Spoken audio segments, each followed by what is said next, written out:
Okay, there we go. What's up?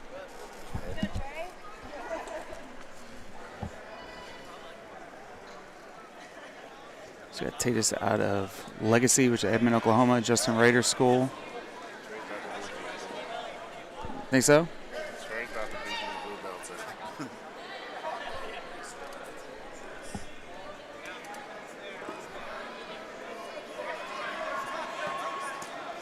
Oh, nice sweep. Almost catches the sweep off that underhook. What's that? He looks familiar. Why does the name sound familiar, Trey Hughes?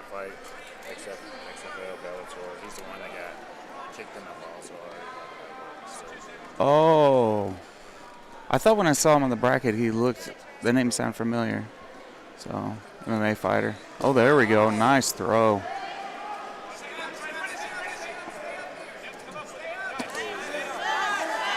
Dang, he earned that takedown. I'm going to reset to the middle. I was just about to move the camera.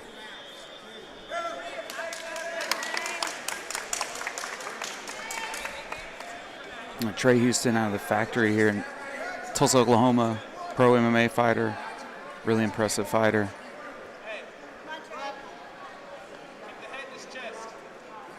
So, Brady's really known for his guillotines, and I wonder if we're going to see something like that pop out here. Both these guys look super strong. Good wrist control here. Yep, that's.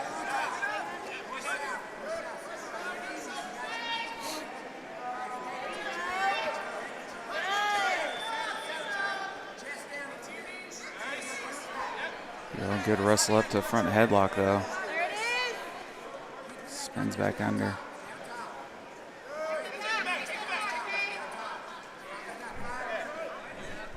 Hang on 1 second.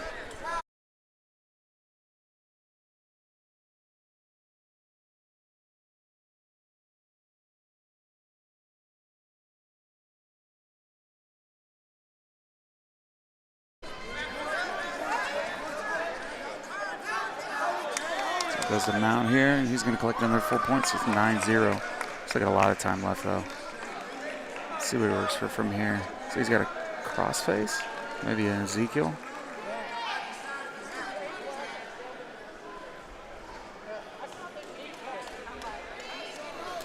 Pressure here. He's got a nice wide base down low while he attacks up high.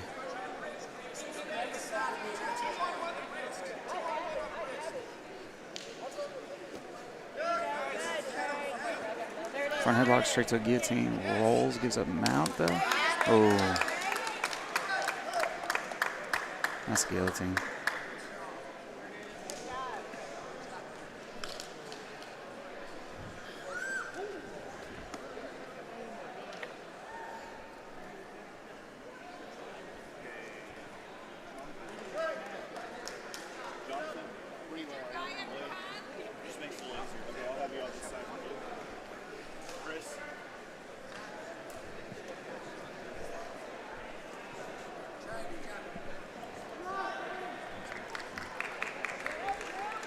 More adult blue belts coming up.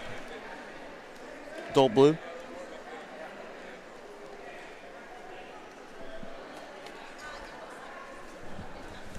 These adult blue belts? Yeah, all blues. What weight? 160. 160, okay. So Omar French School. It's Primate here. Matt Vernon. So Tulsa against Tulsa here.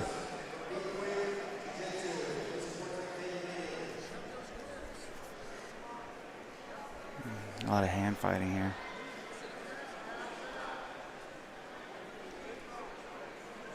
Sever looks like he maybe wants to shoot, but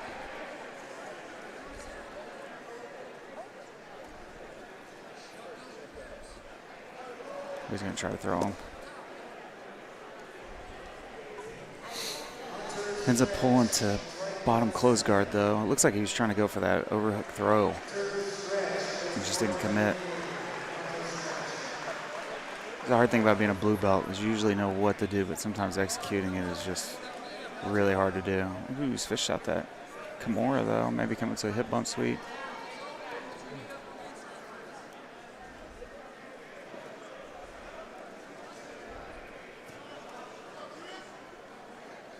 So blue belt's the only thing. They've got a stemma locks, wrist locks, straight ankle locks, no heel hooks, no reaping, no scissor takedowns.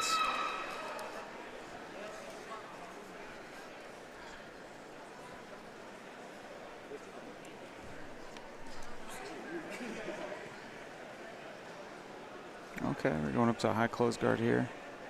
Maybe to like a rubber guard almost. Goes for arm lock, belly down immediately, spins. Ooh, nice almost switch. Comes up for the sweep. He's gonna get the sweep.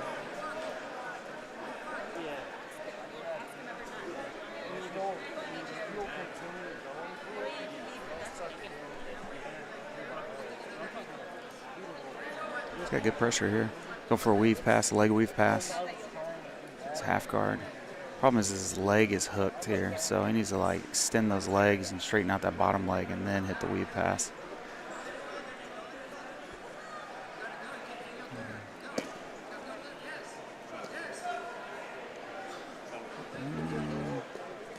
He's going for, I think he was digging for a heel hook there. Looks like a 2.5 here, down by 2. Oh, here we go. Fishing up for a bottom. He's going to pull that over and get the sweep here. Maybe back take armbar. Dang.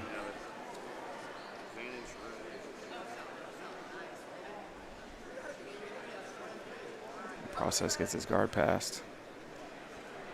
So he did get an advantage for that that Kimura attempt there. So AGF gives advantages for submissions but not position. So if you see an advantage come through here, it's going to be for an attack. So he gets another 4 points for mount here. He was fishing out of like Nogi Ezekiel there, so there he goes. It looks like he got it.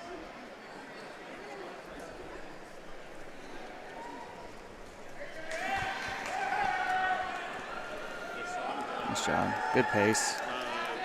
Nice and relaxed. What's your name? Parker. No, you got one more. I got one more. Yeah.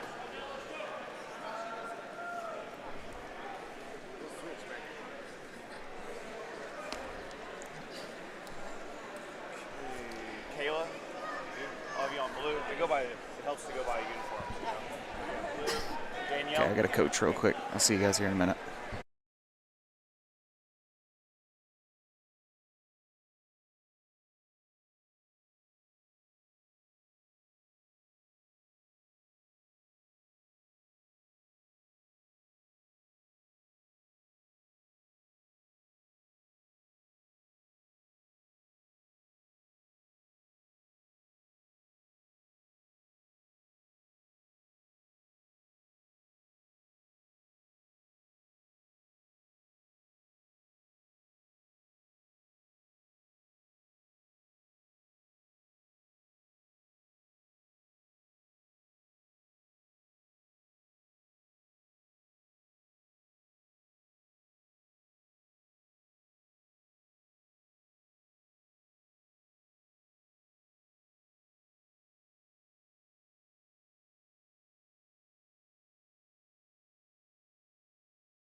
So I got Master's Feather Blue here. Brewer back again. Won his last match. So this should be the finals match here. Tanner and Parker will be next. Oh, nice. But you're going out of bounds. A good snatch, single leg.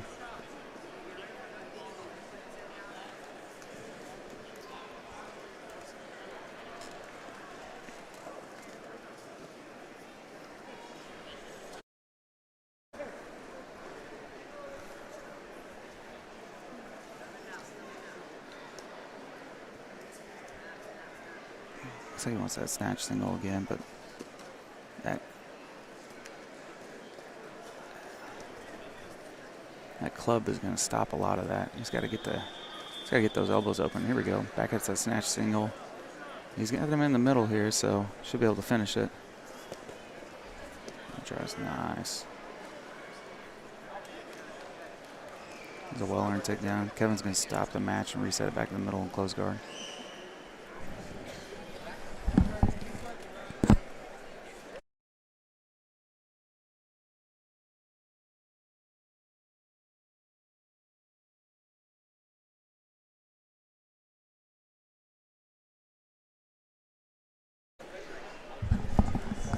So we're just making sure audio is working.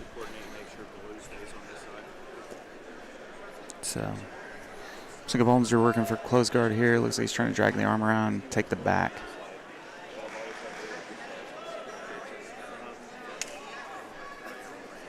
I'm sorry, Brewer. Brewer's coming around taking the back. So he dragged the arm across, and he's holding that grip, which is really good. A lot of people forget to control that wrist when going to side guard there and going to the back, which makes it really hard to turn back into the person and get back into close guard.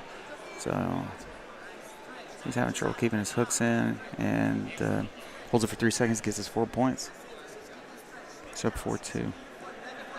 He's fishing for this rear naked, but Bollinger's got 2-on-1 here, so he's going to turn around into close guard here. Brewer's doing a good job of, see how he's just controlling that arm, keeping it drug across.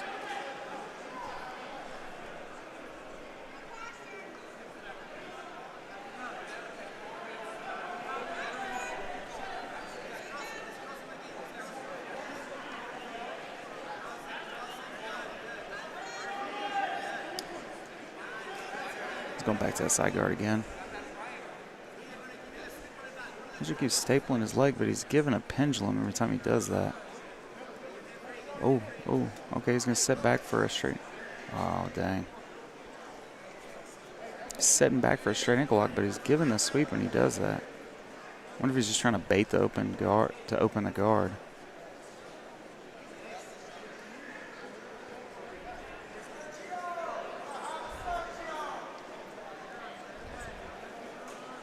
Drag him to the other side this time.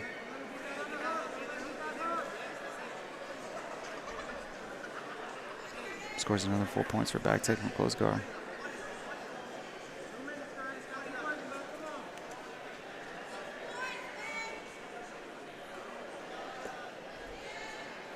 Trying a straight ankle lock from back mount.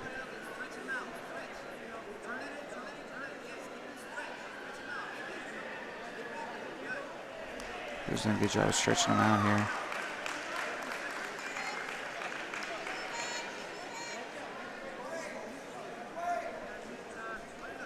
So Bollinger's like really just committed to getting the straight ankle lock from back mount. He's about to get. Oh. Brewer had his arm across.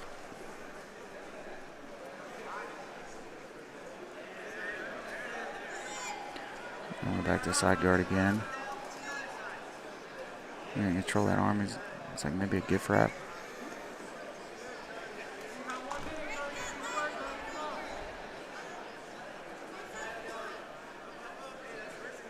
And he's going to give that position up.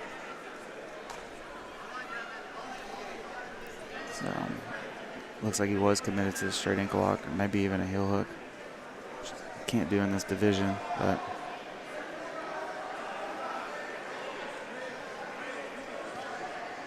so they're going to reset it back in the mount here.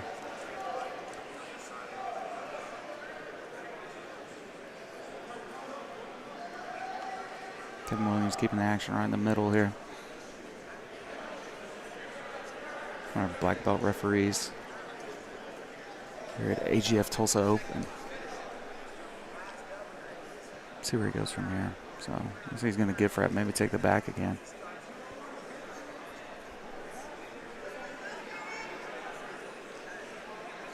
That's exactly what he does. It's another 4 points. So Brewer's been really active this whole match. Not saying the Bulger hasn't, but Brewer's just doing a good job of just countering his game. That arm drag across into the back to the side guard of back mount, super annoying. It just wears your shoulder out too fighting it.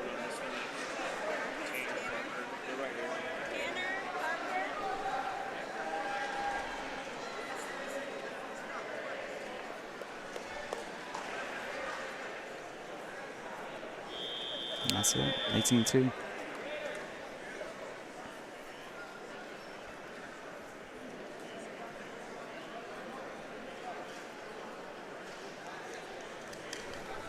One second, I'll be right back.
Okay, that's it on that.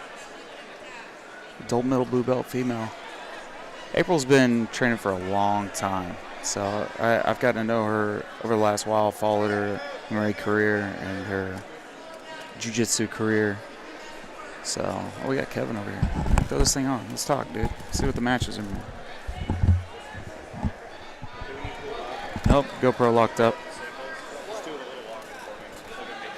See if we can get it working. Just a few more seconds.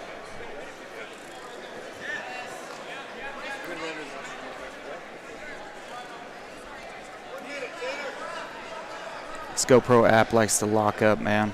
So, software sometimes it can be jank. No, I already know. How are you today? Pretty good. So we got Kevin Williams here. You can't see his beautiful face, but What's up, people? Watch some great matches here in Tulsa. Hey, look, Hunter Colin's in the house. yeah, he said he was in town. I was asking Chris if he was competing today. He said no. That actually kind of surprised me a little bit. Right? You guys have had some really good matches over the years, man. Yeah, man, he's my rival. 1-1. He's so young, though. I'm 36 now.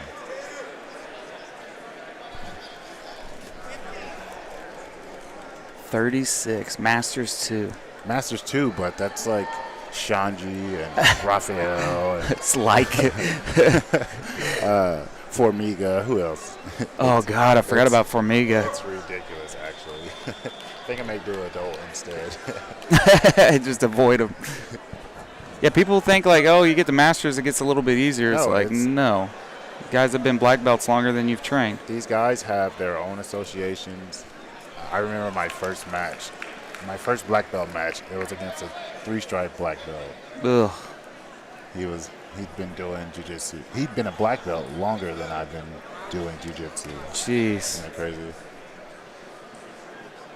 That's scary. How'd you do? Well, I mean, I won. But, Yeah.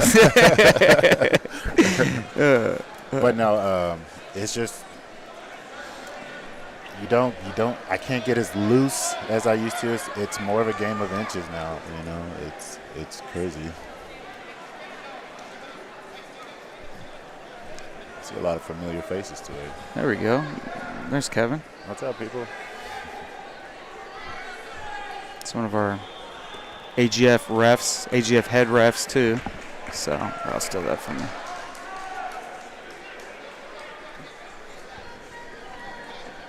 Match has been good so far. Trey Houston. Trey Houston in the house. Hunter Colvin. Who else do we have? Got Raider Towers. chilling over here.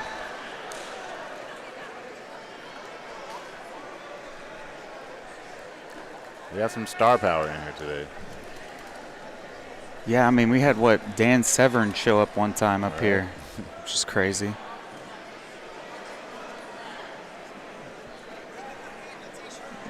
No J- t-shirts.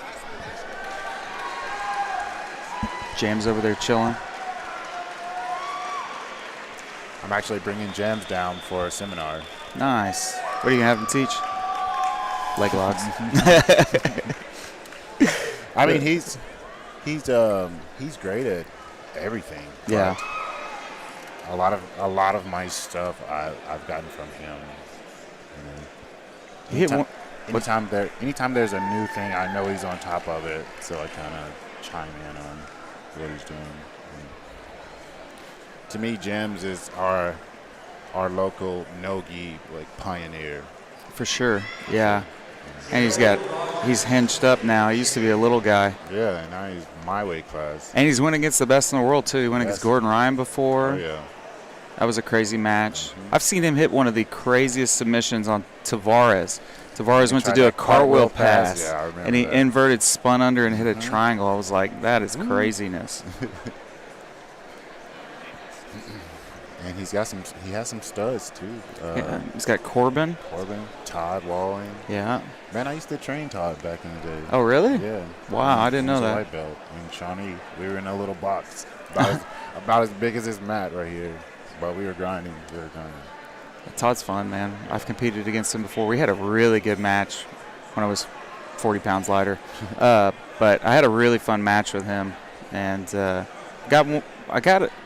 You know, there's levels, so you know I thought I had a pretty good heel hook on him, but he could just tell that I was just a little bit off. And when I went to break, I didn't have the power to break, and I was like, man, he knew that. Because at one point in time, his hand came up instinctually to tap, and then he realized, like, He was like, no, I don't think this is fully there. And then when I went to break it, it wasn't there. And I was like, dang. So. I mean, his coach is like, he knows the breaking mechanics better than anyone in the region, I believe. You know. Yeah, he ended up beating me on points, which was fun. I think that's a pretty good, I mean, he's a good competitor, so losing to Todd, not getting subbed by a toe hold or something. He caught me in a toe hold in the gi, though. Toe Todd? It's toe hold Todd. Yeah, I know. Single leg X and hit a toe hold on me. I was like, dang. Nice. So. That's what I'm covering in my seminar. Toe holds?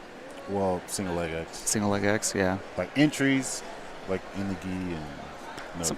Someone asked about you the other day, and I was talking to him about that we're having you down September 25th, and then you're going to do guard. And I was like, man, he's got a really good single leg X. So I was like, I don't know exactly what he's going to go over, but he does have a good single leg X and good open guard.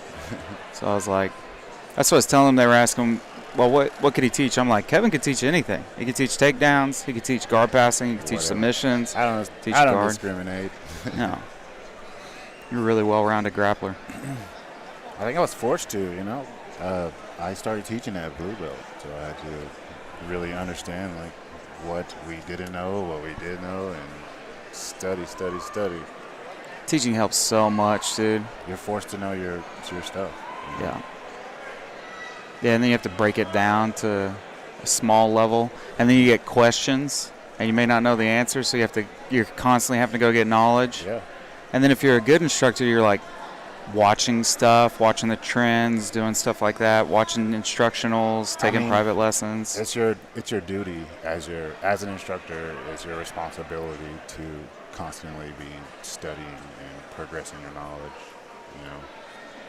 I agree. You're doing your students a disservice. Yeah.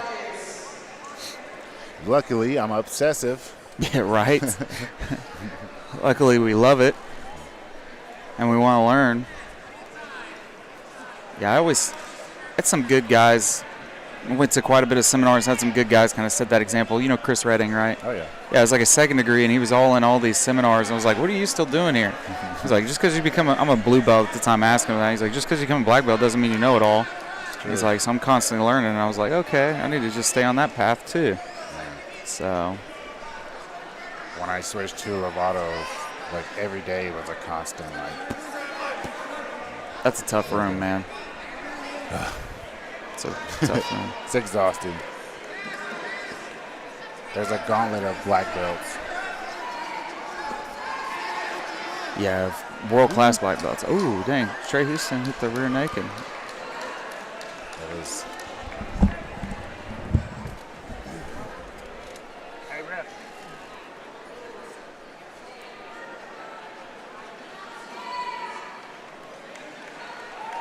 So Kevin's having to do his job. Go over there, talk to the ref, just kind of see what's going on over here.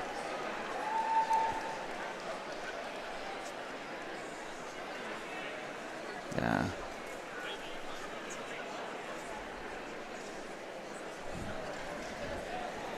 So looks like, what time is that? What time? We got 9:30 pit times probably. 9:15. Let me see what the thing says. It says 9:30. Okay, so we got 9:30 pit time. Sitting in.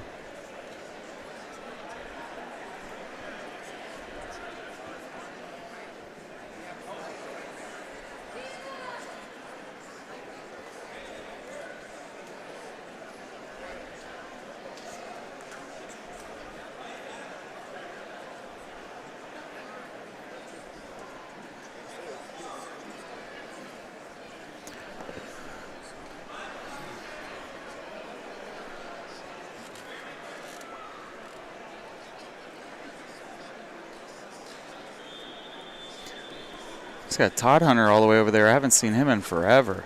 Todd Hunter. All the way down here. Third mat.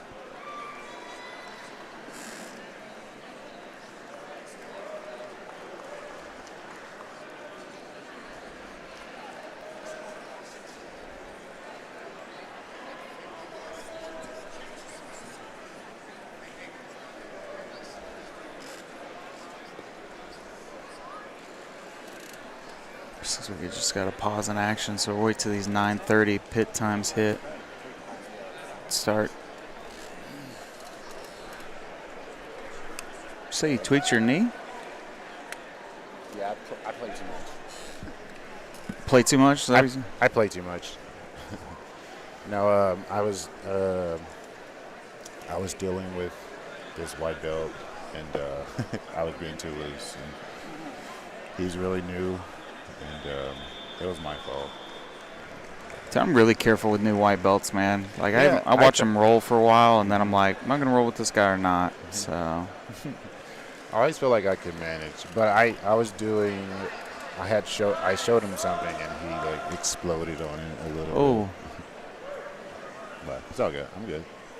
bad knee or well, I guess do you have a good knee? No. I've been doing this 11 years. There are no good. Yeah, right.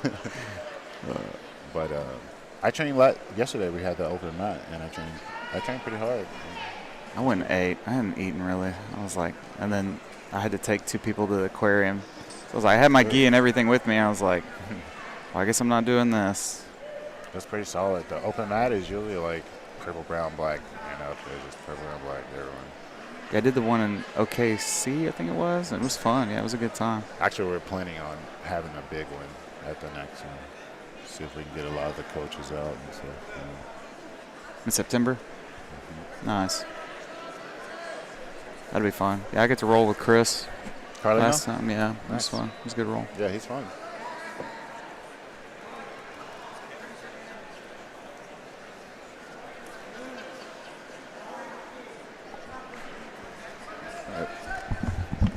See you in a bit.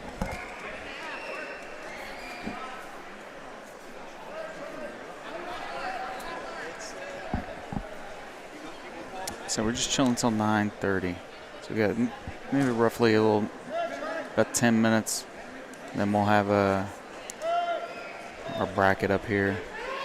We've got a couple pretty big brackets, like 32-man brackets, stuff like that, coming up. Should be pretty exciting. So.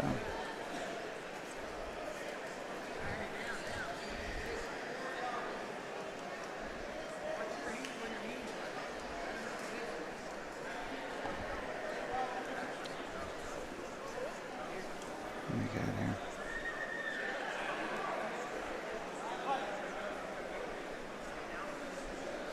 So we're on mat 1. So if you have anyone on mat 1, they're going to be on this at some point in time. Just depends on what time their pit time is. So that's all we'll be streaming today. What's up, Pete? How are you, brother?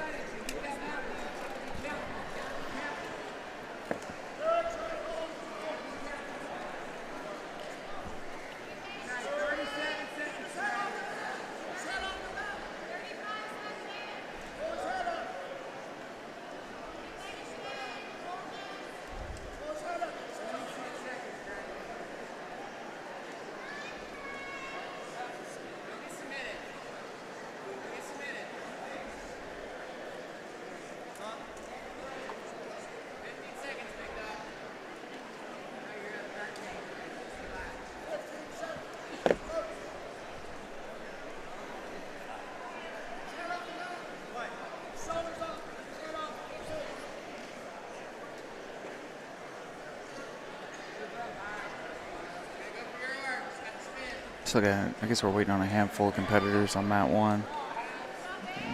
It's like they're pulling our division right now, so we should have some action coming here in just a minute. So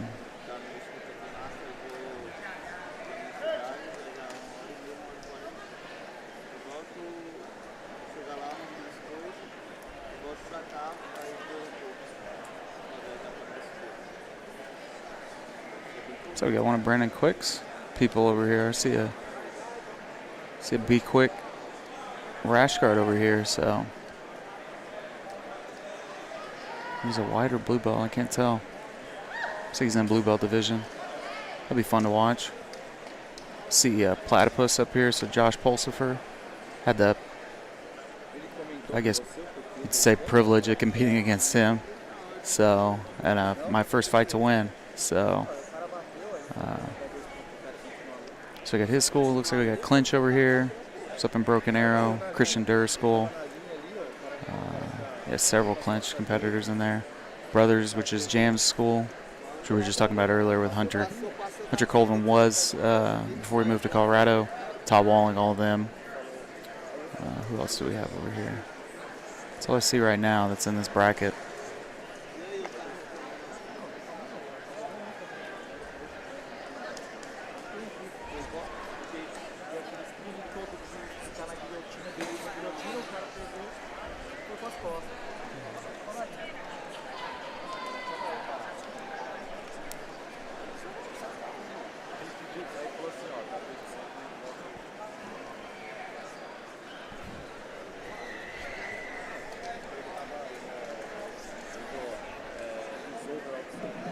Chris Carlino's going over our, just verifying everybody's here on our bracket.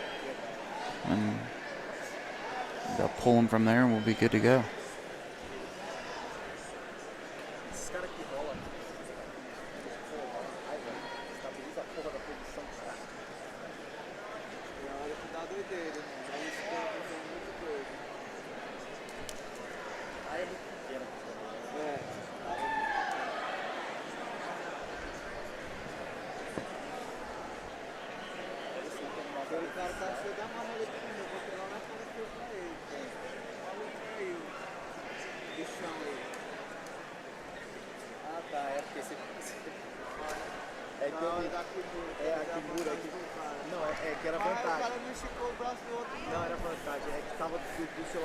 So, I know our latest bracket's 5 p.m., so should be wrapping up somewhere around 6.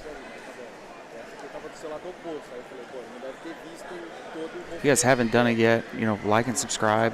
It really does help us for transparency, gets the name out there and everything. So, if you're wanting notifications, then just click the bell. That'll give you notifications anytime we go live. Really, any other time we go live is just for events and then updates. So.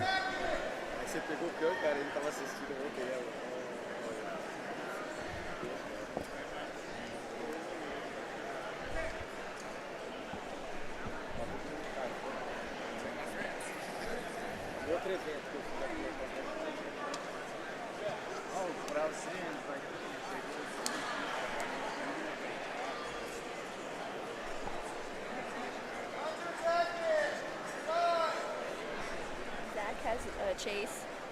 Oh, good. I figured he would. So they're in the same weight class, same belt. Yeah. So. What time does he go on? Huh? What time does he go on? He's on. He's already in here. He's on mat 8. Okay, so he's on deck. Okay. I'm gonna go over there. Who do I have next? What time? Shelby's at 11. No, I meant like our people. You have to look. We don't have anybody until 1. Is that Cora? Or, like, Suzanne.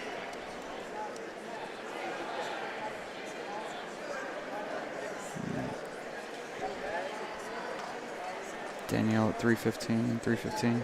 Yeah. We don't have anyone, or I don't have anyone until 3:15. Huh? I don't have anyone until 3:15. Okay. So. Well, I'm just saying, like, anime in general. Yeah, I know. But, They're yeah. pretty well spread out, though. Yeah, so I'll be at mat 8. Okay. Have fun.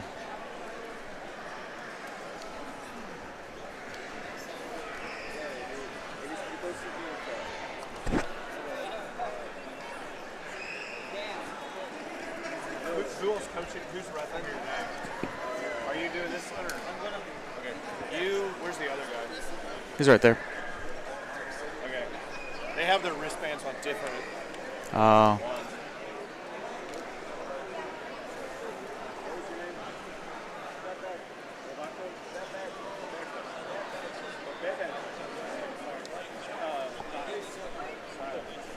You guys have these whites, all whites. This is one bracket, huge bracket. You guys have the wristbands. So we got a big, looks like a big white belt bracket. So it's like 30-something competitors. So the action should be going on. No telling what you'll see out of a white belt competitor. That's correct. Chris says that's correct. Yeah, because see, blue's over here. Okay, let's do this. Hey, when I call your name on this side, the rest of you on this side. Jordan, Wilkins, Gavin, Ott, Yeah, we're just getting everyone organized now, Sean Bryan, side to side. Moises Mullins, Caleb Childress. Sorry, Caleb. John Coe.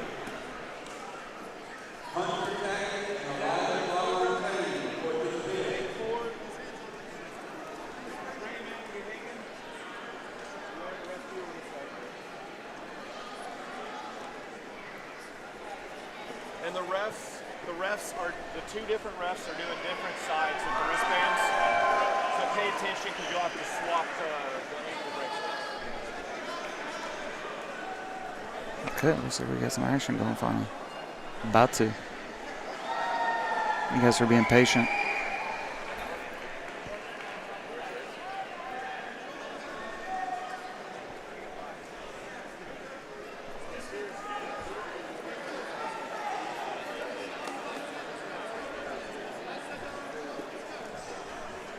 Okay, first up we've got Jordan Luckins and Kyle Ball.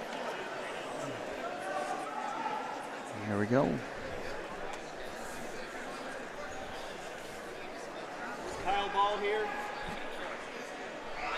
Kyle Ball? No? Okay.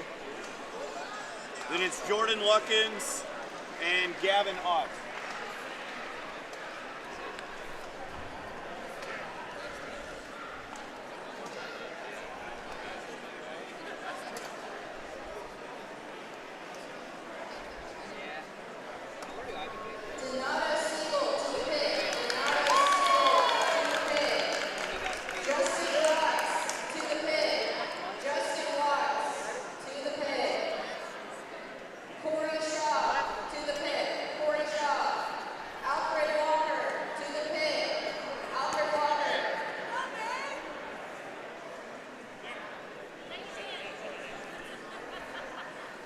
At white belt, you never know what you get. You can get a guy that's been wrestling forever and just started jiu-jitsu. Or you can get someone that's Next just up, I'll have been Jahaden training for a couple of months. and You just never know. Matthew Howard.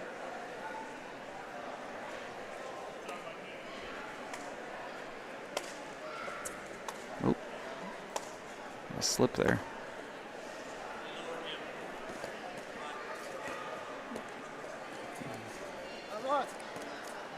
Trying to keep it on the mat.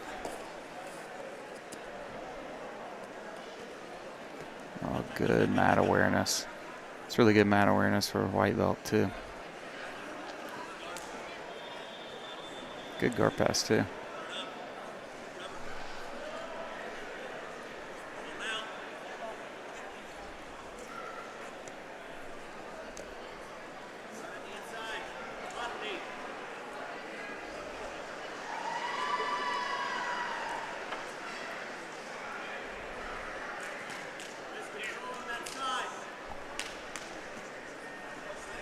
He's trying to go for a chin strap there. They're going to reset it back to the middle here.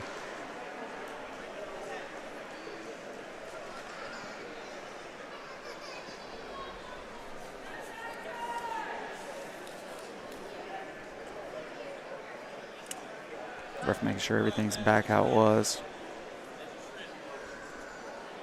Oh, a buggy choke maybe? Oh, he was going for it. Yeah, it looks like he's going for it.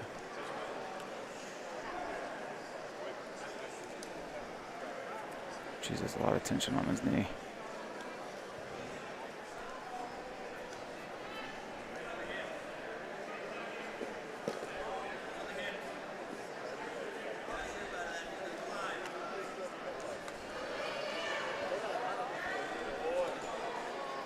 Things looking really good here. Good positional awareness. Good mat awareness. He's got it across the jaw, which isn't going to matter. Is that guy a water? Kyle never showed up. I called it like. Right. Yeah. So I just moved him. I guess they're naked. He's out there. I called this a couple more times. Okay.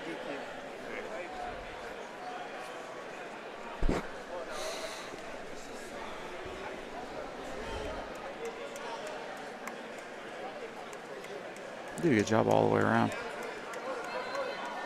So that takedown where he almost had it out of bounds, the ref was just about to call it, and he pulled him back in bounds and finished the takedown in the middle of the mat.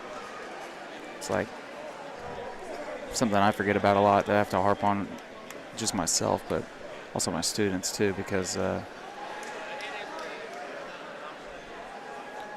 costs you a lot of energy. You shoot a takedown, it goes outside the mat, and refs call stop. You just waste a whole bunch of energy trying to get someone down. Well, the ranked rash guard's not required. I thought that was a rule now.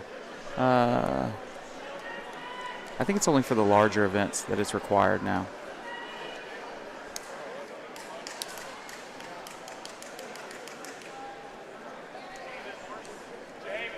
It's like Worlds, National, Master Cup, stuff like that. It's all required.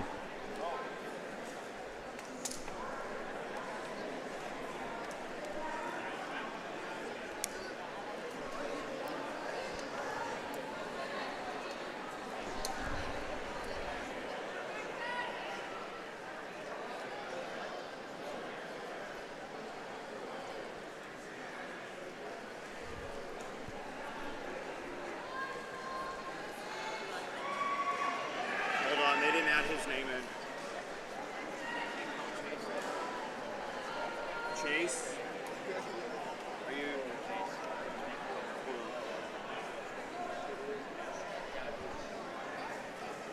I'm not going here. Did he add you too? Yeah. Was your card in there? Yeah. Oh, I see. Sorry, it got cut off. It's right there. Yeah, hold on. He added someone in. It's like we've got someone added to the bracket, so we're just double checking that to make sure that it's legitimate, and the matchmaker did it, and then we'll go for the next match. Okay, Matthew, he added you in, so I'll just leave it blank because you're not up here.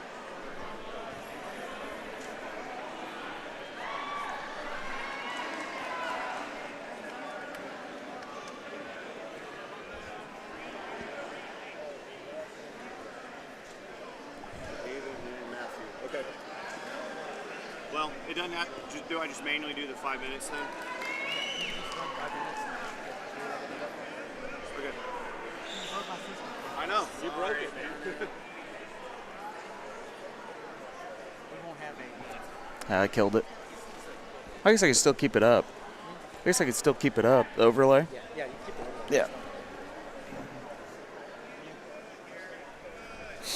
This is adult featherweight or adult featherweight.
There's a lot of threatening of the guillotine here, so just got to keep your head up.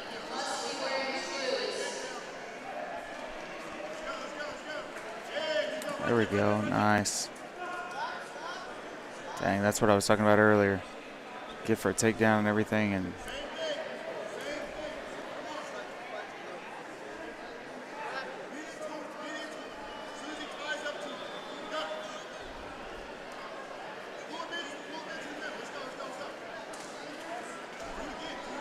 trying to do a throw by to the back there, or even to an outside single. So Chase Benedict.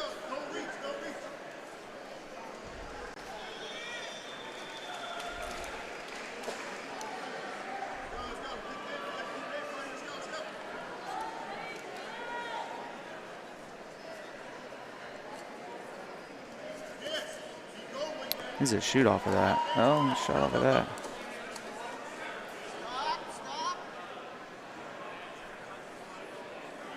I wonder if the ref's going to give him points for that. He stopped it after the takedown happened. No. Almost went out on the concrete there.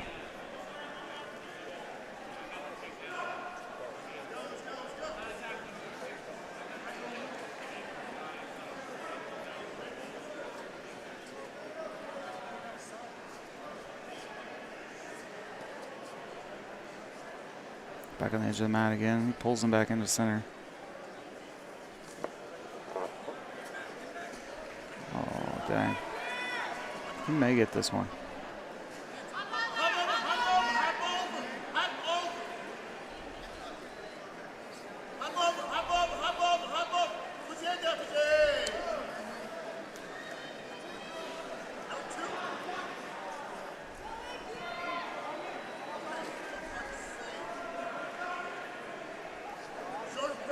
Yeah, I mean, he's not going to get his 2 points till he clears the submission, so got to clear that guillotine, and then he'll get his 2 points. So that's why it took so long for him to get his 2 points.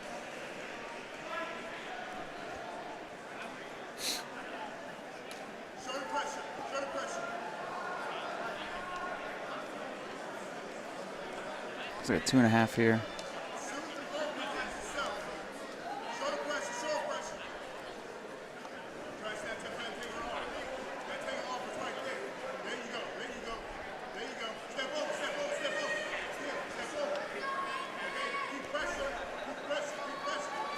Nice, coming out the back door here.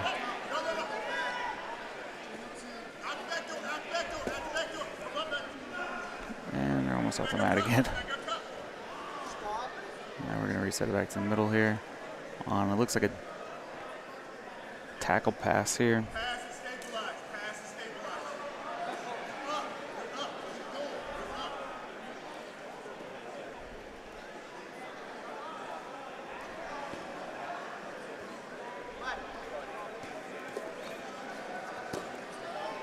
So he's not going to get his pass points here until he clears this guillotine.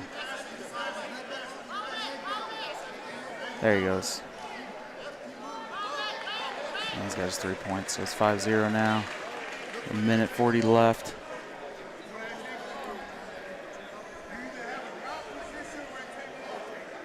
Ooh, don't rush them out. There we go.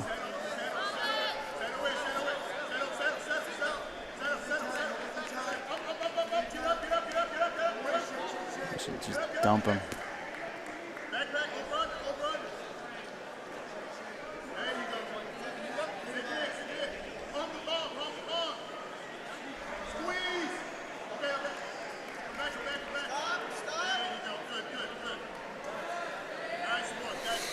And 5-0 with a minute left. A lot can happen in a minute. So.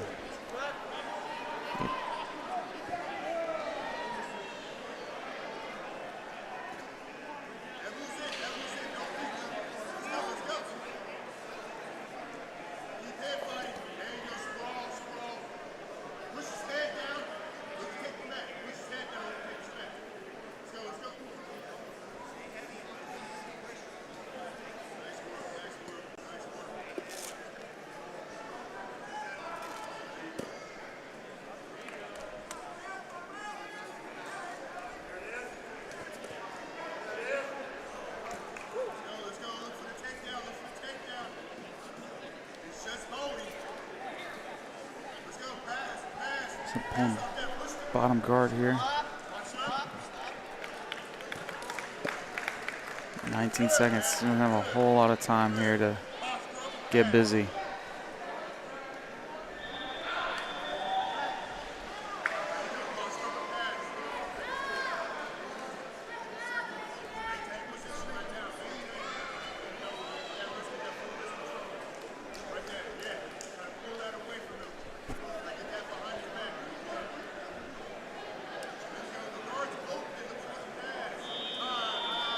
It's time to run out. 5-0.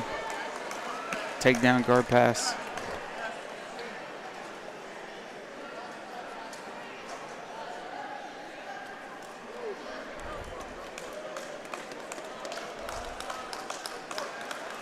have a Sean Bryant. I have a Sean Bryant. Sean Bryant.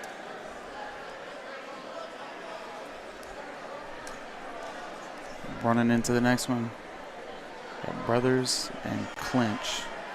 So Brothers strictly no-gi school.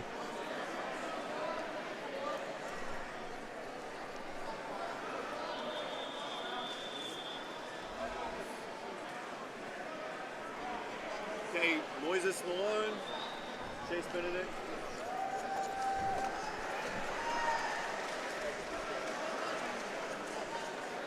It's Coach Todd Walling over here. Hold on.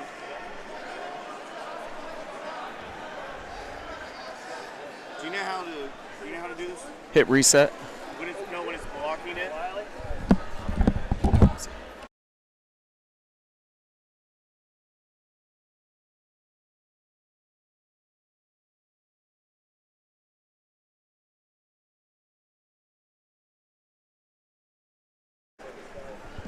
Just checking to make sure everything's working here.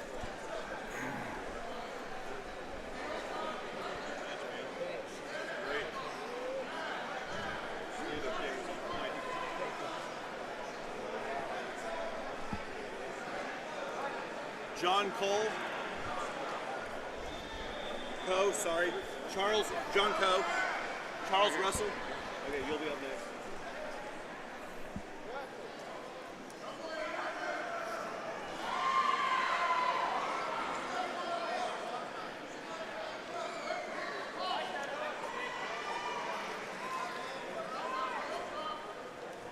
This dark skin guy here? Jehaven. Haven? Jehaven right here. Jehaven Morris right here. So the head arm, tab, He just shrugs it off. Okay, so yeah, this side is single elimination.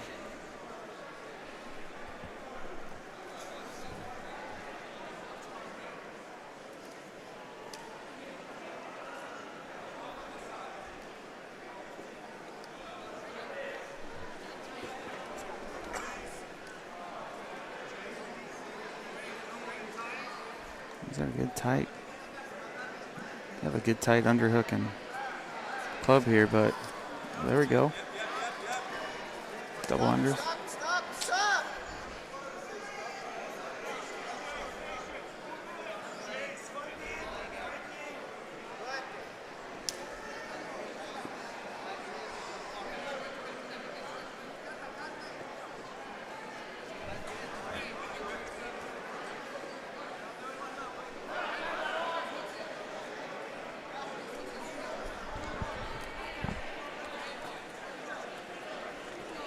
Well, he's got double unders. Should be able to do a body lock takedown here. As long as he doesn't go out of bounds. Oh, he's able to pummel. Let's see. Back on the front headlock.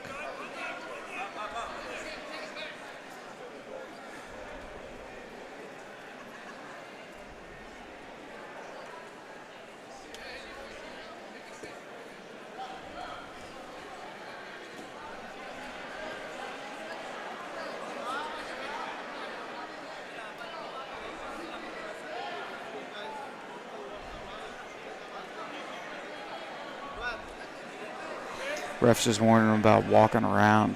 He wants him to stay in action. If not, he's going to penalize him. So.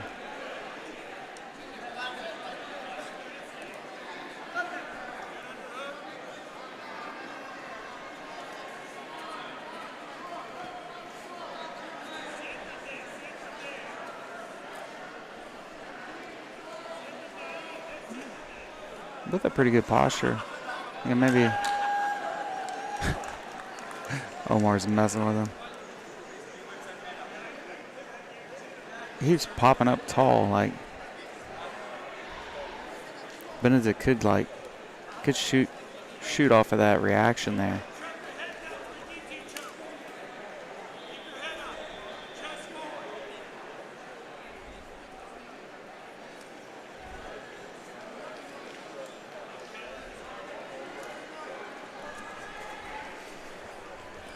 Oh, there we go. Ooh.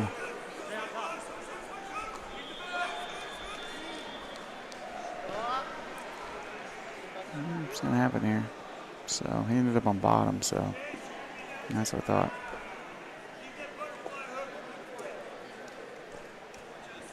It's a good scramble. I'm getting those 2 points, so.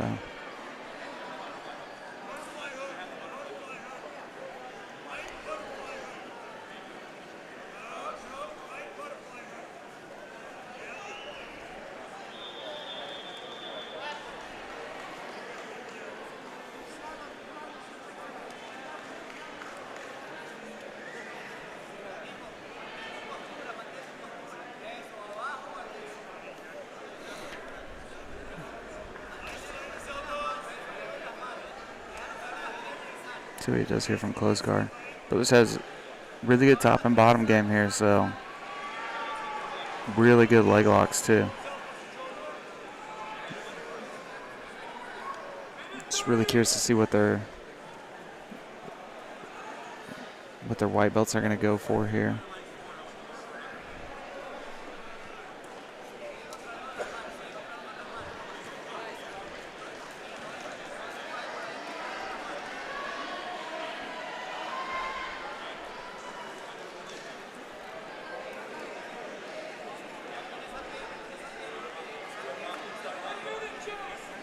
He's underhooking on the leg. Maybe pendulum.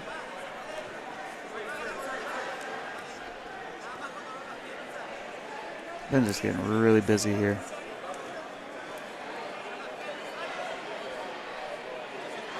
So he's rotating between like an underhook on the leg, maybe pendulum to hip bump.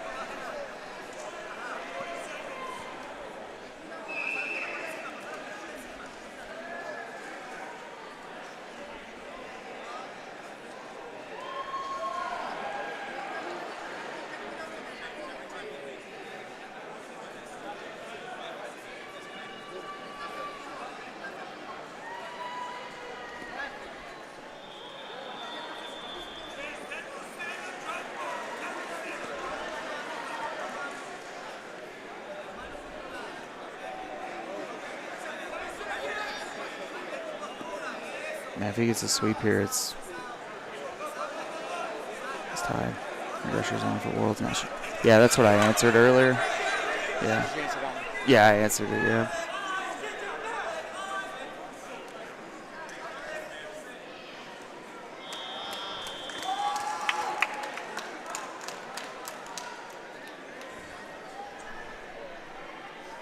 Okay, Charles Russell. John Coe.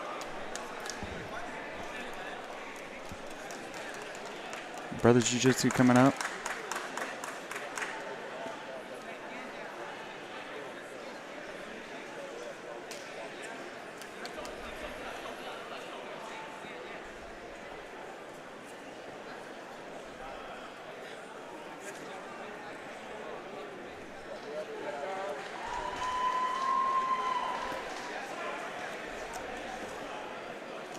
See, Trinity Martial Arts and Brothers Jiu-Jitsu coming up. Todd Walling doesn't get the move.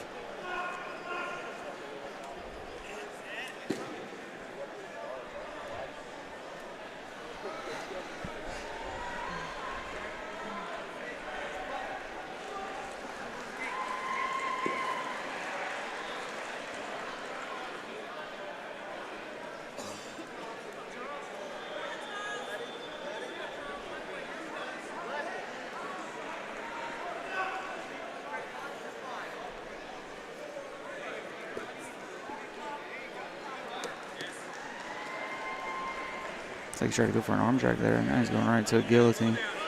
Arm in. Is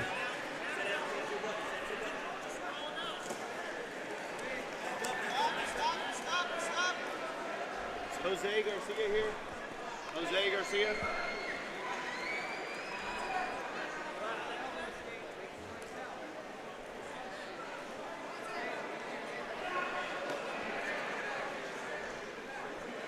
Also doing a good job of controlling inside here.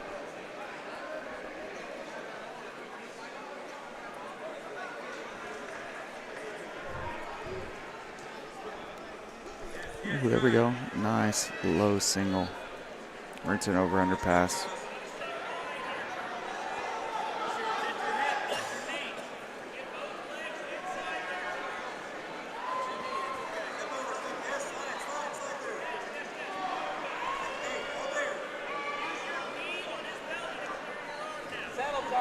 So he's got his guard pass here, so he's going to end up 5-0. There's an advantage for the guillotine that he did earlier. Ref's going to reset it back in the middle here.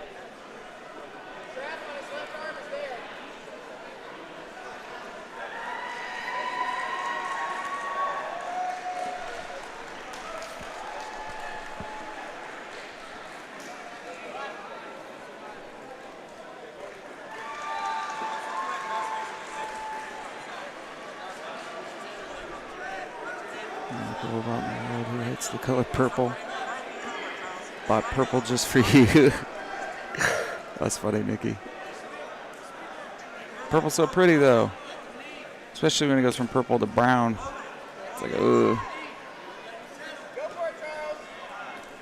Nice. Head arm trick.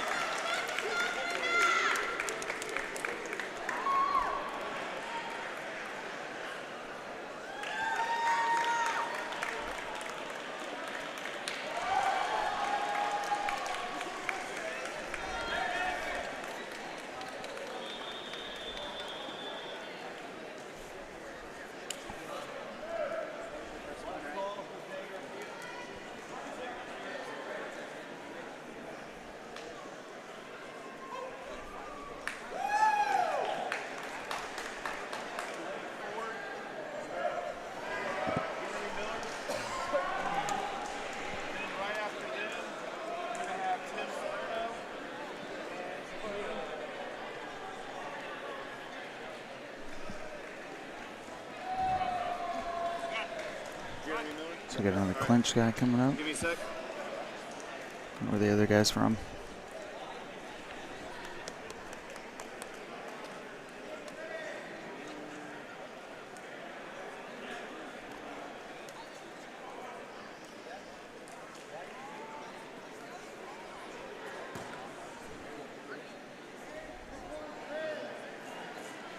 Texts are kind of combat sports. Okay.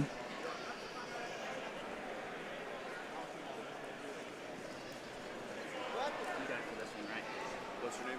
John. It's single elimination, so yes. Ooh. Don't forget your card. We'll reset back in the middle, but he did get his takedown there, so it's in good position here. He's got an underhook, he's got a cross face, and he's in a half guard. So it sucks being half guard, but he's got everything there to pass. He's walking back to the center. Looks like he's wanting to go straight to mount from half guard. Okay, so he uses it to knee cut.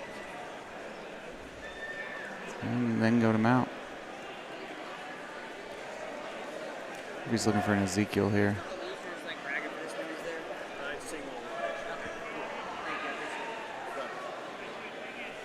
So he gets takedown, got his guard pass, got his mount. That's exactly what you're looking for.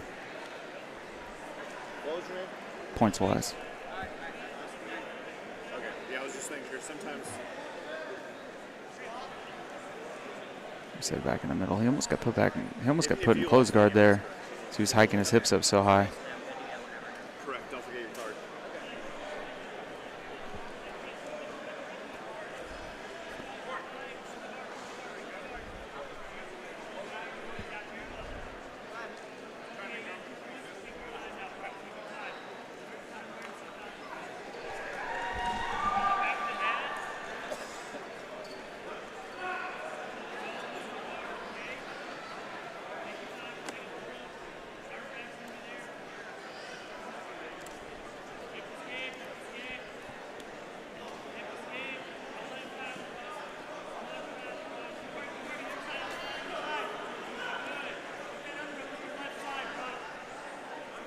What is he going for from side control here?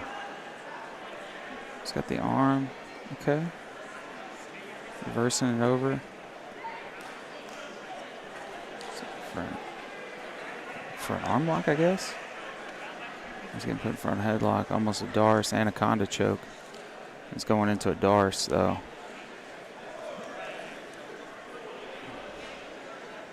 Sprawl those hips back.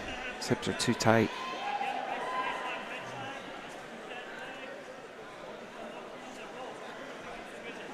Guys wanting to go to half guard. Like, let him go to half guard. Then he can't escape. There we go. Now just finish that choke.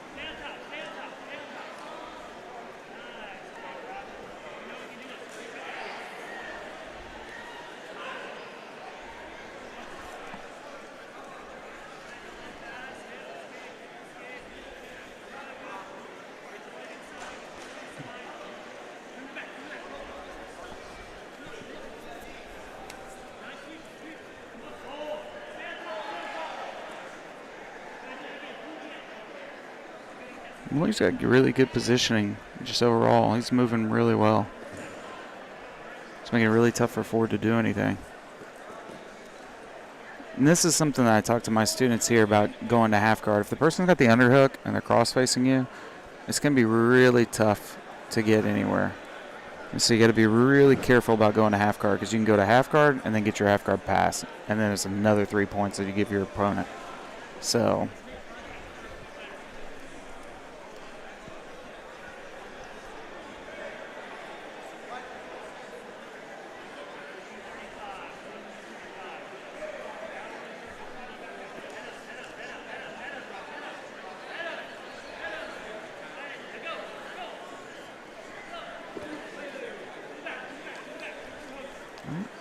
you got to watch this takedown, because it will end up right there.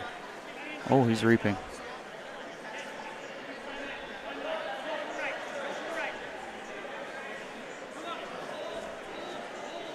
Yeah, so he went right into a reap here, so the referee's getting on to him about it. He went right back into a reap again. That may get him DQ'd.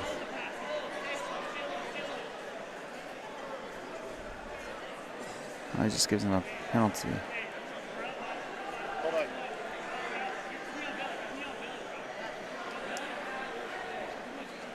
He's flat on his back trying to finish the straight ankle lock. He needs to roll to get to his side.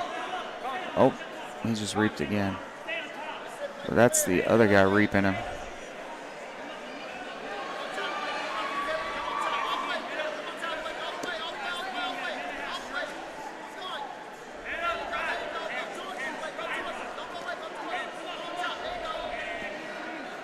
I guess a sweep.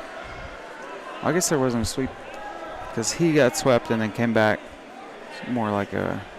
Sorry guys, I can't tilt the camera from here. So we're gonna reset back to the middle here.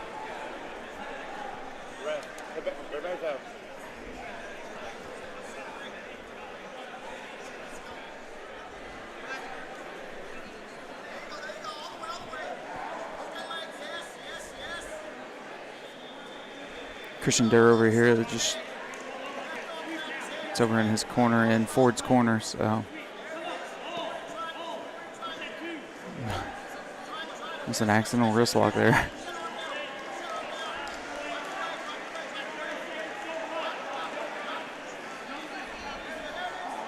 Let's go.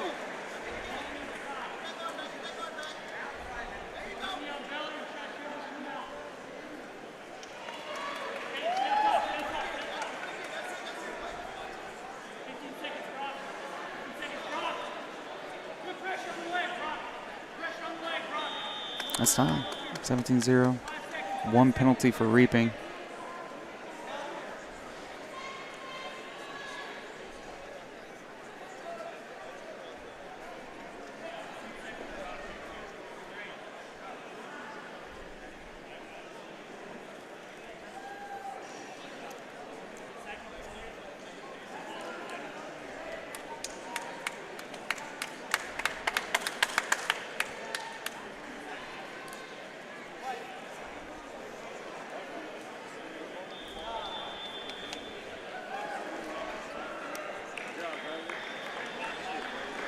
Okay, that was a penalty, right?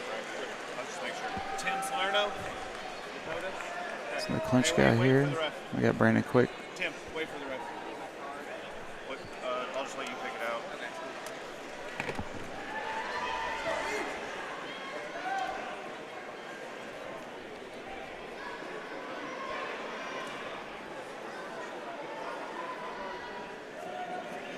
Next up is going to be Trevor Gahagan.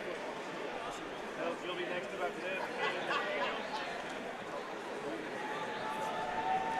Daniel.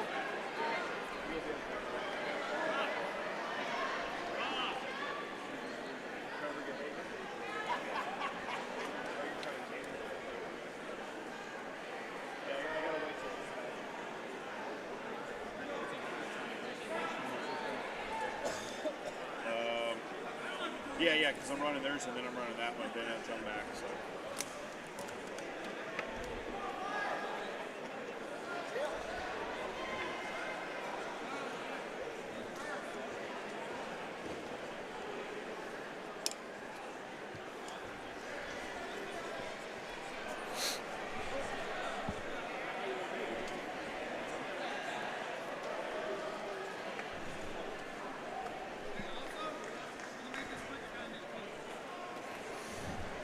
Brendan has a good curriculum set up for these guys that are affiliates. So see what Tettenhorst has for him.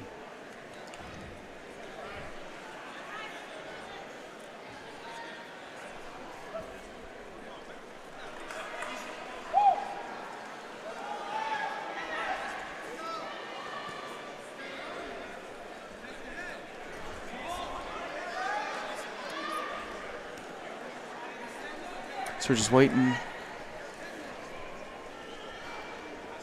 for a ref to swap out, and then action will continue.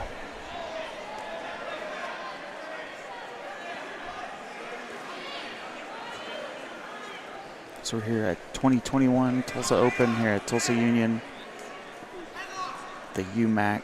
It's a beautiful facility, especially for a high school. It's kind of nuts, but it's nice. We can have all the coaches are downstairs. Parents and everyone else has to be upstairs.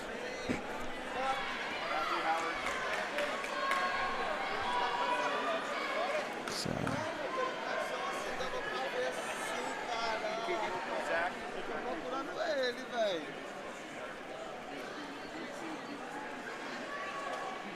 Black belt here? White. Yeah.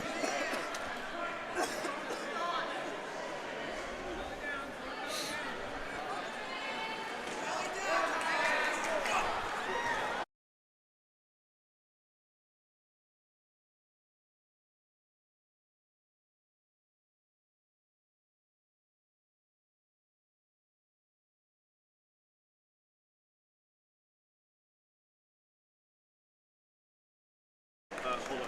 Which one are you? Slugger, you go get your no face tats.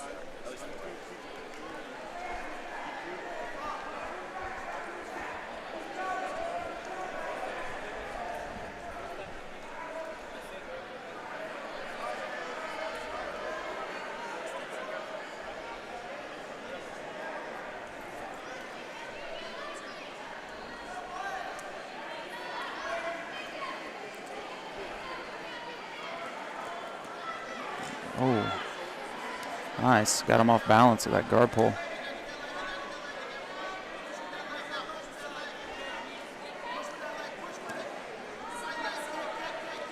Okay, he's just got like a loose single leg X in.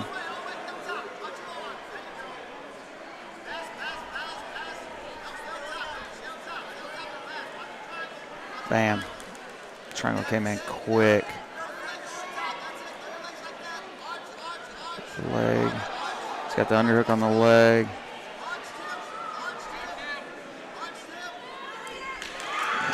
Triangle.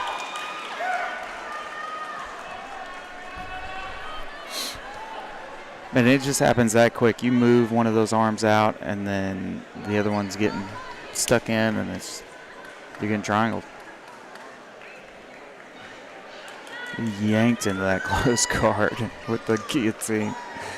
What's your name? Huh?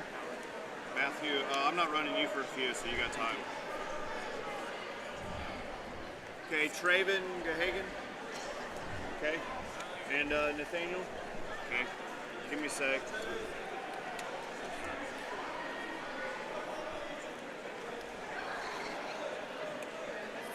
So we got balanced bodies here.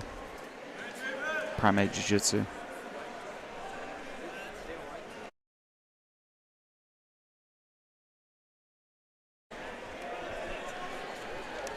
All of this is the same bracket. That's one.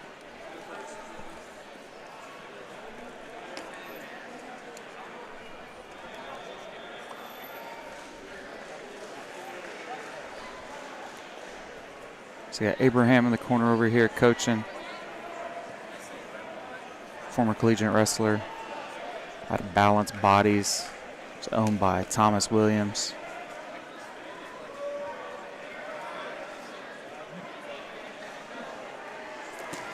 Oh, that was quick.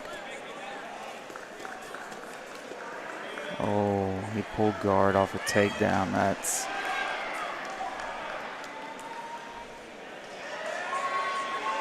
really tough. You gotta be careful with that. You'll end up losing a match just off of that. You may get a sweep here. This single leg X here.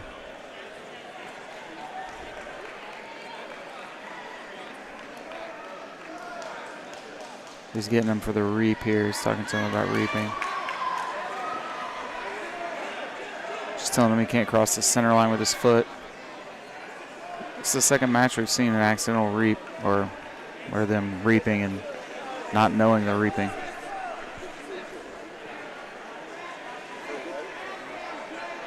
Oh, I don't know. I'm penalty. So he gets a penalty for the reap. Yeah, you guys.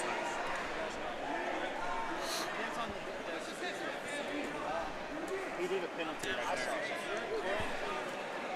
there. Oh, straight arm lock. Oh, that's hyperextended. Dang. It's quick.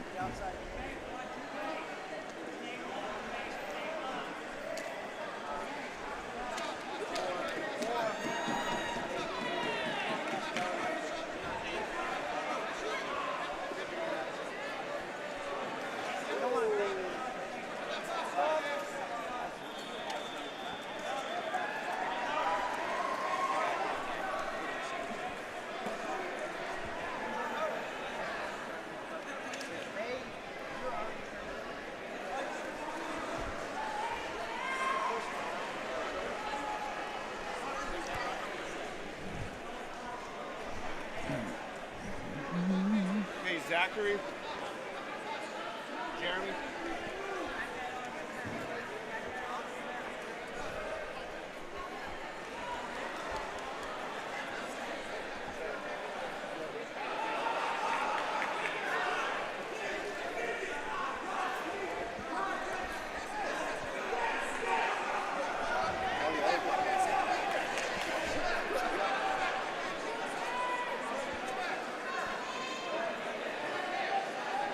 He's got Miller getting up.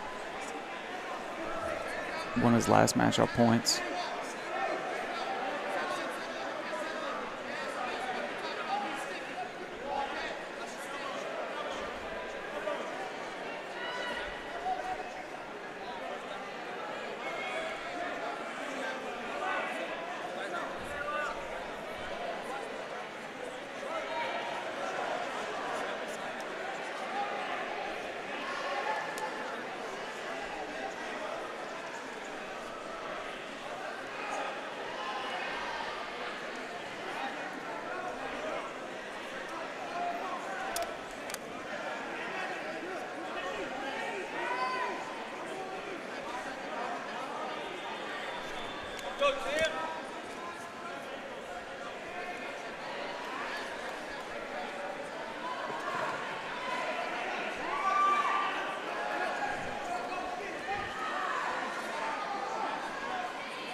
There's a guillotine attempt. Standing guillotine. It's in pretty tight. Let's see if he goes to pull guard here. He's got it up his neck, and he's going to use it to snap him down from headlock position. Smart. Get a better position off of it since he's doing a pretty good job of protecting his neck here. He's got his hand in. Just picked him up off his feet with the guillotine. Oh boy. He almost tapped there. He's tapped. He's tapped, Hamo. He's tapped. I didn't want to yell, but he was tapped. Man, he got the guillotine there. That sucks.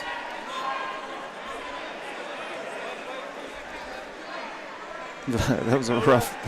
The guillotine looked like it sucked.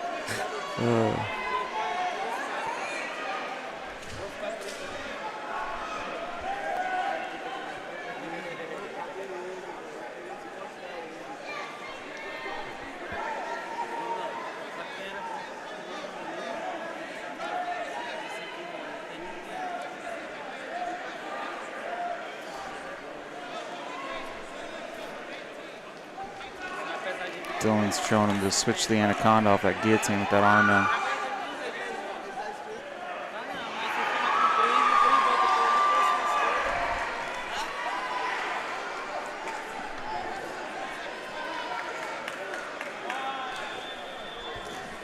Good.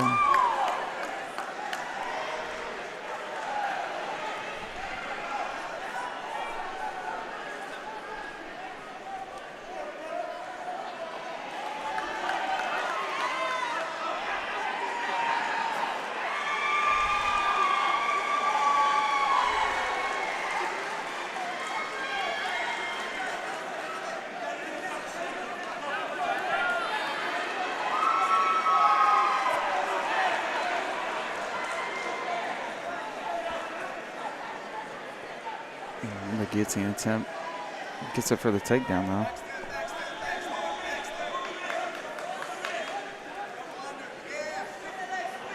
Pull a lap, stack him, and there we go. Oh, he's got to watch for that pendulum, though. So it's still there. Oh, he's got to watch the triangle here.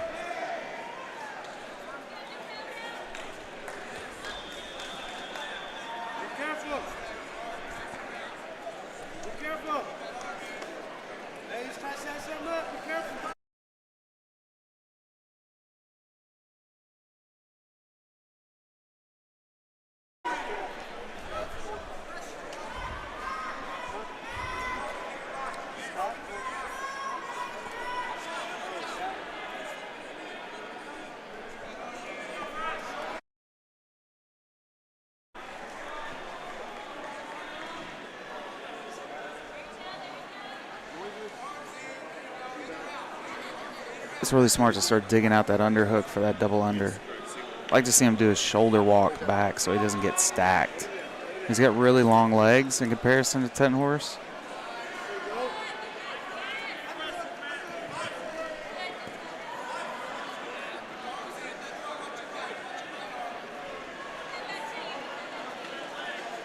Let's see if he goes for a gift wrap here. Looks like he's reaching through, maybe going for a gift wrap. He's trying to separate. Yes. Yeah, just grab it first.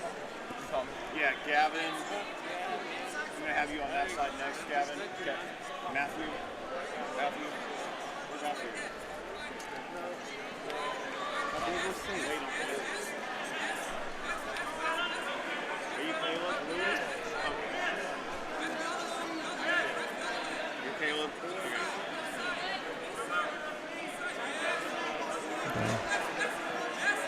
He's going to hit this armbar from here. Oh, nice scramble. Almost gave a position, too.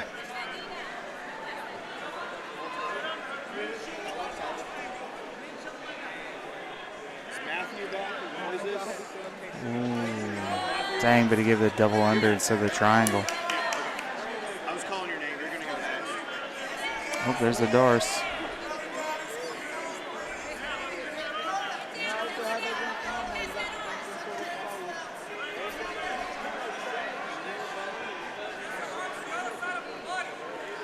Oh, dang, he's going to give up a sweep there off of that.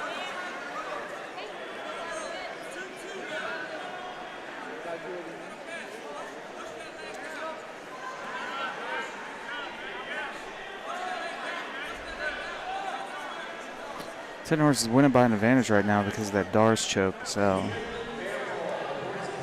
But, I mean, there's still a lot of time. A minute and a half, he could pass. He could get submitted. Ten Horse keeps trying to shoot for that triangle, but he's shooting it right up the center line.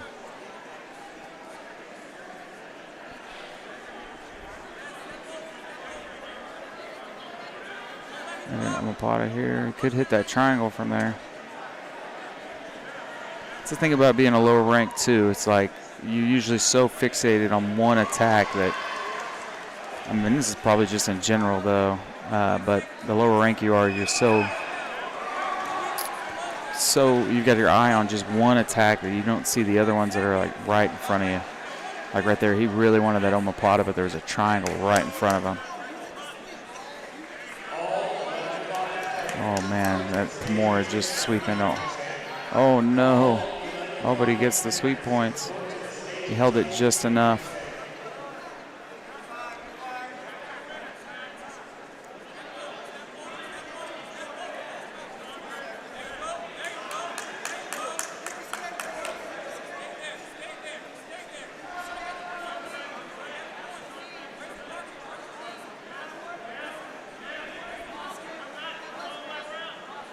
So Penna's going to get 7 points.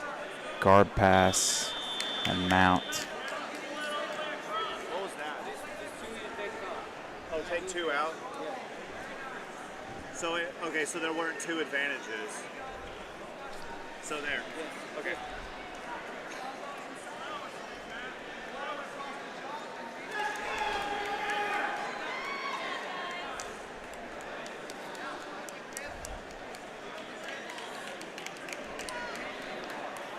Okay, so Gavin on. Brent and Matthew. Okay. Is Moises back? Moises? There you go. Huh? Oh, he's over there. Moises, so you're going to be up next. You're going to be up next. Right there. And Caleb. Okay, you'll be up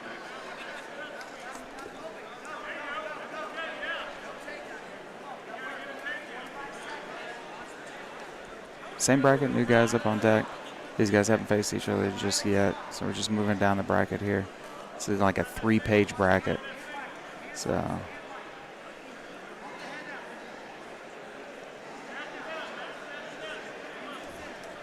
He was added in, so yeah, we're good.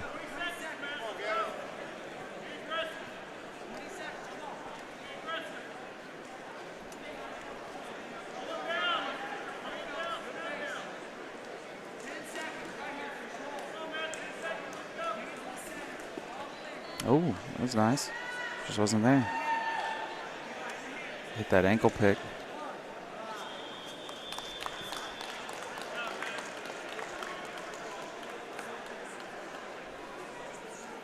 Oh, he shoots the guillotine. Matthew pops his head out of it.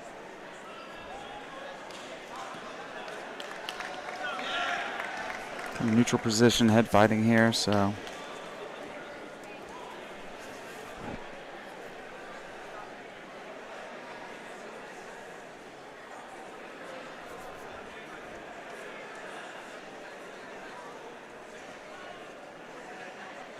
So these guys had really good stand-up earlier in their matches, so.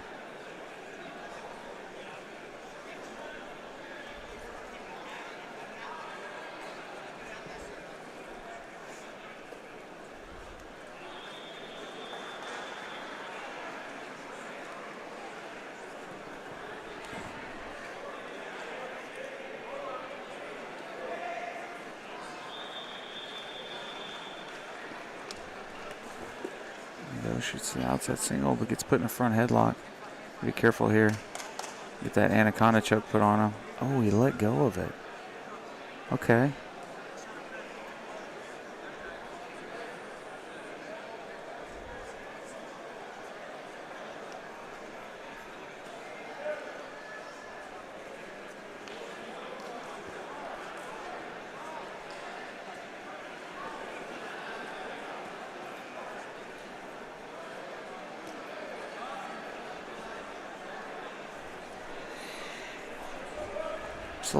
A lot of neutral grip fighting here. So neutral head position, so ear to ear, forehead to forehead.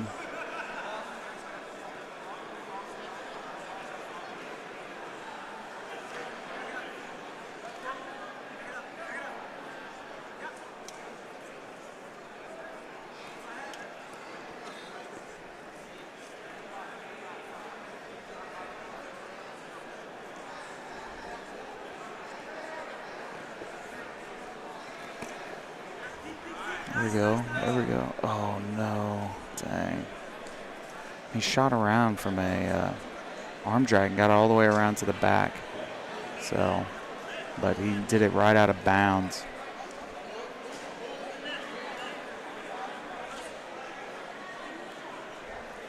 Red is who did that, not blue.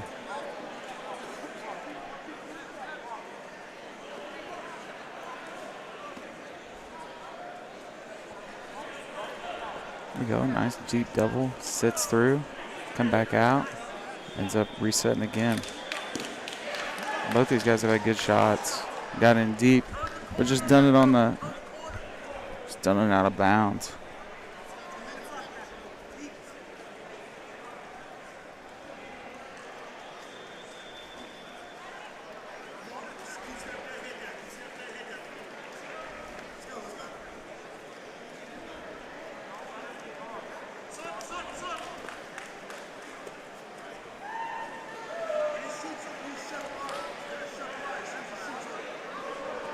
Almost out of bounds again.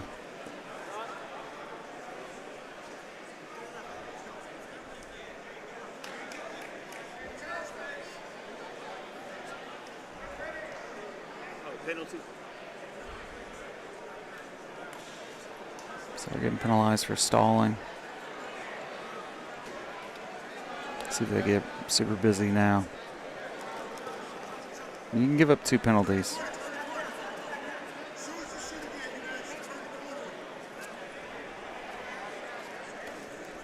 Almost out of bounds again. Getting it back in the middle here.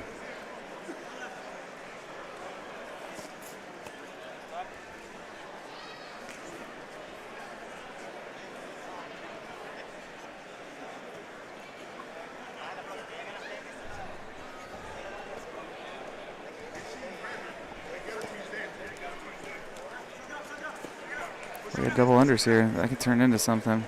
It's probably going to turn into them going out of bounds again. No. Let's see one of these guys get these takedowns that they've been working hard for. There we go. Dang.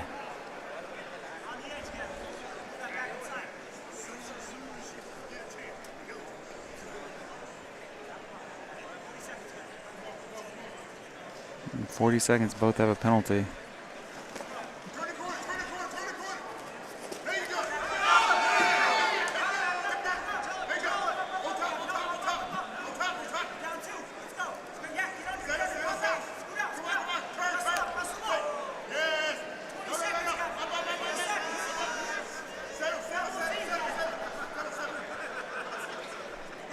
There we go. That's what happens a lot of times when you wait so long. Someone can get a takedown and it just be over.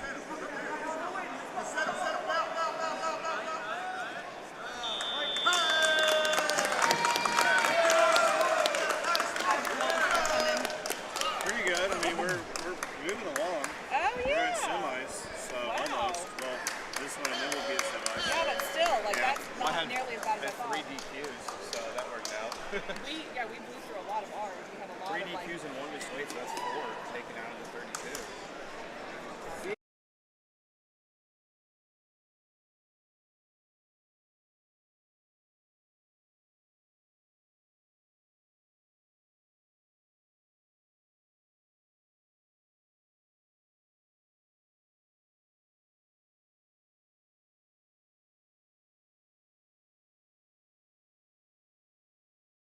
So we get James Partridge on deck. It should be on this mat. So if there's a black belt going on, they should be on this mat. Yeah. I'm going to run you guys next. So, Traven over here. Trevor Pena. Trevor Pena. Trevor Pena. Pena.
Childress here is looking for the pass.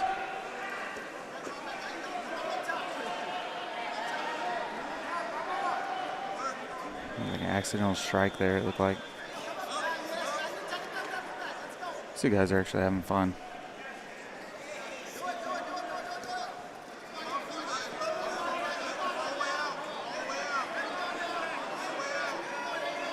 Guillotine, it looks like it's starting to get a little tighter.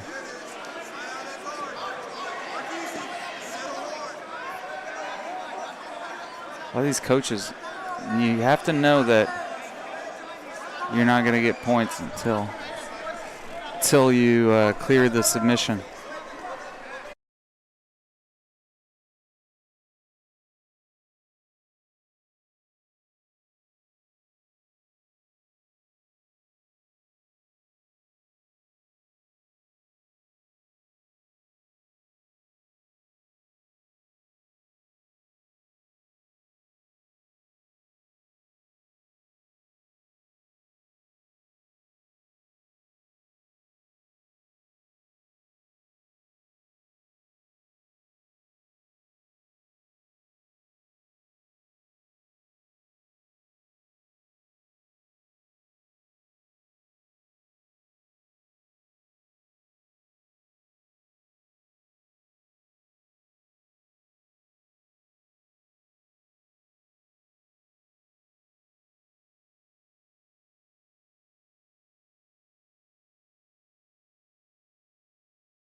Sorry about that. One of my competitors came up and just talked to me, said that they didn't have anyone in their no-gi bracket, so nice. The legs locked here. Setting an arm bar.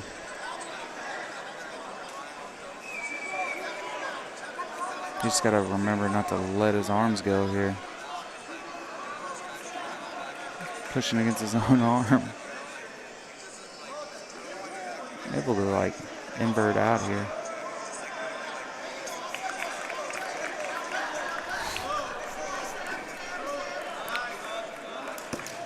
Oh, nice arm bar.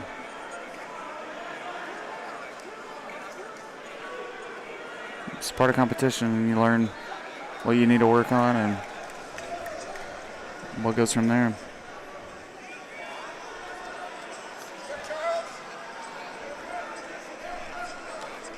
Okay, Trevor Pena, trading.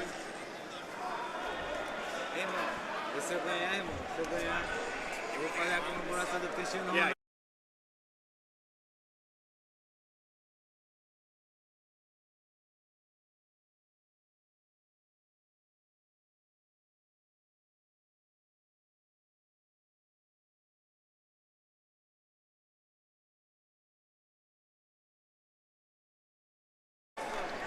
Bounce body's back on deck here.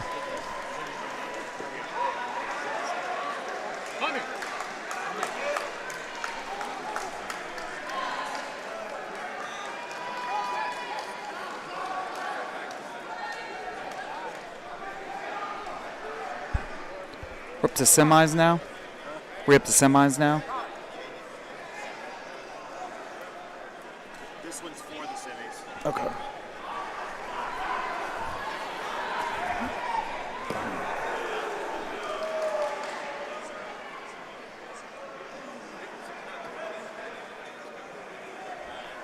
Reset or penalty? Okay.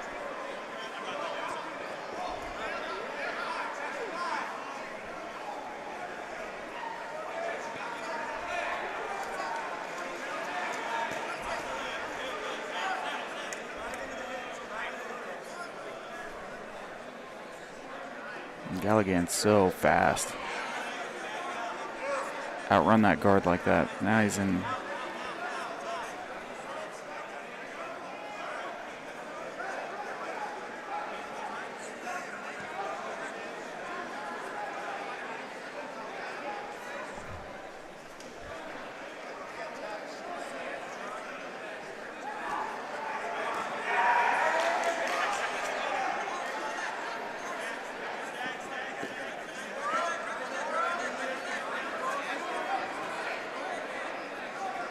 Things just don't rush the mount. Earn mount. Don't just try to jump to mount. Nice single leg X sweep.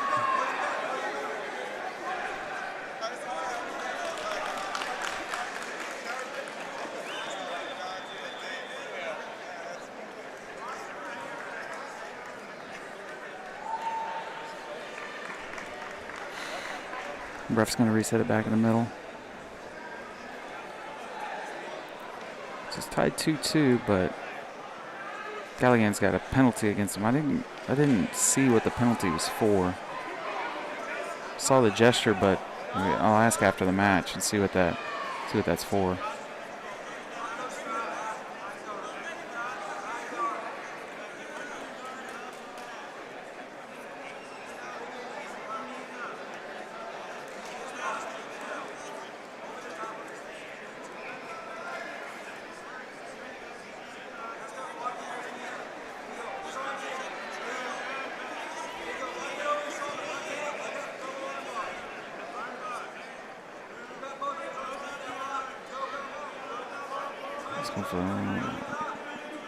Pulled out the wrong arm. No.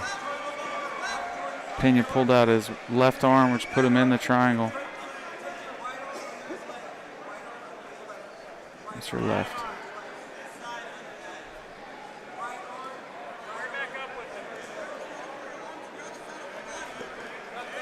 That's a tap right there.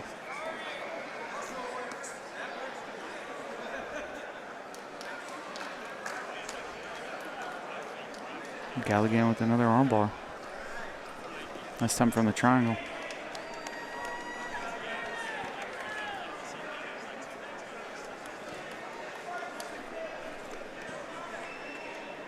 Think you put twice, no? I actually.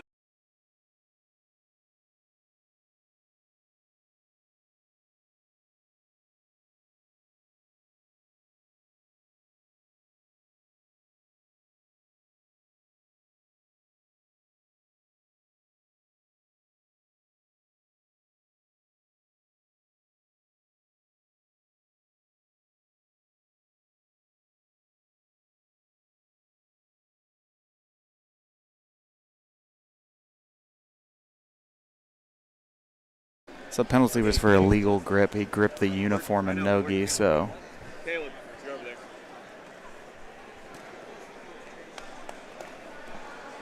Brothers and platypus here.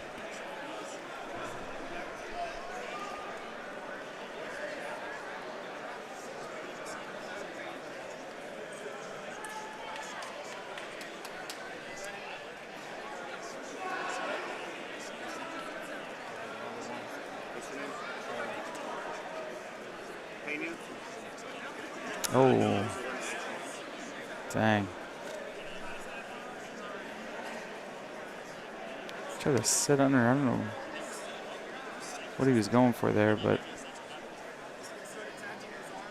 it's kind of the bad thing about sacrifice throws is if you hit them, they're brilliant. If you miss them, you a lot of times pull yourself into a bad position.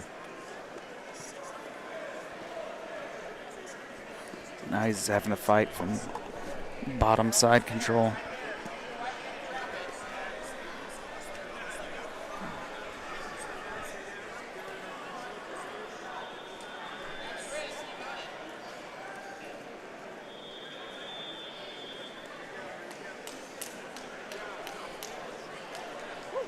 Got a knee on belly.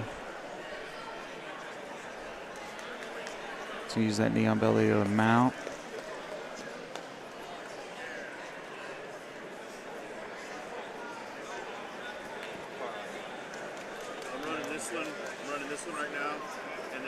About to get reversed off of this. We're back to standing again. So by 4-0.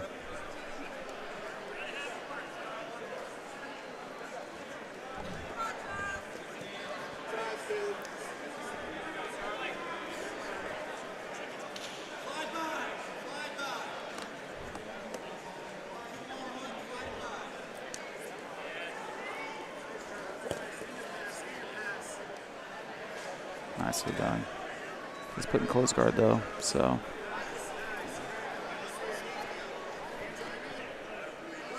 He's got Gotta watch the sweep here. Ooh, nice. Good pass. Didn't get to. I'll have you over there. Okay, we're back. Sorry about that. Raven. So, our Wi-Fi here is it has to re-get permission to be online, and apparently it's at 2 hours when that happens because we're at exactly 2 hours. So. Well, they're doing this one right now. No, don't bring me in because they'll bring you a bathroom break. They're doing this one right now, and then this one goes next. Okay. It'll be one record. Okay, thank you.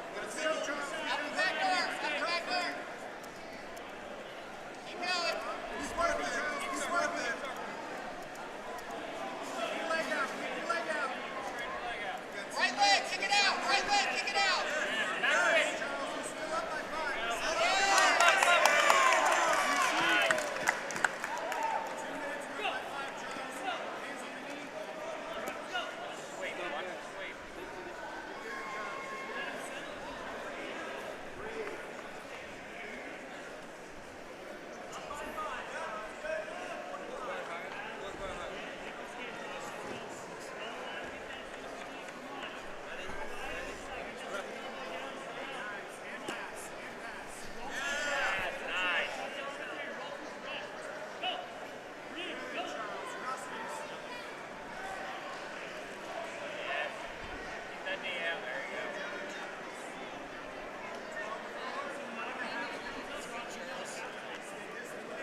Back on the belly to get another 2 points.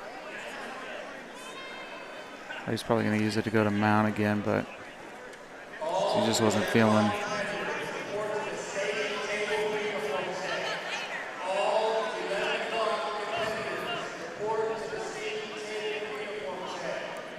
Maybe a buggy choke here? He's going to buggy choke all day yet, so.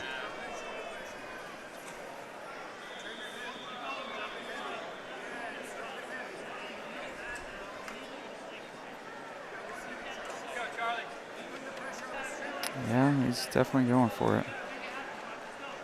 Let's see a buggy choke. No.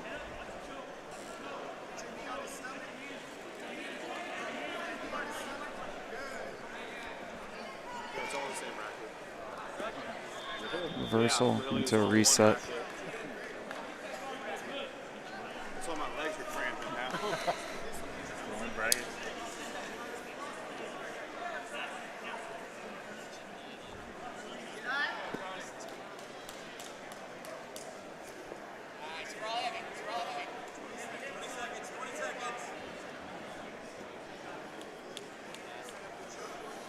Childress just does not have a whole lot of time to work here.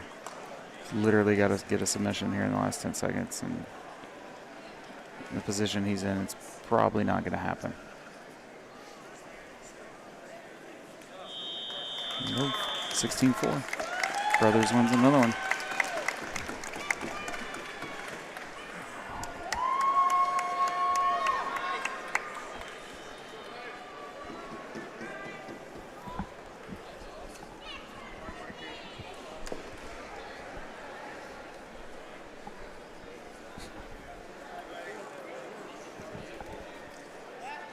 So cold. Feels good though. Yeah, I forgot my long sleeve. I know. Referee here yesterday won. I got a goal. No way.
I'm getting 2 black belts next.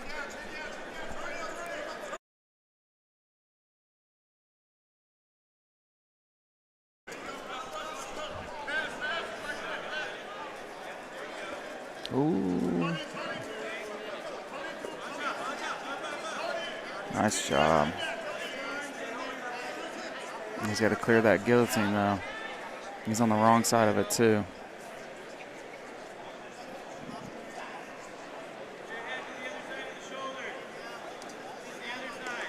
Oh, dang. Galligan shut down by guillotine. Whenever you're done, I'm just gonna run this one through. Just know about it, Oh, okay? that's perfect. Thank you. No. Oh, you can. Oh, you can ref it. It's black belts. You what? I do want to commentate though.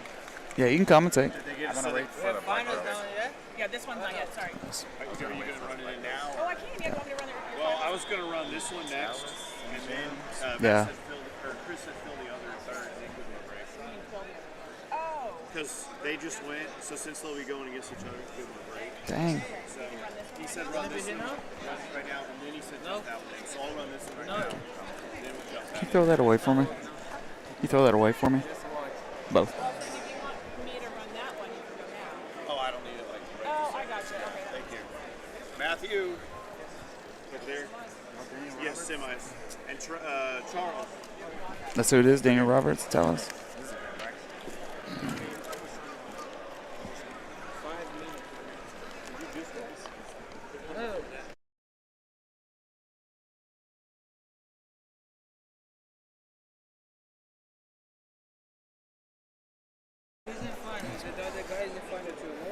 So we got Jans and Talas. Nice. They've had a break. So they're gonna fight. No, I just ran Zachary and Trey. Oh, you were right before that. It was so short. Okay, sorry. I get what you're saying. So I'll just do a 5-minute break right now then. So we got Kevin Williams back. What's good? Charles just. Man, I'm excited about this matchup with Yes. Jans He and went, and this Talis. match was like 30 seconds, so Yeah, this is going to be a good match. I can jump him in. I'm going to go take And a quick GoPro's rest locked break, up though. again. If she wants to jump in, now Jeez. she can. No, I forgot that Charles is gone on Mat. Oh, so we're gonna do the. One, just take his one for 30 seconds. Okay, cool. All right. You were right. I didn't know. I It was wouldn't right, be a live stream if it wasn't for technical difficulties. Are we doing this match?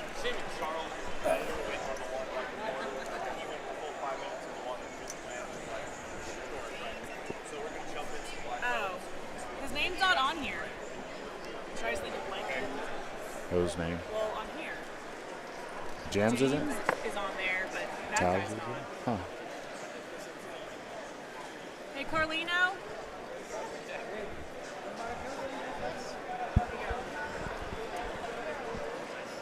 This GoPro's going to be the death of me today.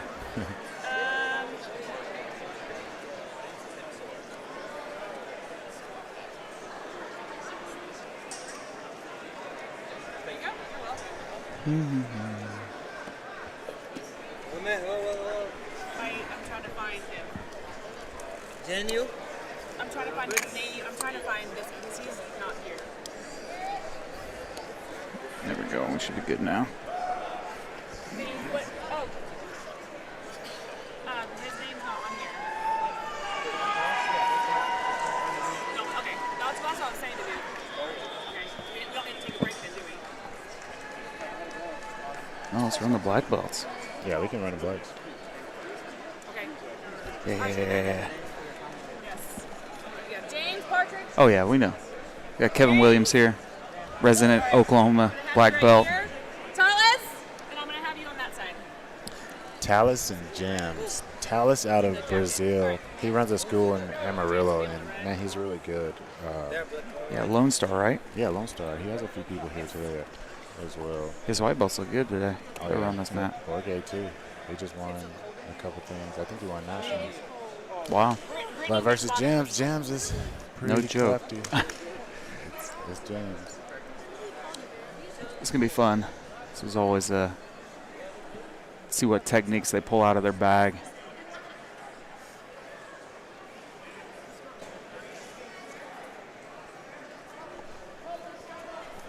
Talus likes to wrestle. And I know Jams is gearing up for ADCCs. Let's see if we get some wrestling today.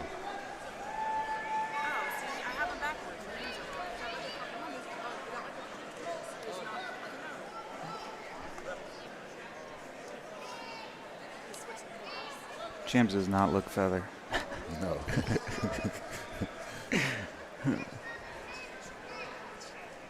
Yeah, I figured we try to wrestle today. Oh, Jam. Looks like Jam's wanting to pull. Yeah, those hips are coming forward. Nice clean pull. You watch this double inside control by Jams. Talus with the body lock attempt.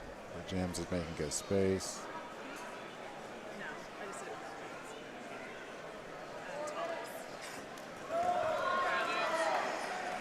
When in doubt, frame on the face. Yep.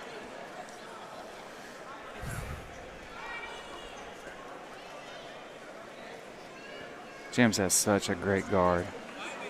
Talus is going to have to not be one-dimensional here to pass this guard.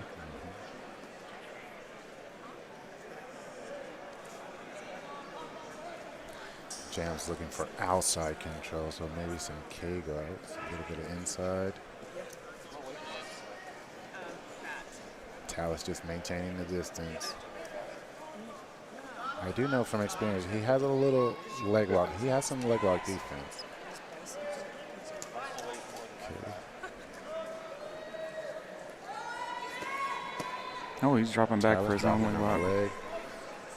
Jam's just controlling that inside, though. He's not letting him pummel it. Place that foot on the hip.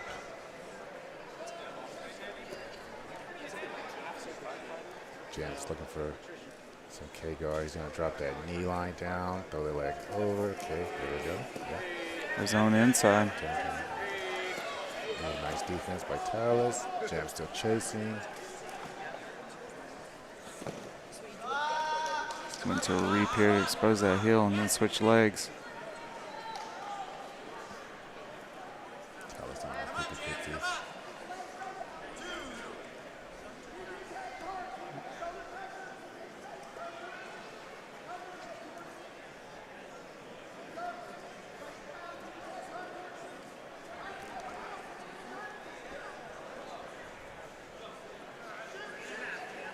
Talus with the backside X guard.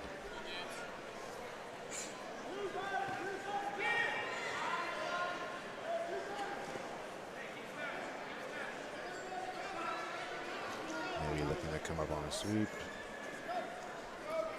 Some of your favorites, the money sweep. Money sweep.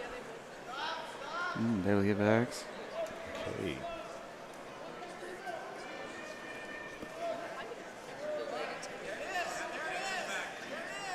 Jams on the back take off the leg lock. They've been working extensively on that. Yeah, that's a Hunter Colvin special right there. Jam to the back off the leg lock. And, ooh.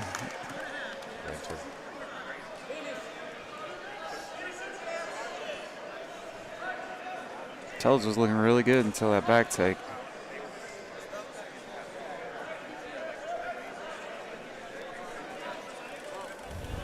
Yeah, I know Jams is, we've discussed about him liking being able to take the back from any leg lock position.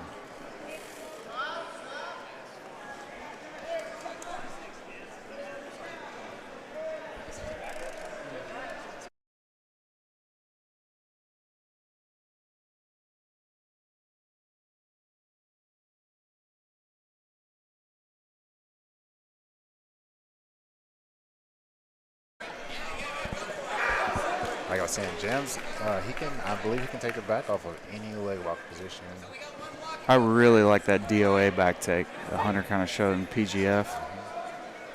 I had someone try to reap me the other day, and I just stepped over and just took his back. And I was like, wow, this works really well. I think he's working for this rear naked. Talus is really struggling to get that arm down. There it is. Nice defense. Right.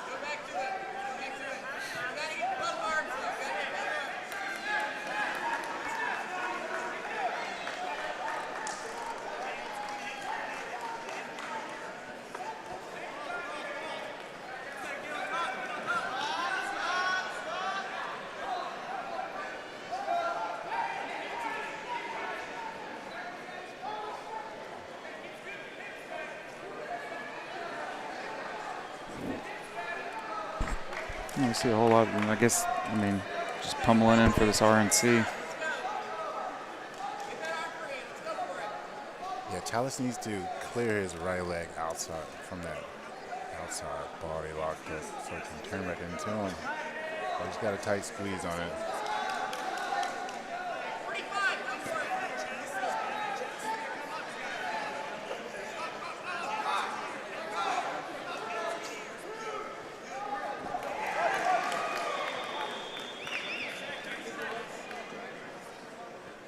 Yes, that's what. James' back control is really solid, though. He's doing a good job of keeping this. Unit still.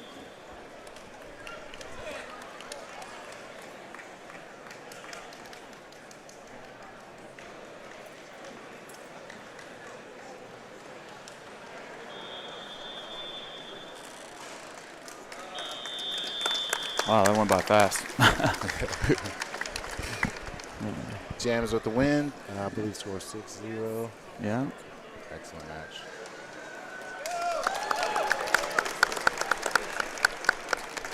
I know it says adult featherweight, but that is definitely not adult Yeah, featherweight. I think it's middle, actually. Yeah. Yeah, they're middleweight. Okay. It was adult middle black belt. Jams used to be feather. Yeah. Which is crazy. 145. Now he's 185. He's giant.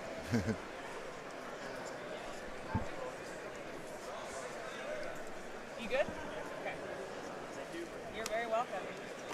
A lot of people have been coming over asking for their cards. I told everyone. But that's why I'm bringing him down for a seminar. Y'all commentating? Hmm? And, who just went? The Jams and Homeboy just go? Yep. What happened? Took his back off leg lock.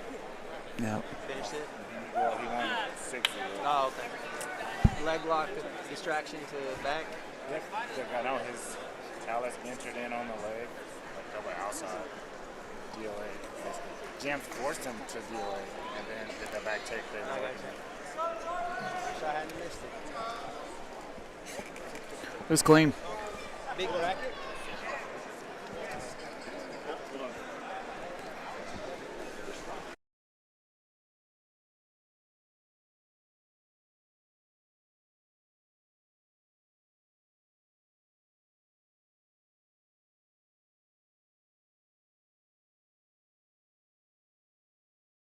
Here, so we got finals for this bracket finally. Semi. Okay, never mind. Let's get a couple more.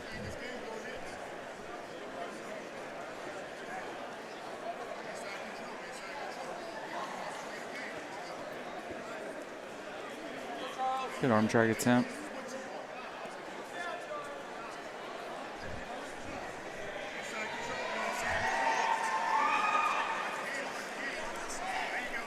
What's up, Chris?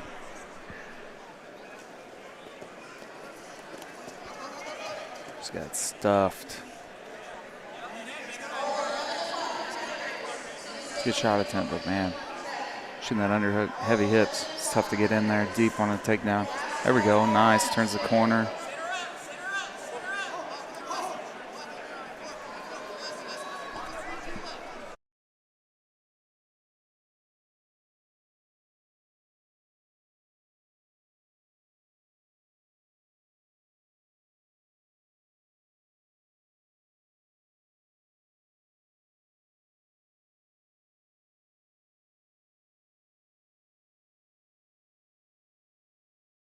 Cool. We're going to get to talk to Jams after he goes and gets his gold medal. So, love talking to him.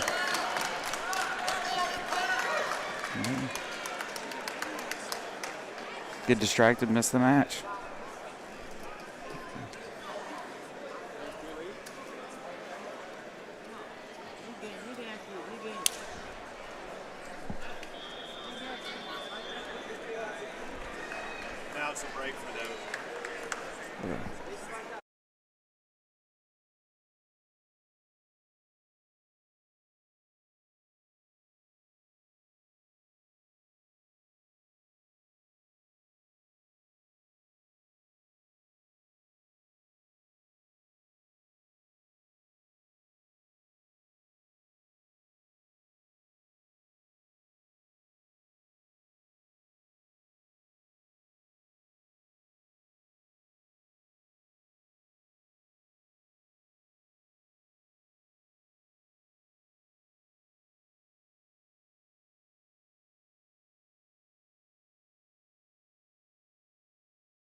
So we get a small break on this bracket, then we come back to finals.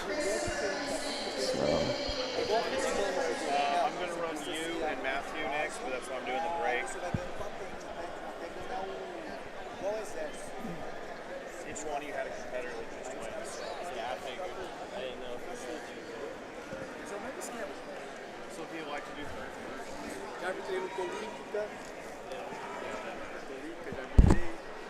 I'm going to have you on that side.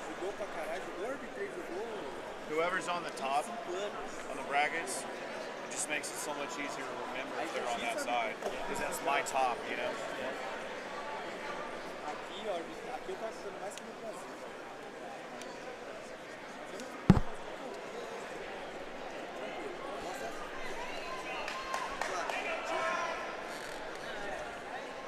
So we got Wade from Kudos over on mat 8.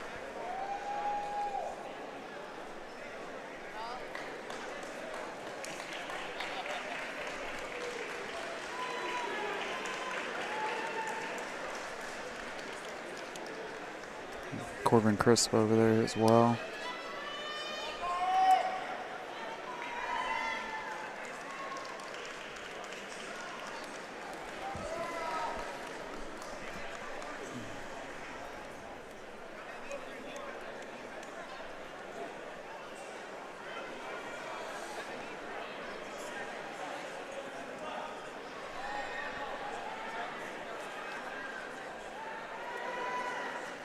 So we got Jams heading this way.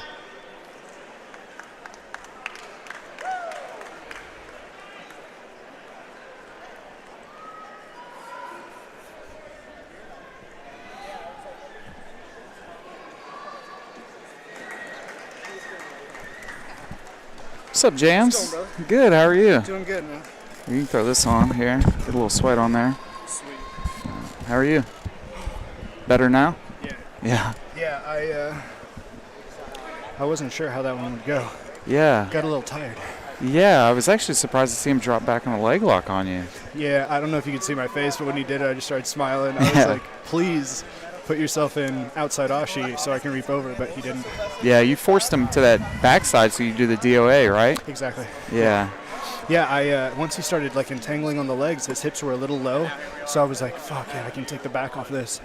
And like again, if you watch the match, you can see me smiling, because like that's just something we practice all day. Yeah, you know yeah. what I mean? Like, okay, they're going for the legs, push the hips down, but his hips were already kind of low, so I was like just rotating around to try to take the back.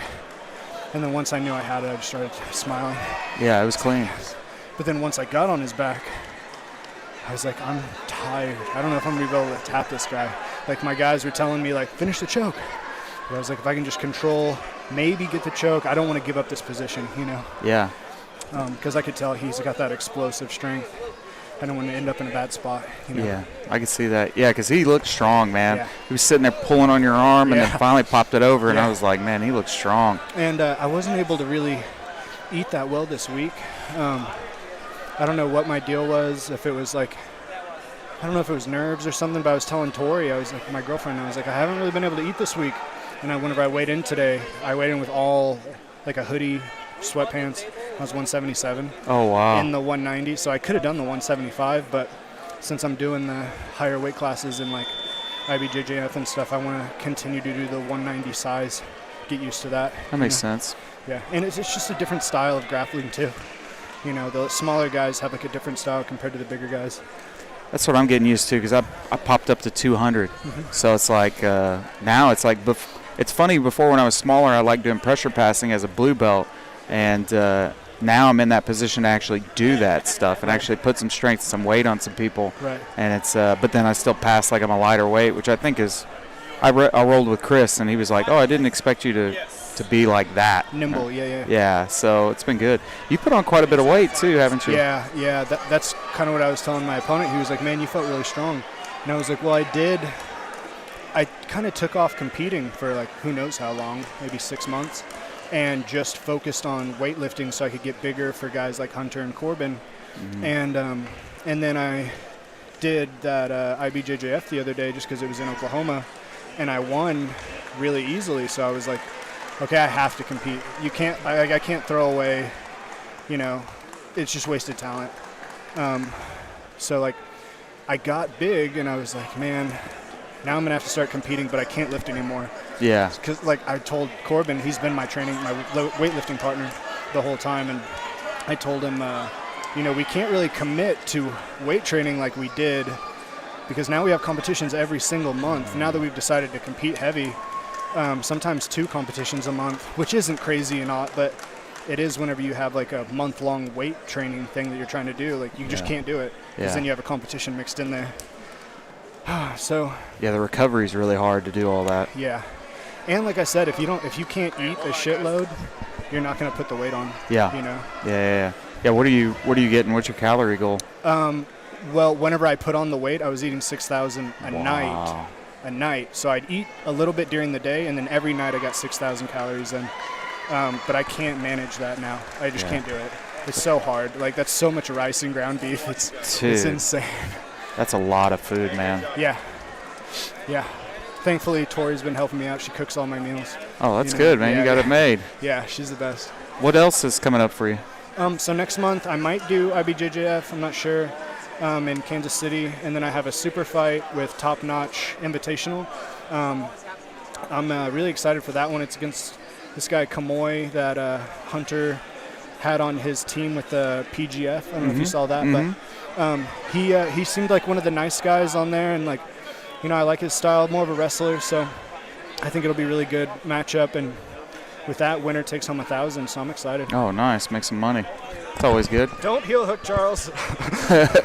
One of my students up here, he's got the 50-50 heel hook. I'm telling him not to do it. Yeah, don't go for that inside heel hook. Just go belly down on a straight ankle lock. He's a white belt, but he taps black belts with heel hooks. Dude, he's been looking really good today. Your team, and I've only got to see your white belts today, and they've been really good. Thank you, man. So stand-up looks good, and then, of course, their leg locks are going to be solid. It's just like the kind of environment we try to create in the room.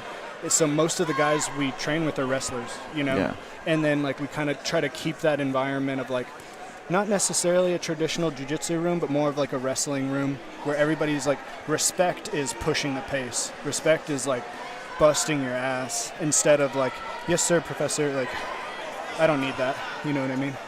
I need you to like work hard. Yeah. And like, I've seen the sweat pulls. Yeah, yeah, exactly. Exactly. It's crazy. You guys work hard, and man, you've worked your butt off too. You kind of like grew that no-gi scene inside your academy, and then branched out on your own and started Brothers and everything like that. You've been like a big leg lock pioneer here in Oklahoma. And blows my mind, man. Yeah. It blows my mind. Like I'll joke around with some of my friends, that are black belts now, and like one of my buddies told me the other day, he was like, you taught me all the leg locks I know. And like coming from like a black belt from another academy, like I never thought about that. He's like, yeah, dude, I've been watching you the whole time you've been coming up. It's just not really the stuff you think about when it's happening, but afterwards when you look back on it, it blows my mind, man. Yeah, Kevin attributed a lot of his leg locks to you. That's crazy. Yeah, that's what I mean. It's like you don't really think about this type of stuff when it's happening, and then after, like, you kind of get to look. I don't want to say legacy, but you get to like look back on like what's happened. And no, it is a legacy. It's definitely that. Dude. It's weird. I just don't really look at myself like that yet. Well, you're still young. You know what I mean? So it's like, but I mean, you're literally leaving a legacy here in Oklahoma. You know, it's crazy, man. You made people, especially the people that competed against you, they had to go train leg locks. Right. Yeah. Because when you were doing leg locks early on, it wasn't like the boom. I mean, DDS wasn't out there and all this stuff. So people had, if they were going to compete against you, they had to learn leg locks or they were going to get submitted. So it used to be so much easier. Right. Yeah. Yeah, I shouldn't have put out so much video, I guess. It works, dude. I hit that DOA back take that Hunter hit in PGF, man. I had someone try to reap me a couple weeks ago, and I've been drilling that and just instinctually just hit it, and I was like, oh wow, that's kind of what I was trying to set up today. It wasn't from DOA though; it was in honey hole. So same thing from the different positions. It's just like the leg ride position is what we call it. So like that's been the main thing we've been working on because guys got better at leg locks, like you said. It was like, okay, now we all, because Hunter honestly was taking my back every time I'd leg lock him. We were like, what are you doing? And then we found out what Hunter kept doing to me, and then we're like, all right, we have to do this way more than we're doing leg locks. And then it just became the thing in our gym wasn't leg locks, it was taking the back off leg locks. And man, that's helped so much, as you saw with Hunter in the PGF. Yeah. And He's just been murdering people from back mount, dude. yeah, man, his back takes and back finishing is on another level. I wish I had the back finishing that he had. I feel comfortable getting to the back, but then once I get there, like his finishing, like he'll smash through your face. I still don't really have that Yeah. finishing power. You know. Oh, Just you'll reps. get there easily. Yeah, it takes reps. Yeah, you'll get there.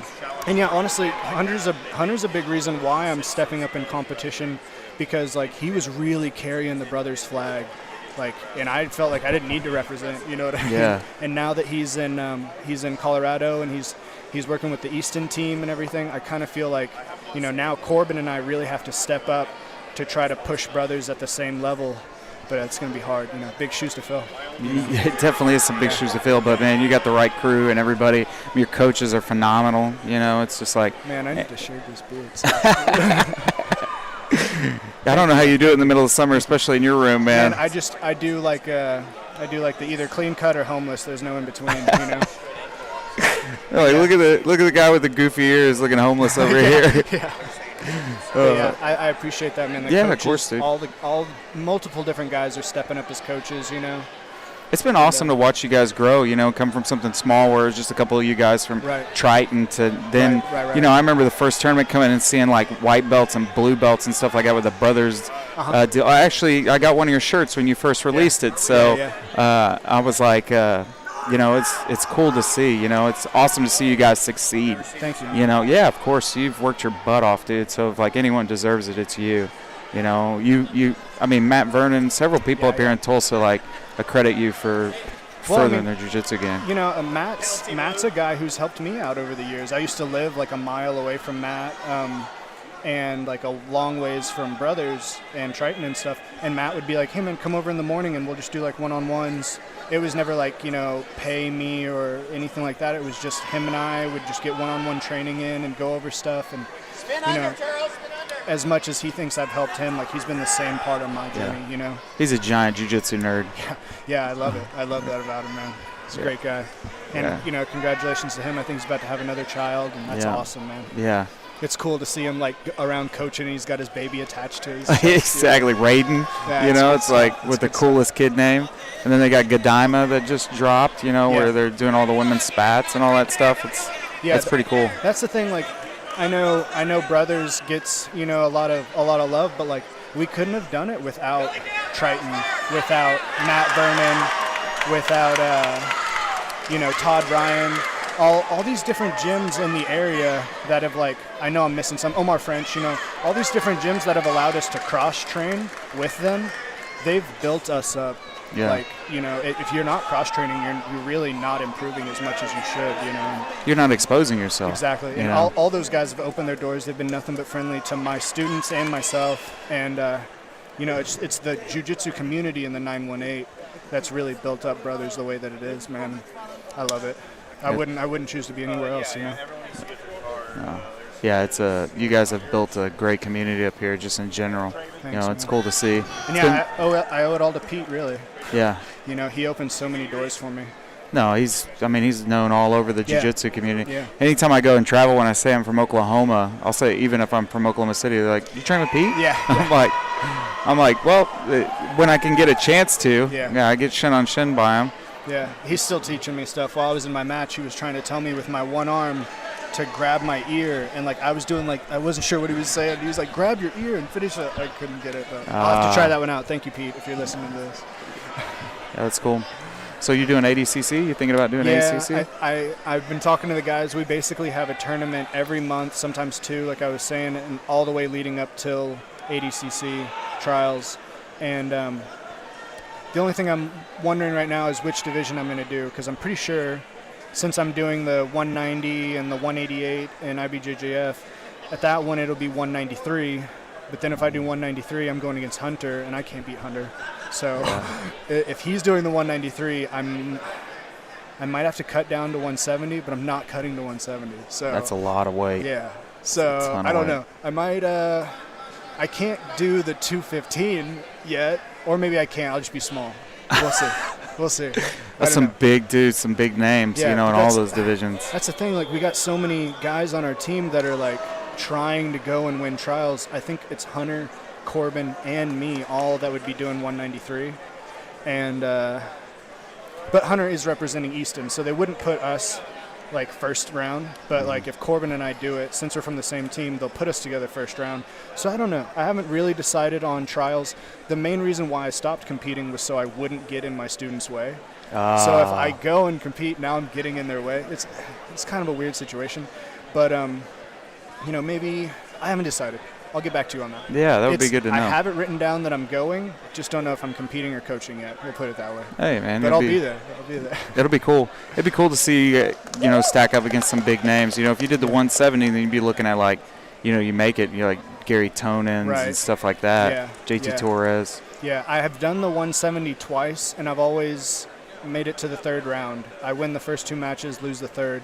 And honestly, that's the thing with me in tournaments. I do way better in super fights. Yeah. I've been competing all the way through black belt, but I still haven't really figured out how to push all the way through a tournament. I've been trying to like listen to music in between the rounds to like, replicate what you did for the first match to get you pumped up for the second, third, fourth. Because in the past, like I've been like, oh, I'm pumped, I'm in the mood, I'll keep going. But then I'm kind of flat by the fourth match. But I think it's crazy to think like that you can get pumped up for a fourth match without doing the things you got pumped up for the first match. It's like just replicate it and then you'll be fine. Yeah. So trying to do better with that. That's tough, man. That would be really tough, It's all about like how your mindset is. Like we got some guys again, like Hunter. He just rides the momentum and gets better every match. Yeah. But that's just not how my brain works. I like feel proud of myself after each win. I'm like, man, you did so good. And then I get a little bit less hungry. You get a little bit more complacent. Yes, exactly. Exactly. Yeah, that's tough. Yeah, that's where you can get caught pretty easily. So I just like super fights. If you're looking for somebody for super fights, guys, I want a super fight. Well, it pays too. Yeah. That's another great thing about it. If you have to cut weight, at the end of the day, you're getting some money. So it's like, at least I'm getting paid. I'll probably never cut weight again. Yeah? Hopefully not. Hopefully never. I don't like it, man. I've cut weight a few times. I've cut all the way down to like 135 and then 145, and I always compete bad whenever I cut. And like, if I look bad out there, even if I get a sub, if I look dead, I'm not really showing my jiu-jitsu. Oh, yeah. That so makes like, sense. even if I lose in the heavier weight class, at least I got to go out, do my thing, and feel good. That's kind of where my head's at now. It's like, don't go out there and put on a subpar performance where you might win because you're a little stronger and heavier. Go out there and do your jiu-jitsu, and if you can't beat a guy your size, then like, go train more. Yeah, it just is what it is. Yeah. Something got exposed and you need to work on it. So yeah, I tried to cut to 135 for Nogi Worlds a while back and just did terrible, and then tried to cut to 145 for CJJ after a trip to Honduras. That was the worst cut I've ever had. It was like 40 pounds in 2 weeks, and I just starved myself. I didn't even do the cut correctly. And then whenever I went out there, I won my first match, but I was like a zombie. And then by the time the second match came around, I felt terrible and just got my ass kicked. Like CJJ just smacked up and then finally taken out an OT. Oh, that's tough, man. Yeah. I think you just want to survive. You're like, man, then you get in that survival mode, but you're like, I can't really do anything. Well, it's weird. I was like in survival mode, but also in the please finish this so I can get out of here, dude. So I can go eat. I'm dying. Yeah, there's been a couple of times where I've cut and literally thought like, am I going to die from this? Yeah. Because you can really screw up your body cutting 40 pounds, for a jiu-jitsu tournament. It's not worth it. No. But, I mean, it's a you lesson. Learn. Yeah. Exactly. It is a lesson. I'll never do it again because of these lessons, And, you're a coach, too, so you can be like, hey, you don't want to do that because I did it and I wasn't able to compete at my fullest capability. Yeah. When my guys ask me now, I don't even wait for them to ask me. I say, hey, who else is competing this weekend or next weekend, whenever it is from the tournament? And I'll say, guys, don't cut more than 5 pounds unless you're a wrestler who's been cutting weight your whole life. Because I want to see you look good. Yeah. We had some guys out here that did really well today, and then second match gassed out because they had to cut weight this morning. And I'm like, why are we cutting weight this morning, man? Why are we doing this? Yeah. Tighten up your diet weeks ago. Yeah, I can't lie. We were watching the road to ADCC last night. One of my students had like maybe 4 too many hot dogs. Oh, no. Should have stopped at 1. Yeah, one of my students last night was like, he's like, I can't really eat. And then we go somewhere, and he's like, I'll eat something little. And they're like, what side do you want? He's like, gravy. And I'm just looking at him like, what are you doing, man? You don't want gravy? Yeah, and then he threw up today, Yeah, exactly. It's like, yeah, was that gravy worth it? Yeah. I know you're in the South, but come on. So, cool, man. Anything else you got planned? Not really. Just, maybe Nogi Worlds. Yeah. Yeah, because like I said, the 188, I feel good. Like, I did the 190 today, and I was 177. But I feel strong, and the next weight up is 202, so definitely can't move up to that yet. Like, that's a whole jump. But the 188, I feel good in it, so I'll try to go do maybe a couple more IBJJFs and then try to go do IBJJF Nogi Worlds. And that's in Texas, so it's not like, that I love going to California, but it's expensive to travel all the way out there, whereas Texas, I can probably just drive there with a few friends. Yeah. Yeah, California is just expensive in general, like to eat and everything. True. It's like, $1,500, $2,000 trip. Yeah. Real easy. Yeah. So looking for sponsors to do that, and then we'll have the ADCC. There's, like I said, a couple little super fights, and maybe we can get some more stuff on the books. But yeah, it's like trying to balance that, like still focusing on getting my students and stuff, and making sure I compete more. But I feel like I can do it. I feel like there's no reason for me to give myself the excuse of like, no, you have to focus on your students. You can't compete. It's like, all right, I'm 30 years old now. I need to stop fucking around and compete and take care of my students. People do it. I can do it too. I agree. Just fill the plate. You're finally a Masters now. I didn't realize that. Yeah, I haven't switched over, but I am Masters. So if I lose ever, I'm switching to Masters. Come to our bracket, the old men. Man, there's some beasts in there, man. Dude, there's some monsters in Masters. Yeah, like I saw at the Oklahoma City Open the other day, I saw Zanji Ribeiro, and I was like, you're competing today? And he was like, yeah. I'm like, shit. Yeah. If I was in his division, that'd be insane. Todd had to go against Lovato. Yeah. So like kind of how I was talking about staying out of my teammates' ways and my students' ways. I was like, I don't know if I want to sign up for the absolute. And Todd was like, you should. And I was like, I feel like you should. And you'll get your match with Lovato.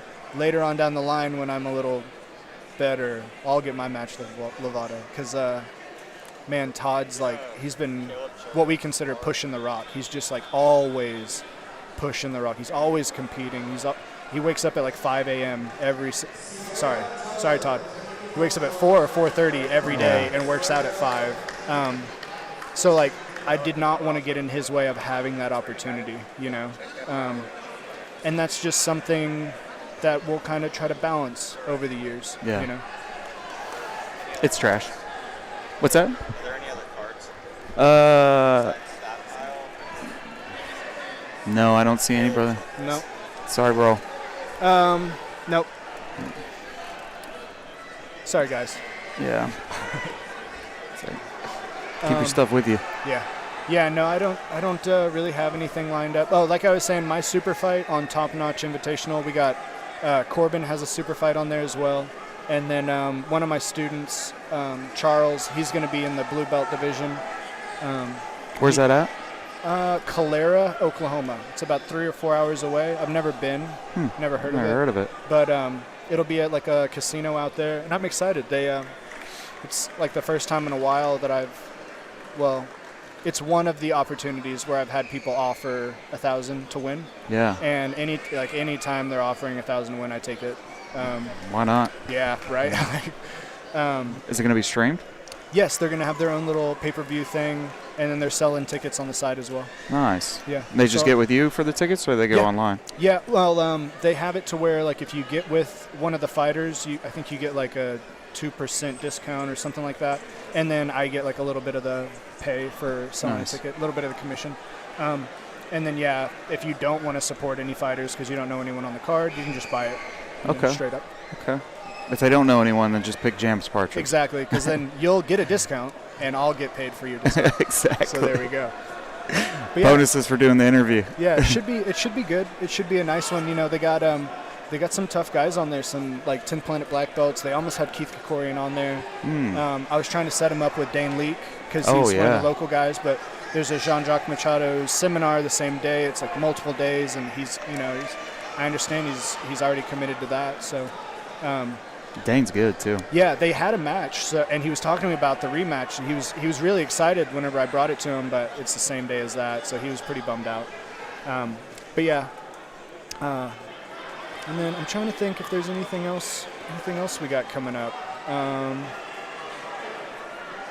I don't think so. I need to do another Brothers 8-man, but yeah, I just get wrapped up, That's tough, man. You got a lot on your plate. Yeah, and now I garden.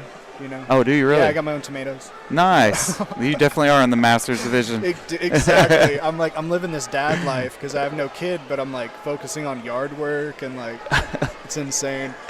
It's crazy how it works, dude. Yeah, I'm like redoing the backyard, thinking about putting a koi pond in there. It's crazy, man. I'm just 30, guys. I'm not 40. Oh man, dude, that's great. I never thought I'd sit down with you and talk about koi ponds. Right? No joke, that's hilarious, dude. No joke. Yeah, man, it's that's hilarious, dude.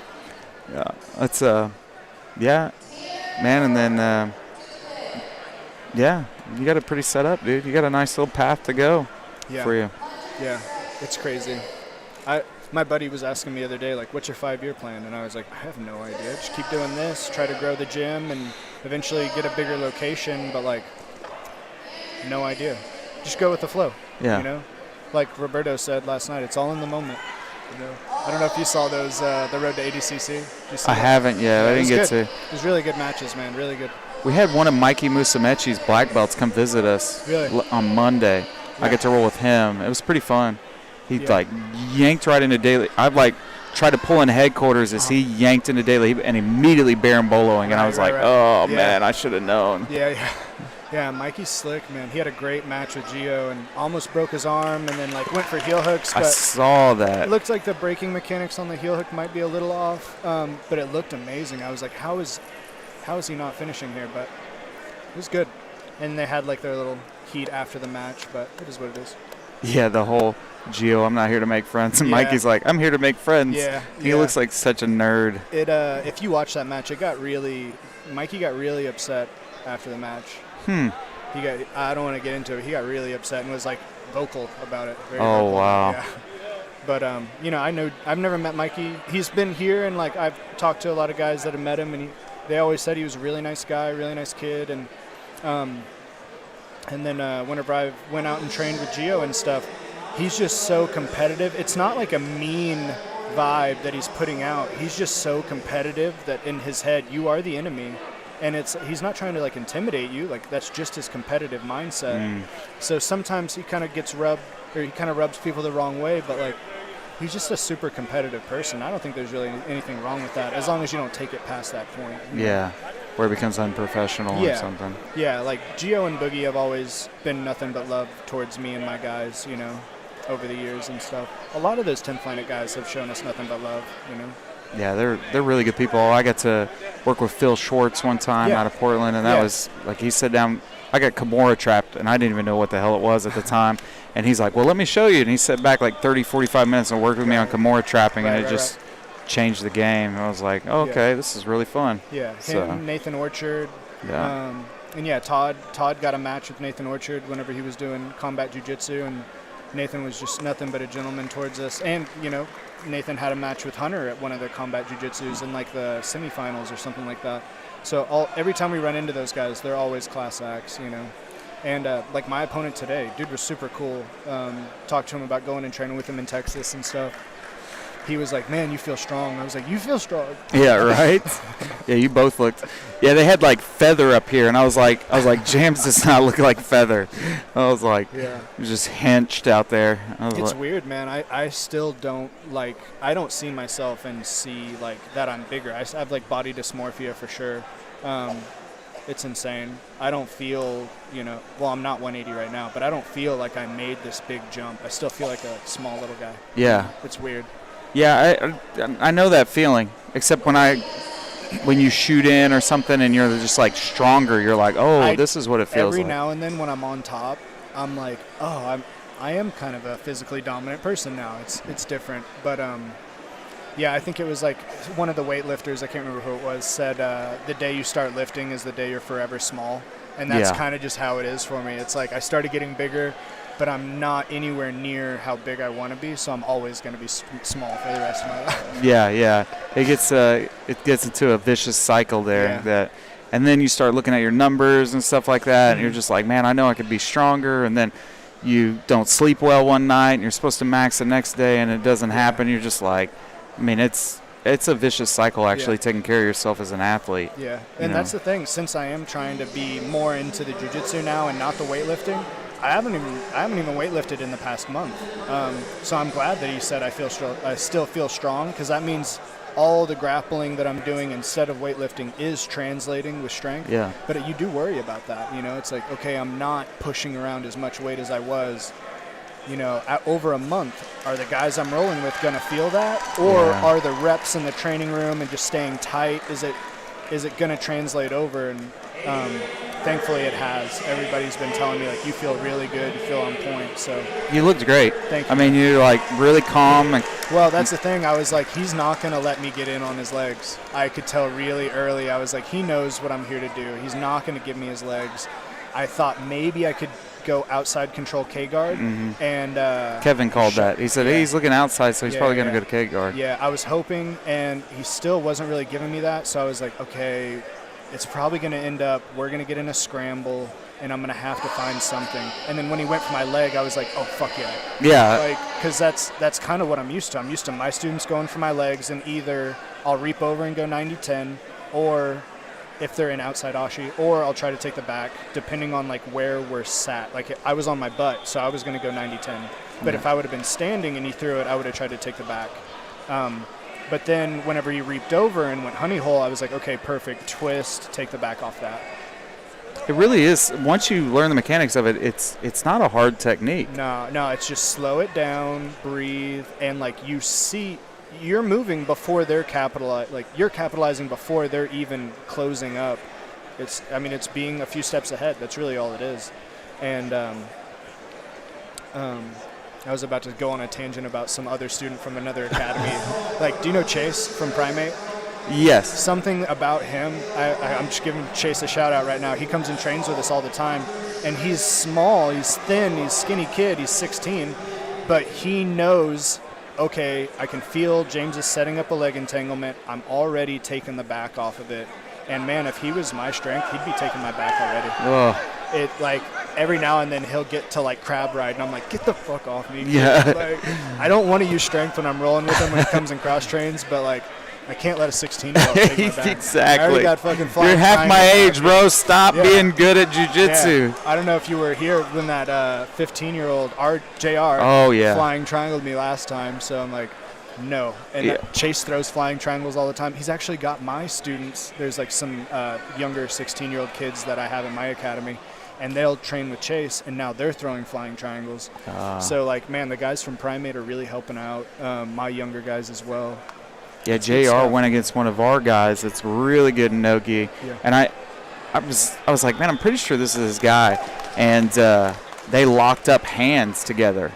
And then he just yanked him right in. He just pulled his hand in and yanked him right into a triangle. He's so slick. Yeah, and my student was like so upset and stuff. He's like, I can't believe I got submitted stuff. I'm like, bro, that guy submits black belts. Yeah. I'm like, yeah, nothing to be ashamed of, man. Yeah, and you're gonna get caught. I mean, it's like you get out here and expose yourself. It's gonna happen. You're gonna get caught. You're gonna get caught, and then you're gonna realize, okay, I'll never do that again. Like when he flying triangled me, I watched the video. I'm just hanging out with the collar tie. I'm basically like throw the triangle. Yeah. Like what an idiot, you know. It was never do that again. Never do that again. Michael. It's the same thing with him. It happened to him, man. He just had a collar, and the guy goes to pull guard, and he goes to pass the leg. But he's not pulling guard. He's pulling into a triangle. So when he goes like this, he's like, whoop, triangle. And he's like, well, I'll never do that again. Yeah, exactly. And then Hanato's like, well, don't do that. This is what I do. And it's like, I was like, oh, okay. Yeah. Yeah, those learning experiences, man. You can't just be in life for the great experiences. You got to be in it for the learning experiences and grow from it, man. It's all a part of it. That's a great outlook there. Yeah, well, I mean, there's just stuff that happens in life, and my students sometimes will be like, "Oh, that's sad," and I'm like, "No, that's life. Like, that's just a part of it, man. If you can't take those, you don't deserve the good stuff, you know." Yeah, exactly. Yeah, there's gonna be ups and downs for sure. Mm-hmm. If you don't learn from, well, I guess both of them, then right, it's gonna be cherish the good times and then learn from the bad times. So. Yeah, like my students have been asking me, like, what do I do to prepare, like, whenever I'm on the side and your head's fucking with you, because everybody's head's fucks with them. Yeah. And I was like, just remember how grateful you are, man. Like, really, like, you get to do this. You love this. So when those things start getting in your head and you start, like, wanting to quit before the tournament even happens, just remember, oh, this is a part of it, and I love this too. And then just be glad it's happening because you're about to compete. You know? Yeah. You've worked hard. You've earned this. Mm-hmm. Now you get to do this fun thing that. Right. And it's just a paid open mat. Yeah. You know, if you were going to pay to go to an open mat, you'd want to know what part of your game works and what doesn't. So yeah. It's just part of it, you know. So. And shout out to AGF for letting black belts compete for free. You know, yeah, that's I love a big that. thing. That's the only reason that I'm like, my friends are like, "Are you going to do IBJJF?" And I'm like, "Yeah, I just hate paying $100." And I know I sound entitled right now. No. But like, it sucks because you it's got like a membership all these fee and then that. all these tournaments are like black belts and brown belts compete for free, and then IBJJF's like, nope, it's $100. I'm like, fuck, man. And then I've had people that, you know, their black belts weren't interested in becoming part of that organization. Right. So who do they compete under? Yeah. You know, it's like. That's tough. We're lucky enough that, well, you've got Pete who's registered. Then worst case you have Hanada. You know, so yeah, I'm not paying $350 to be like IBJJF official. No. And if I have some sponsor that wants to do it, that's cool. But you're like, great. You can spend your money. Well, that's where I'm at now. I'm like, okay, if I'm going to do all these IBJJFs, I need somebody to sponsor those. You know. Yeah. And thankfully, I have some people at Triton's so big. If you talk about needing a sponsorship, someone in the family will be like, I got you. Wear my patch and I got you. Nice. Yeah. So thankfully, I do have a guy, Chris from State Farm. He's going to be sponsoring my IBJJF and my super fight. So I need to go ahead and register for that. Kansas City. I think that'll be my next one. It's in like Kansas City has some really good competition. Yeah. Corbin just came back from Chicago. I really wish I could have done that one. I saw Taza was up there. So, we'll see. We'll see how Kansas goes. That'd be a good match, Oliver Taza. Yeah, I faced off with him a long time ago in Metamoris, and I wish I had the video of the match because I don't know what happened. I'll be 100% honest. I put him in honey hole, and we were like both purples at the time.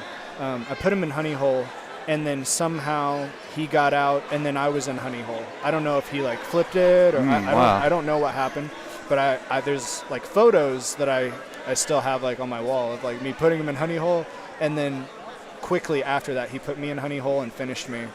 And then over the years he had a match with Hunter, and I don't think any of the other guys have faced off with him since, but he's gotten so much better, and I feel like I've gotten a lot better too. So maybe we'll catch each other at one of these IBJJFs. Yeah, it'll probably happen. He's a beast, man. Yeah, he is. He is a monster. Yeah. So, and then you're doing seminars too, right? Yeah. I think I might be doing one at Kevin Williams' place. He was talking to me about it. And yeah, we'll probably go over. We might go. It depends. We could go over the leg lock stuff that I've been working on because I do a lot of the K guard and the false reap. But like I said, my opponent was not going to give me the false reap today, so I was like, maybe I'll try K guard. He wasn't giving me that either. But the other thing that I've been focusing on, like I said, is that leg ride position where we take the back off all the different leg locks. And I might do that in the seminar. It really depends. I'll probably talk to him, see what he would rather me teach on. And that. And then I've just been working really bottom game. Every now and then I get obsessed with passing, but right now I'm really just working on bottom game. And like, have you tried the Andrew Wiltsey like knee slice where he like kind of pulls? It like, say I'm going to pass and I like step in with my right leg. If they hook the right leg, you like underhook and kind of pull into you as you like knee slice and throw your arm over. it's more like you're knee slicing and controlling the shoulders instead of controlling the hips, and it works so well. I've shot that underhook because a lot of times they'll try to come up to a single like Russell up, and I'll shoot that underhook. Yeah. So like I had kind of not wanted to teach the Andrew Wiltsey knee slice because it's not the way I do it at all. The way I do it is like, you know, you drop in, close your hips hip to hip, and then your elbow on the hip, so you're controlling the hips, not really worried about the upper body that much, just like staying super tight as you get the pass. And all my students have learned to do it that way. But in the situation where they sit up when you're standing and you can like slice right through and then like control more of the shoulder line, it works so well that I started teaching it, and now I'm hitting it every day in practice when people grab my leg. So it's one of those things where I was like, I don't want to teach this because it's different, and now that I'm teaching it, it works so well.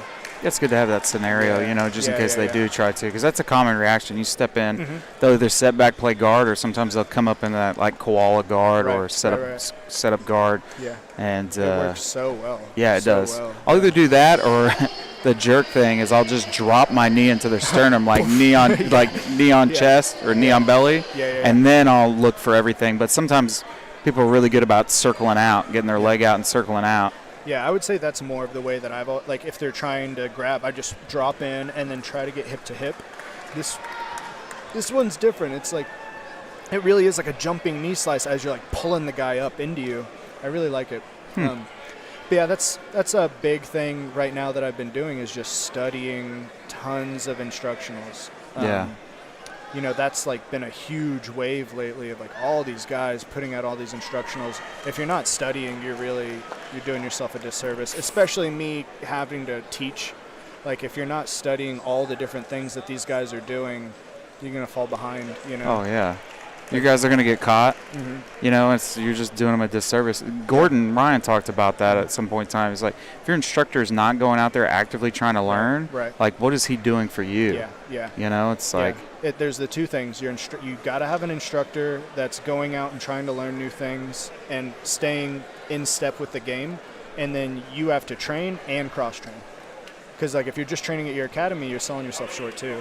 And I don't mean like there's some guys like PJ Barch like had a membership at 10th Planet and like ran his own 10th Planet and then had a membership at Atos. Yeah. And I'm not saying you have to do that, but like if you're not going and training at open mats with other guys, you're selling yourself short. You gotta up your game. Hey, a question for you, Chris. When are we coming back to Lubbock? When we coming back to Lubbock? Yeah. Oh, I don't know. I'd have to look. Okay. I just had a question up in chat, so. It's on the I'll pull it up here in a second. Well, James, I'm going to cut it short. It looks like we're about to have another bracket come up, dude. It's great talking to you as always, dude.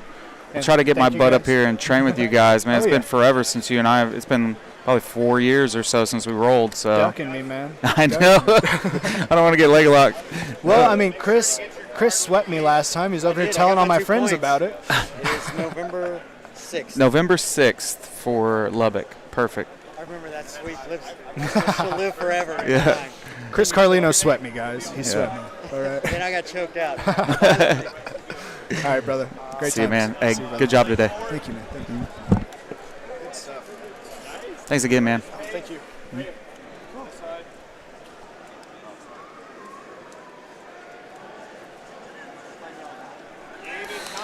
So November 6th.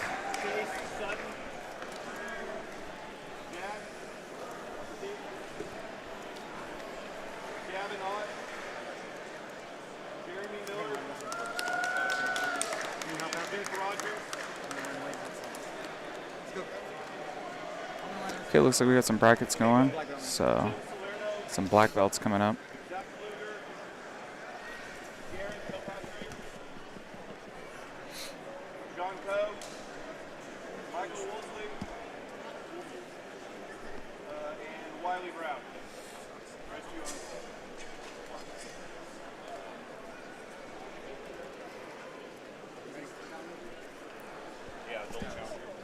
Did you get your card?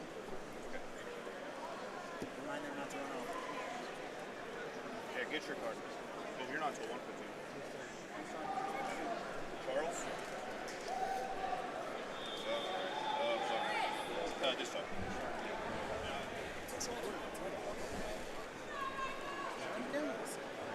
You don't want to film it? Is that what you're saying? You have cameras, bro? I got you on. That's what I was doing. I got you on. Yeah, you're all over the world, so don't. To film me losing is what he wants. Right, we already got that covered. 31 to 42 is a little bit of an age difference when it's black belts. Who do we have? Who do we have? Who do we have? Yeah, here we go. Oh, we got Wade Hudson, Tellez. Nice. Wade Hudson. Really good black belt. Tellez, obviously, good black belt.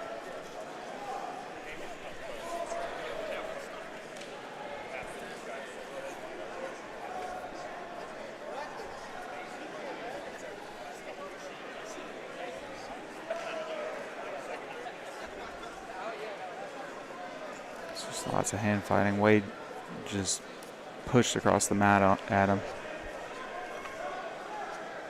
Wade's got really good grappling, really good stand-up.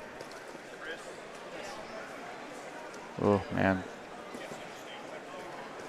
Really good guard, too. Tellez is really fighting, trying to wrestle up here. So he's going to pull bottom guard. Wade's just staying on the head. He's got a guillotine here. He's going to use it to snap him down. Maybe get around the back and get his points here. He's trying to roll under for a... Oh, he popped a rib.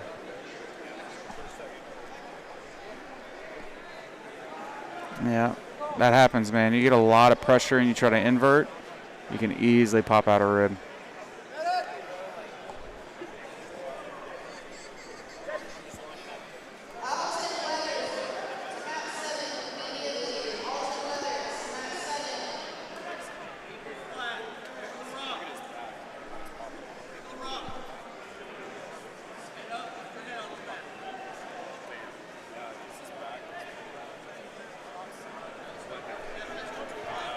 He tried to...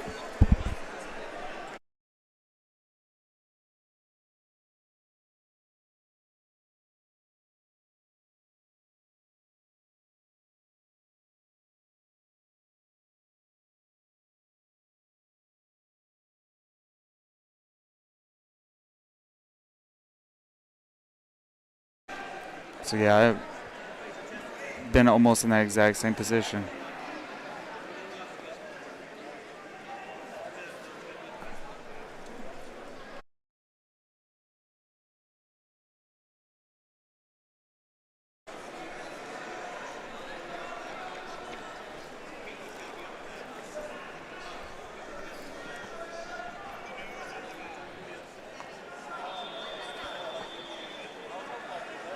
This is gonna hurt.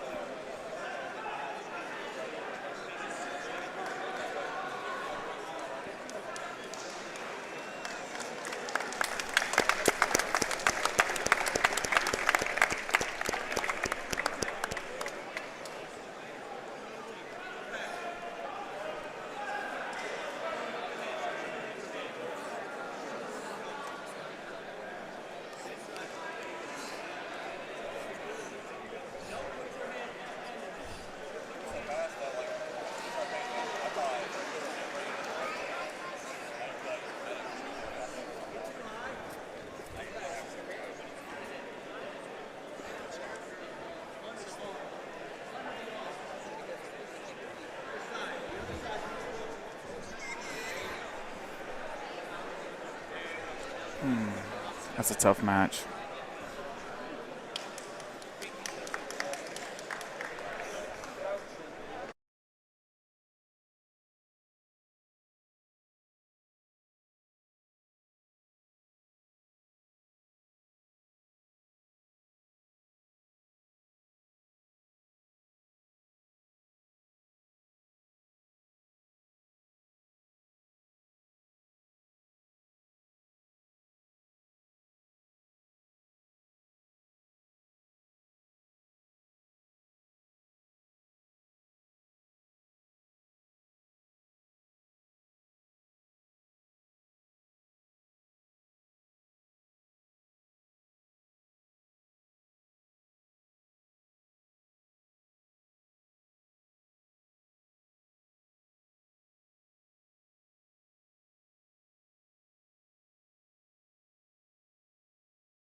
Okay, I'll be right back, everybody.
Oh, yeah, there you go, Dylan.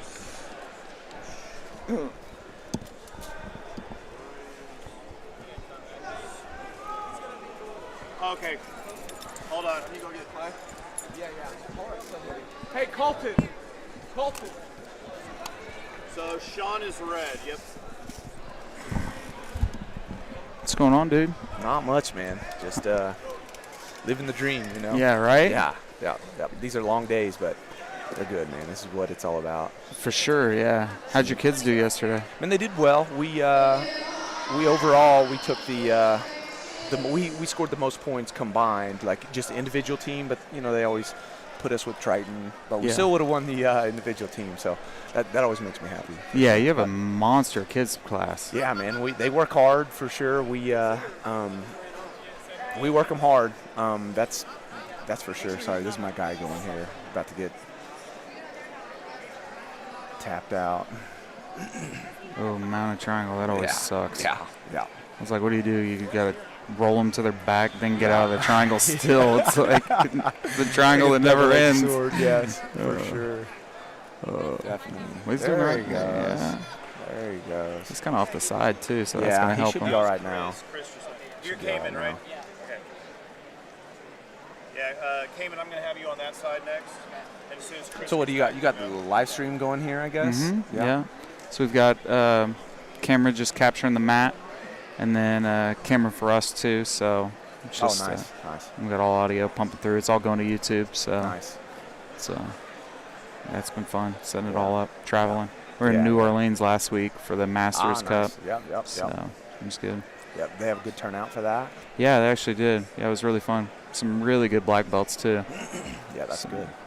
Not competing? No, man. I'm putting some fights on July 31st, so in 2 weeks, I'm promoting some fights in Enid. And then I work 8 to 5. I run the gym 5 to 9. Putting fights on top of that, it's like, oh, that's busy. It's that entrepreneur lifestyle, but I need to get back in there and get back at it. But right now, I'm content. Yeah, I mean, you're a good competitor. So. Yeah, for sure. I'm enjoying the coaching thing for sure. It's been a nice transition for me from doing the MMA thing and then jiu-jitsu, all that. So it's been, like I said, I'm enjoying the coaching thing. And I was just talking to Chris. I want to start reffing so I can kind of see what it's like for these people, because I myself, and just like any other coach, we're always sticking up for our students whenever they miss something. We're hard on them, and so I just want to. I'm going to put myself out there for them, so I'm going to sign up to ref. After I put these fights on, see just what it's like on the other side. Boy, you're a bigger man than me. Yeah, I think it'll help me be a better coach. Be better at these tournaments. So it'll be good. Like I said, I need to find sympathy for the refs, because a lot of times, as coaches, we don't have that for them. So I want to, I just want to see what it's like on the other side of it. So it looks tough. Right. Yeah. It's like you stop the match, make sure the rules are right, and score. Yeah. It's like, jeez. Yeah. All while everybody's just screaming at you. Exactly. You got so much pressure on you. So it is what it is. But like I said, I think it'll be good for me to try and just see what it's like on the other side. For sure. Yeah. So how many adults do you have today? We've only got, I think we've got 5 total. Okay. Yeah.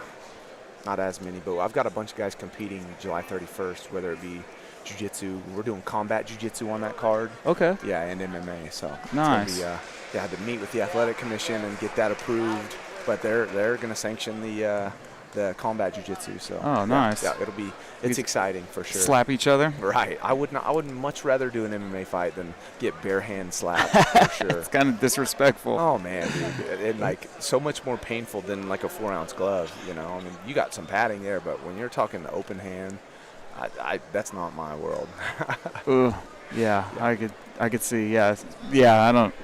Said being punched, you're like, okay, I'm being punched. You're like, right, man, I'm getting slapped, yeah, dude. Literally, and it's like, if anybody's ever been slapped, it just like instantly pisses you off. Yeah. It makes you mad. I'm sorry. No, you're okay. Just instantly makes you mad. So yeah, I give props to these guys for signing up. We got 4 combat jiu-jitsu matches on the 31st. So it'll be it's exciting, definitely. Who all do you have on there? So doing the combat jiu-jitsu, we've got Trey Houston and Jake Coleman. They're both matched up, which will be super exciting. Two of the best blue belts in the state for sure. 100%. And then Kyle Rosine, he's a highway patrolman out of my academy. And then he's matched up with Tyler Smith, I believe is the guy's name, out of Ponca City. Okay. And then we've got Corey Piercy, who I don't know if he's from Oklahoma City or Tulsa. I think he kind of switched back and forth. And then he's going against Jacob Hill.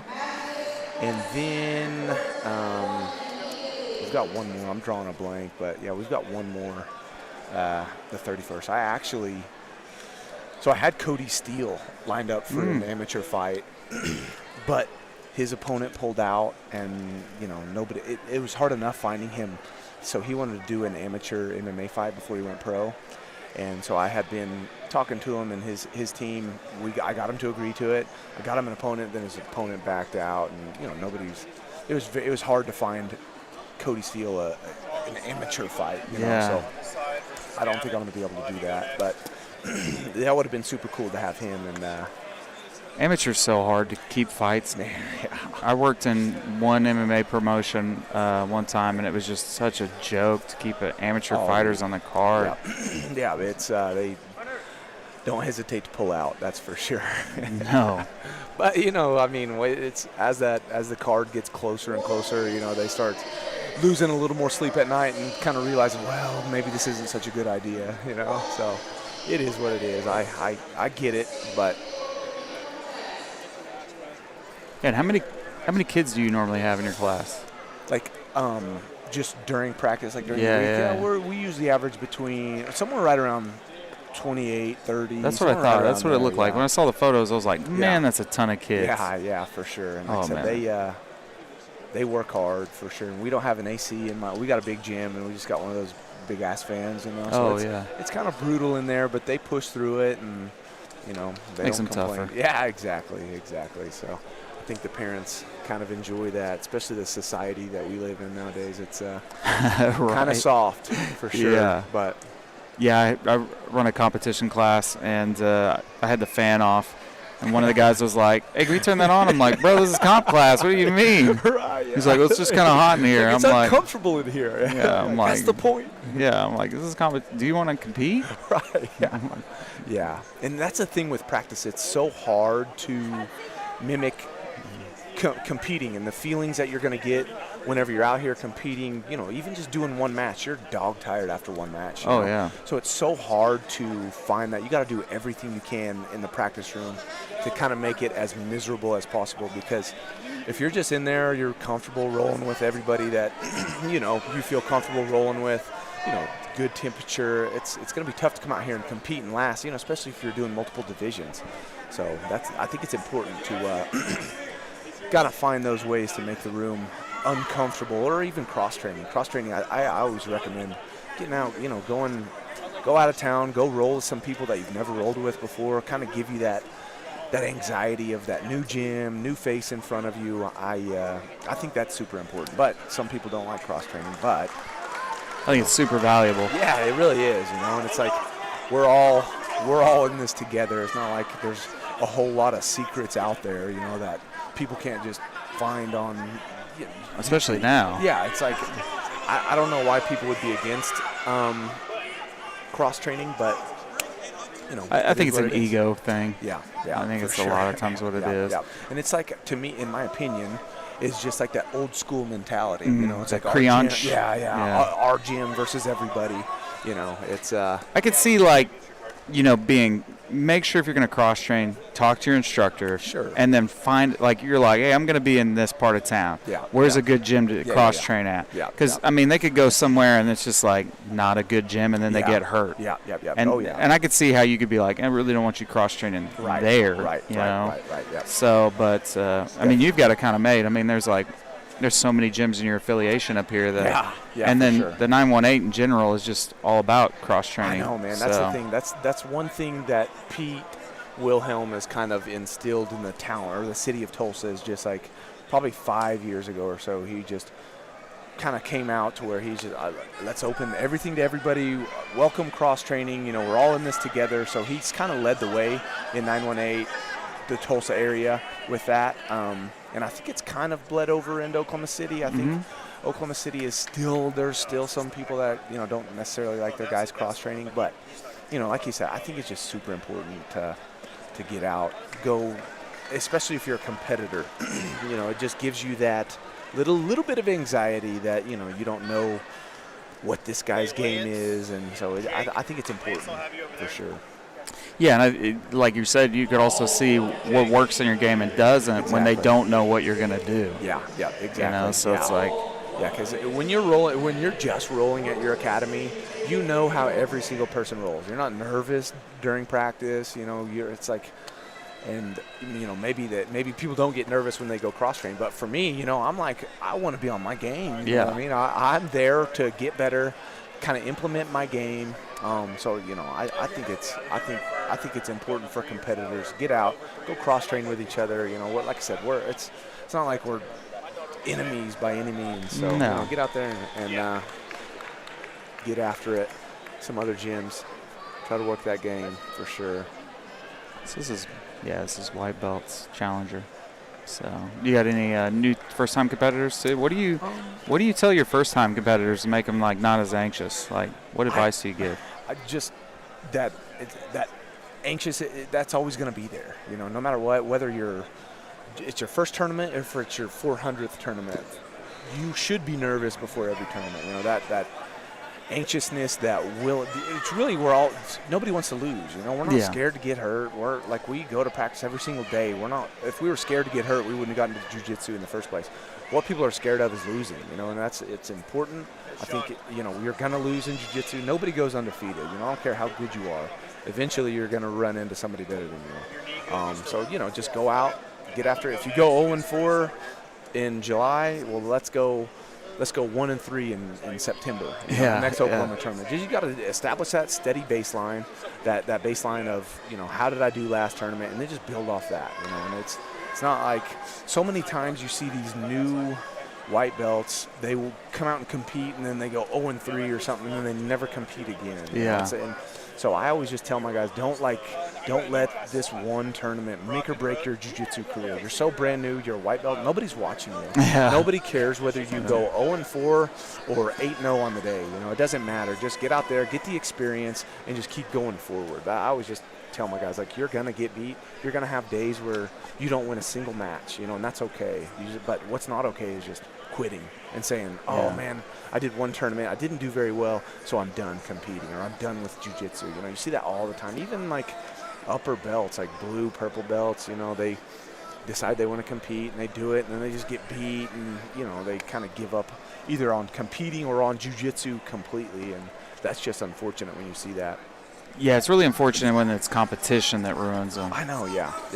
So that's kind of like what I tell my parents, their kids. I'm like, hey, don't force your kid to, like, compete. Yeah, it's a good thing, and it's like, but you could ruin the whole experience. I've seen it ruin kids. Right, without a doubt. I've had kids compete and then just, you know, they get choked their first match. They don't want to compete the rest of the day, and then they're done with jiu-jitsu. You know, I've seen that for sure, and you know, you don't like to see that, but it happens. So, you know, it is what it is. But I think I've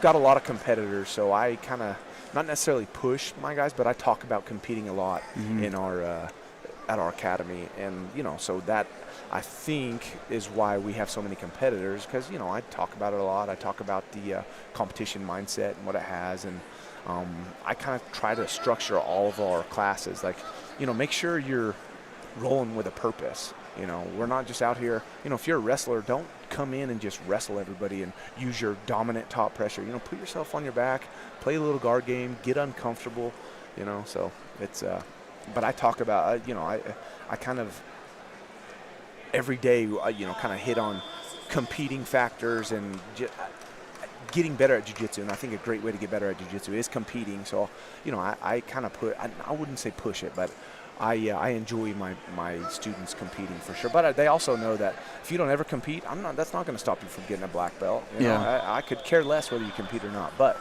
we do have a lot of competitors at my academy, so you know, that's kind of how we structure our classes. And you know, so far it's done well with us or for us, and we do well at these tournaments. So it's you know, it's working so far. But you do see where, you know, the kids or adults even. I've had adults compete once and, you know, not win a match, and then they don't ever compete again. So, and that's just unfortunate because you have no idea who you're going to run up against at these tournaments. You know, it just is what it is. It doesn't mean you're not good at jiu-jitsu. You're never going to be good at jiu-jitsu. You know, it just means on that day that competitor was better than you, and it is what it is. Let's move on. Monday, let's show back up at class, and let's keep moving forward for sure.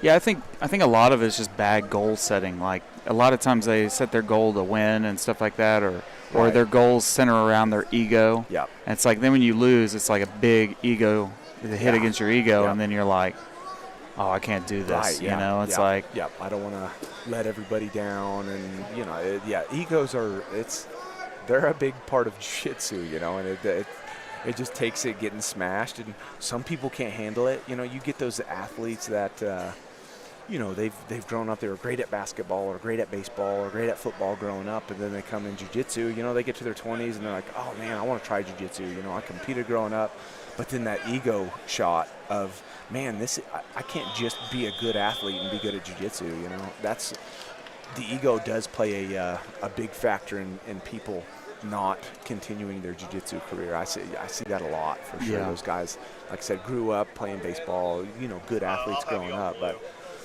you don't have to be a super athlete to be good at jiu-jitsu. Most that make it aren't. Yeah. I mean, I wasn't an athlete growing up, and I'm for sure 11 years in it. Yeah, look at Gordon Ryan. That dude, like, he'll post a video of like him dancing or something, and like he looks so uncoordinated. You know, I guarantee you watch him shoot a basketball, and I'd be very surprised if he had like a good jump shot. You know, it's like you don't have to be a super athlete to be good at jiu-jitsu. You just have to be committed.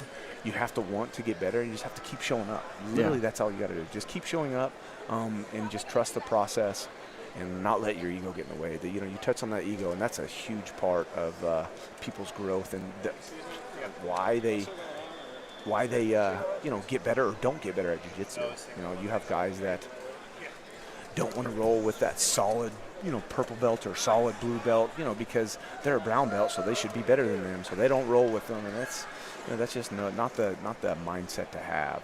For sure. No, you need to get exposed. Yeah. You know, it's like it's important for sure. And the place to get exposed is like in the practice room. You know, just it doesn't matter. The only thing, you know, belts are an ego thing. That's all they are.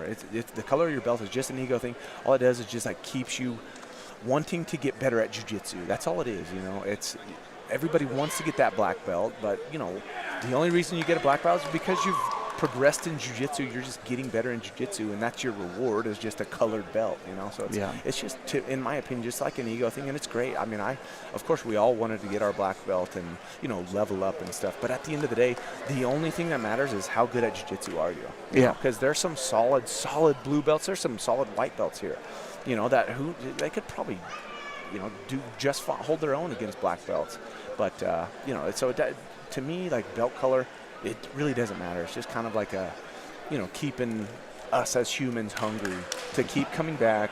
We always want that goal, you know, the goal of the next piece of tape, the goal of the next colored belt, whatever it is. So, you know, but at the end of the day, all that matters is how good is your jiu-jitsu. You know, I push on that a lot with my guys, is don't get caught up in like this $3 roll of tape that I bought at Walgreens. Like, don't worry about that. You know, if you don't get promoted, just keep going, keep getting better.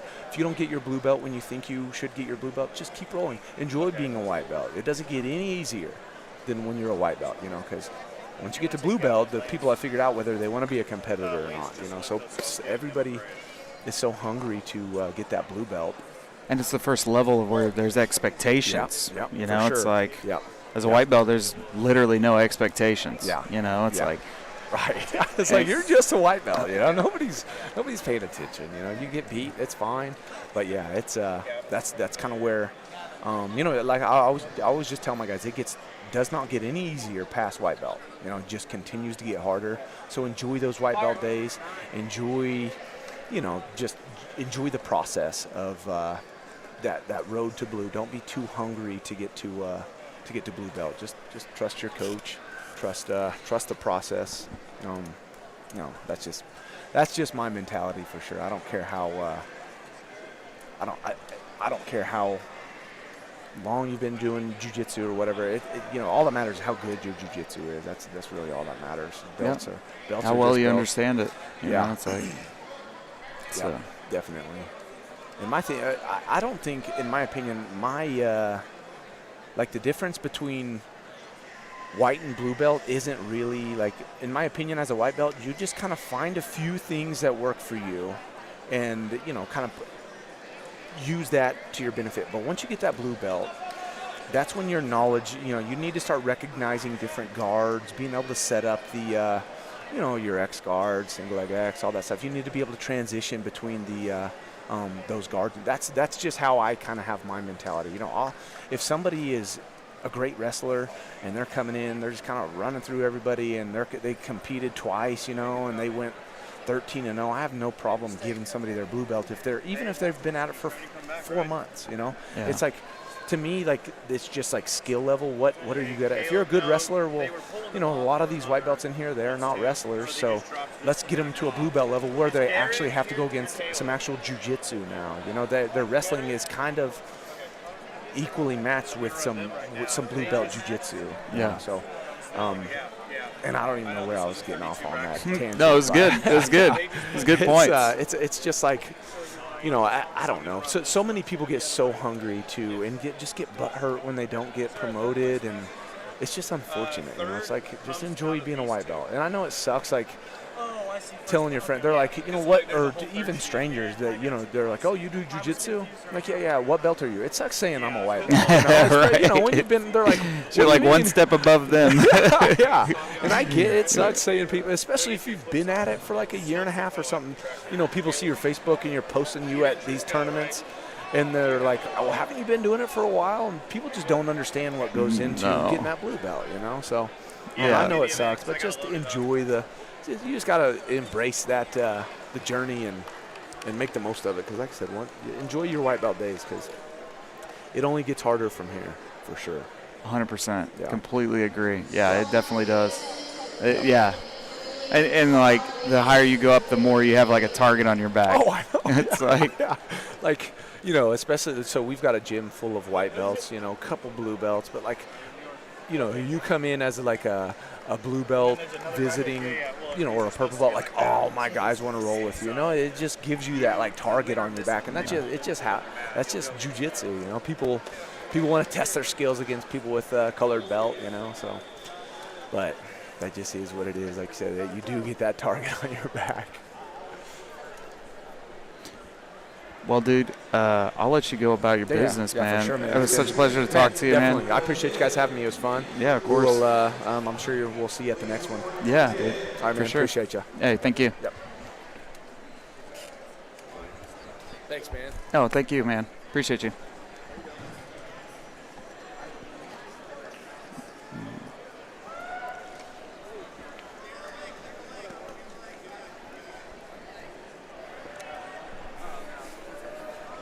So we're back here to adult challenger white.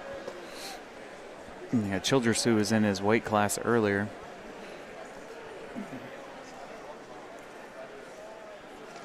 He's in platypus, and then we've got Kilpatrick.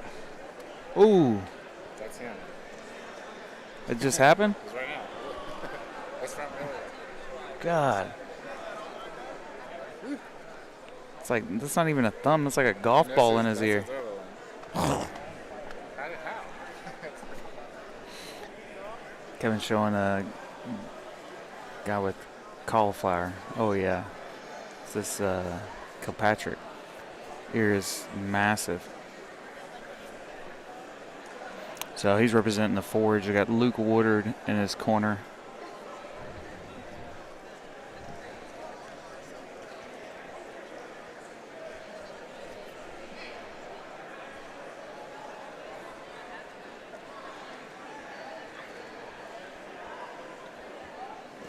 Lessons in loss. Yeah, that's true, Scott.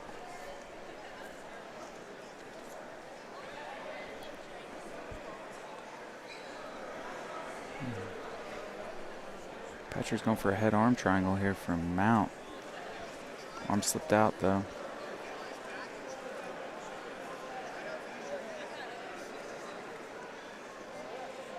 Looks like he's going for an Ezekiel now.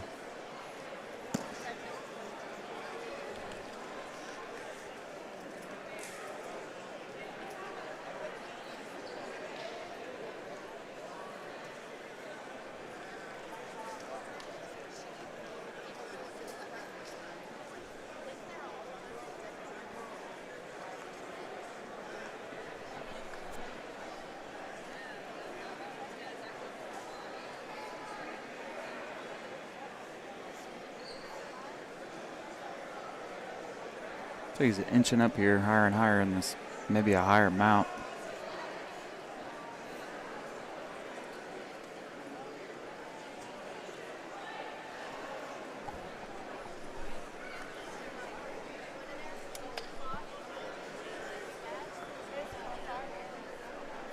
I'm already lining up my next one.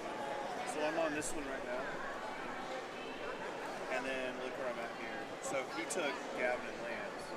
Or did you? Was that you or him? Okay, yeah, he's running them right now on 9, I think it is. So I've already got Chris right there for primate. Straight to a mounted triangle. That is tight. Oh, cool.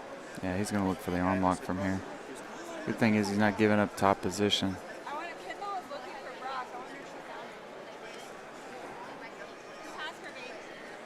Yeah, go for that leg. Like he's gonna steal him. Turn and squeeze.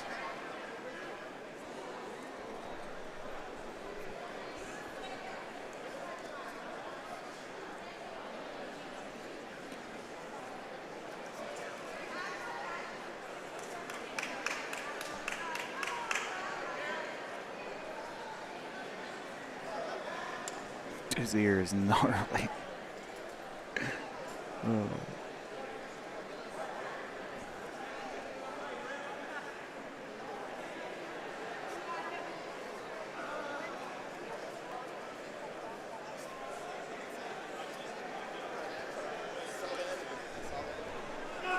Caleb, you'll have one more.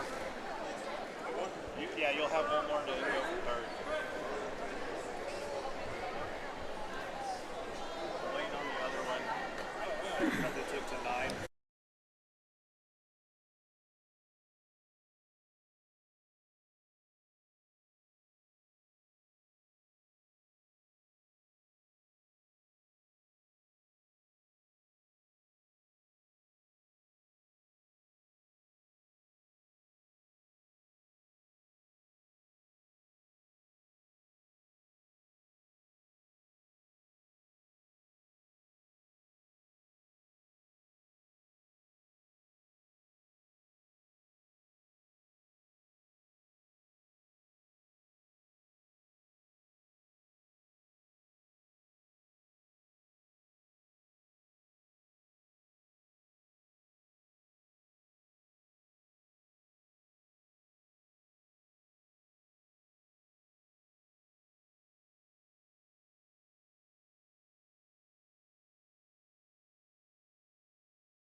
Man, another guillotine. It's just an attempt, so.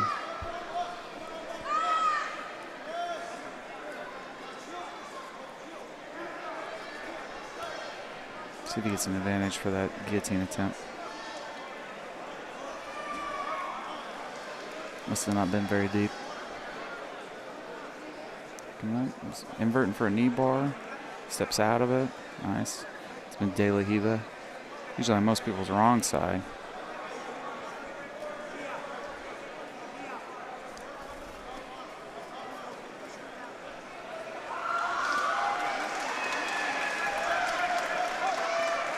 He's trying to get to a leg drag position here. Wasn't able to solidify it. He's got double outside. Or is he going to use the? Thought he was going to use the pass. Oh, gets his foot out. He's just giving a lot of space here.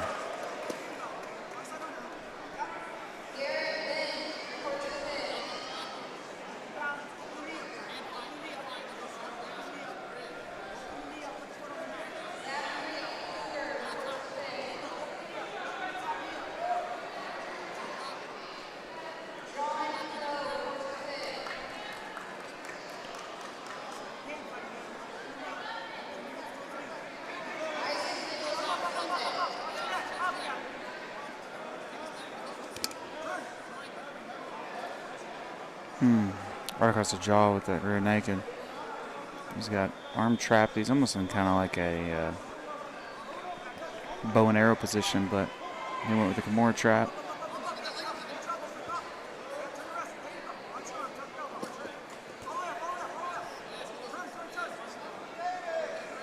Almost like a Kimura trap. Straight over to an arm lock.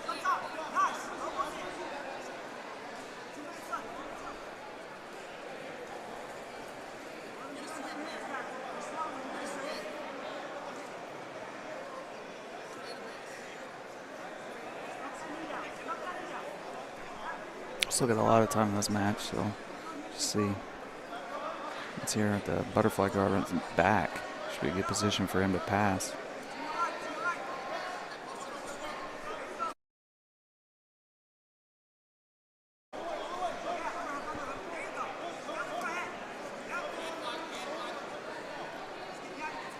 Back on the guillotine again. So he's trying to reach through here.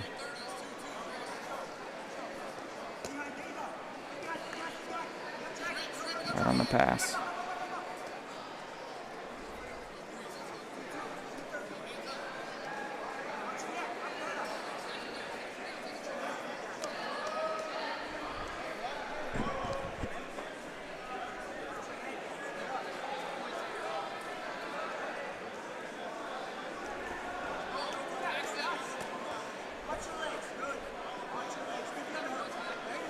It's good takedown.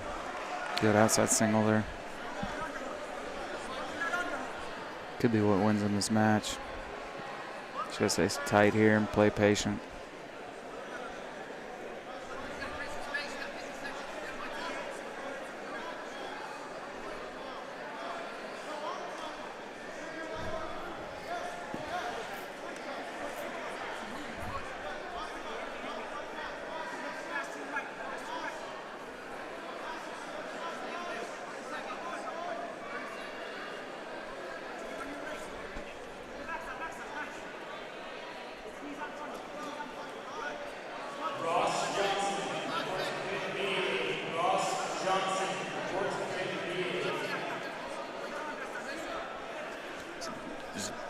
Continue going north-south here. You could peel those legs off his chest. What's up, Christian? How are you, Professor Dare? Chris sent me over here to talk to you about something.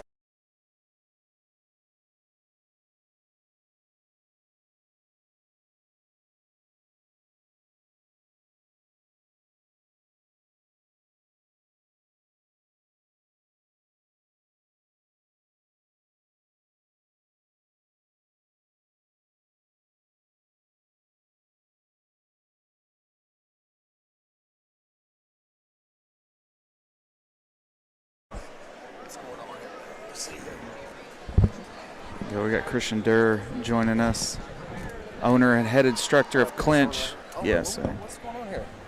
Got you going? Oh, yeah, I can hear myself.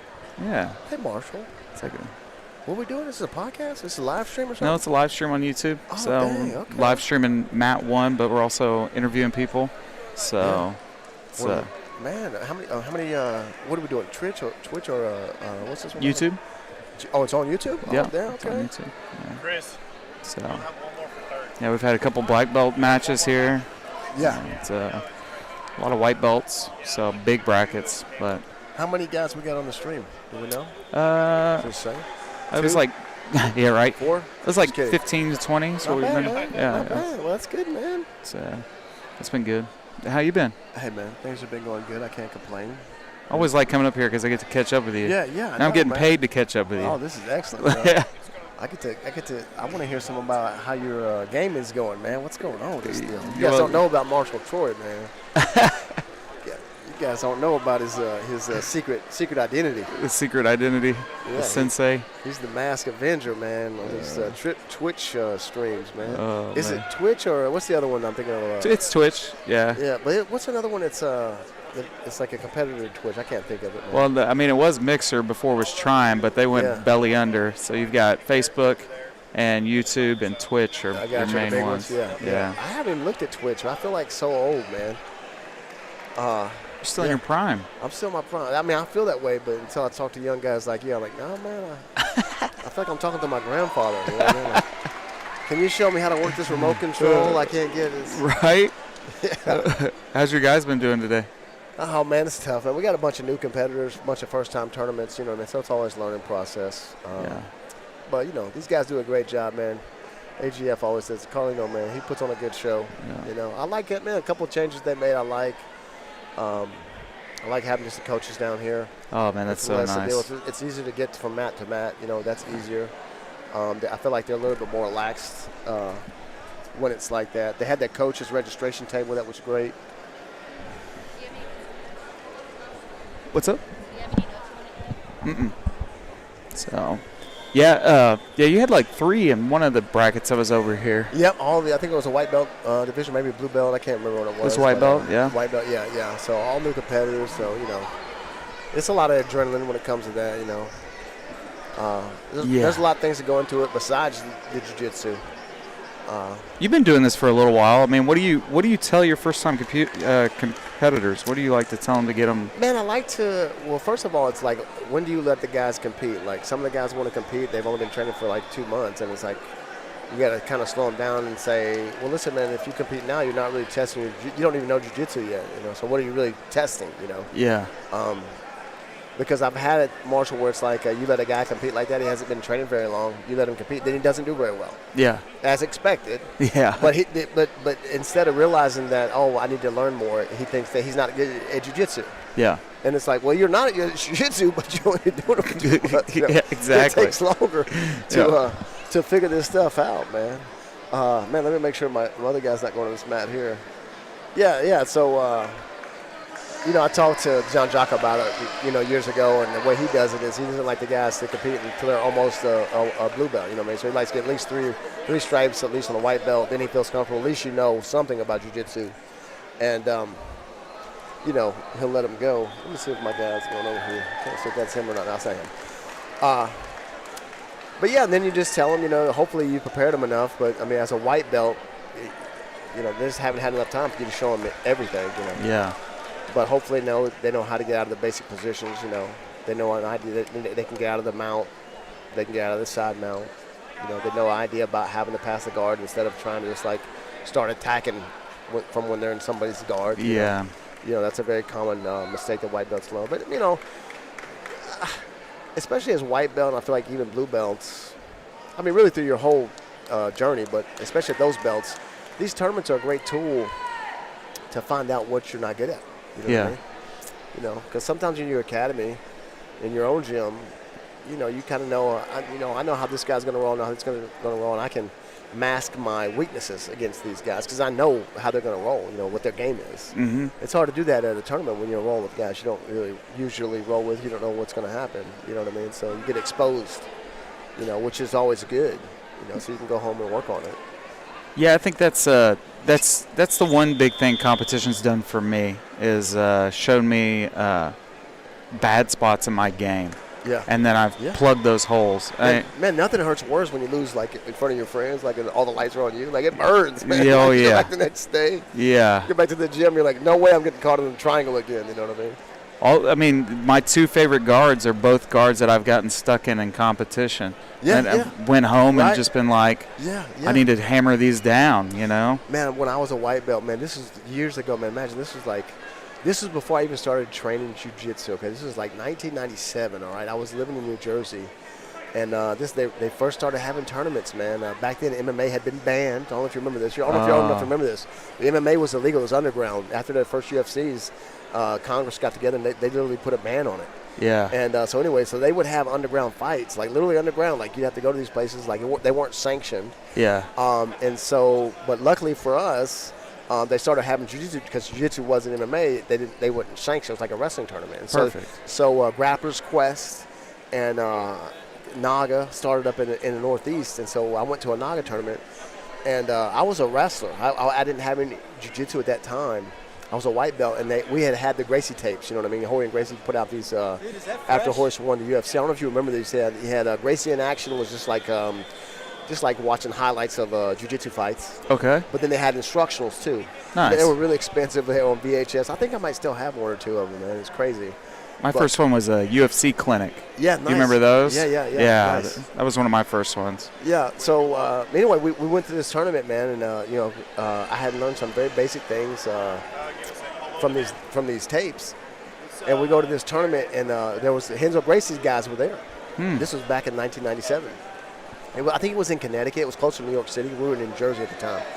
And I remember going against this Renzo guy, and he heel hooked me. I never seen what a heel hook was. Oh, wow. And so he heel hooked me, and like, this naturally, instinctively, you roll with it. So we just roll right off the mat. But back in those days, it just grab you and drag you back. Just drag you back in the heel hook. So I rolled off the mat 3 times, and I finally got out of the heel hook, and then he caught me with the arm bar. No.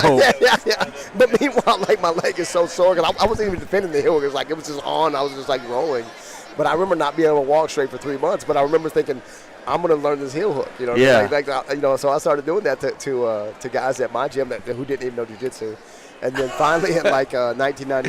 So you're literally the meme. Yeah, you're the guy that was heel hooking white belts. Exactly, man. I was there because back then we didn't know shit about shit. So also, I don't know if we can cuss on here, man. But yeah. So in 1999, I moved to Virginia Beach and started training at a jiu-jitsu school, Lynx Academy, under a guy named Frank Kuchar. He was with Pedro Sauer, real great guy, great jiu-jitsu. And but by that time, I was, I had a couple years now training with my heel hook. Yeah, right. Yeah, and like back then, you're starting a gi, but you don't know. Yeah. That it's not. And back then, they didn't really. I can't even remember. I mean, because I would do it on guys, and I would have success with it. Obviously. But it was, even back then, it was kind of looked down upon. But it's like, look, what are you going to do? I'm a white belt. Yeah, they called it, what was it, suburban jiu-jitsu and stuff like that. Yeah, but that was like in Brazil. Like, we didn't know. Like, we're in America. We're just learning about the history of it. And this thing, this is at a time we didn't have YouTube or Instagram. You don't really, like, you had to be told these things from a person. Yeah. Like, you had to really get, like, one-on-one, We had tapes, man, the guy, Scotty Nelson, and I don't know if you remember On The Mat. It used to be like a website. Oh, yeah. And they had an on-the-mat store out in L.A. for a little while, a couple of them, where they sell jiu-jitsu gear. But he would they got their start doing videotapes, you know what I mean? Like, they would go down to Brazil and stay for like 3 or 4 months and just videotape all the competitions and chop them up and get highlights. And like, they call them, like, the name of the tape was like Ringworm, or this was like Dengue Fever. There was a bunch of old school. But it was just jiu-jitsu highlights, man, and it was really cool to watch those, But even back then, like, we didn't have like a lot of magazines, like, and he would just sell these VHS tapes, and one of your friends would have these. Like, man, you got to see this, you know what I mean? And So I remember like Gustavo Dantes had them back in the day. Yeah, like back the magazines back then were like Black Belt magazine. It's still around. Then they had like Inside Comfort. Then Grappling magazine came out, and in the back of these magazines, they'd have video like. There was companies that would sell videotapes of like all kinds of martial arts, like karate. They'd get a guy in Taekwondo, and they'd get some master, and they'd do like an instructional, just like BJJ Fanatics. You know what I mean? This thing's been around for a very long time. Yeah. But back then, the technology was VHS tapes. You know what I mean? So you'd have to buy them, and they'd always have, just like Just like BJJ fanatics. Like, I hate when I get a text, hey, man, we're having 40% off of them. I'm like, oh, man. Like, yeah, you're like, I I'm gotta about to pay go my broke. rent. Yeah, I got to pay my rent. You know what I mean? I was like, I can't buy all these freaking tapes, man. I'm calling friends like, look, man, I can't buy this, but can you do it for me? Can you buy it and we'll share it? You know what I mean? Or something like this. You know what I mean? And it's like, I don't even know why, because I got like 23. I haven't even watched 23 series. And, you know what I mean? It's like I just have all this knowledge. Some of those are really long. They're like yeah. 8 to 12 hours instructional. Yeah. I had a friend of mine that was going to share. I was like, he has a ton of them. And he was like, I was like, what's a good one for like guard passing? He's like, oh, there's this one with Lawler and Giles. I'll let you borrow. And it was like 13 hours. I'm like, bro, where do you? It's a year. I mean, just watching is an assignment. Yeah. But then that's a year training. Like any of Gordon's instructionals, man. I mean, like, dude, people don't realize, man, the value they're getting for this, man, for like whatever. Even that Gordon charged like $250 for his. Yeah. But it's like, man, it's worth $5,000. Oh, man. yeah. It's yeah, like, for sure. This can keep you busy for a year. You know what I mean? For sure. And with Danaher and these guys, man, there's just so much great knowledge. You know what I mean? I love it, but I hate it because every time I go on there, I don't. Even if I'm going to go buy one, tape series that I saw or DVD series, like I always buy 2 or 3, just because I can't resist. It's like, yeah, and then sometimes they'll give you an email that says, "Oh, your next one's gonna be better off." You're like, these guys, man. You're like, come on, man. Yeah. Have you met Bernardo Faria? He was down. Yeah. Remember I came. Yeah. He's such a nice guy, man. And man, I just want to call him, and tell him, like, man, you're putting people. You're making me go bankrupt over here, man, buying your products. Man. That was such an awesome seminar, too. Yeah, that 2-day seminar that you had. Yeah, he's such a great guy, man. I'm so happy for his success, you know what I mean, with BJJ Fanatics. And, man, he's really just done so much for the community, I feel like, man. Like, during COVID, he put out, like, free ones and stuff like that. I was like. The Blast put out, Danaher, Bernardo had a free one. Man, there's a bunch of guys. Yeah, man, it's awesome, man. But, it's kind of a bitter pill to swallow because we didn't have that when I was coming up, and now it's like man, like Marshall, you imagine come to a tournament and say you had a problem with it, like reverse De La Riva guard. Like this is back then it would have been such an exotic thing. Like only 3 people in the world maybe even have done it. You know what I mean? Like, but now it's like you can just go on Instagram, you can go on BJJ Fanatics, and like there's a whole. You know what I mean? It's so you guys are so lucky, man. These young kids are coming up, and that's why these these studs out here, man. That's like this 15-year-old that was here last AGF. Did you see this kid? What was it, JR? Some kid from Texas. I don't know if he it was JR. You know the guy? Yeah. So he was a green belt at the time, wasn't he? He was like a young kid, but he was holding black belts. He beat Dane Leak, man. He beat Dane Leak. Yeah. But he submitted several guys. JR Coffrin. Dude, tough guy. Yeah, I mean, I was like, what in the world's going on? You know what I mean? But it's like Rotulos. You know what I mean? Yeah. It's like these are kids. These are children. Yeah. And they're out here beating grown men. You know what I mean? That's gotta be tough too. As a grown man to go against like a kid. Yeah. You're like this is a serious competition, but I really don't want to hurt a kid. Yeah, and then when you get out there, you're like, I hope this kid doesn't hurt me. That's exactly it. Yeah, when you roll with these kids, these young kids that are so good, it's mind blowing. You're like, man, and this kid hasn't even gotten his adult strength yet. No. It's like, well, how is this possible? But it's possible just because the community is so much bigger now in the United States, and Flow Grappling does such a good job. You guys do such a good job, man. I mean, we're lucky. Yeah, all the information's right at your fingertips. Yeah. It's just about how to find it. Yeah, it's really incredible, man. Let me look around. I'm probably talking to you, man. My guys are going. Let me go check on my guy. But hey, brother, it's great to visit with you, man. It's always a pleasure, Christian. Yeah, definitely, brother. I appreciate y'all. Yeah. If you guys need somebody boring, man, I'll come over later. Yeah, you're always welcome. Stop by. Thanks, Marshall. Hey, thank you, brother. I appreciate you. It's good seeing you. Okay, let's move on back to the action here. Gavin's right there. He's just finished right there.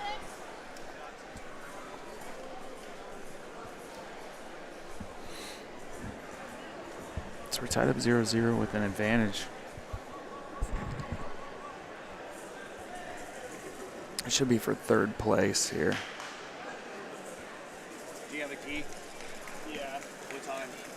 I think the next time. 1:15? I gotta get my ear drained in between. Okay. Is it a 1:15 one? Yeah.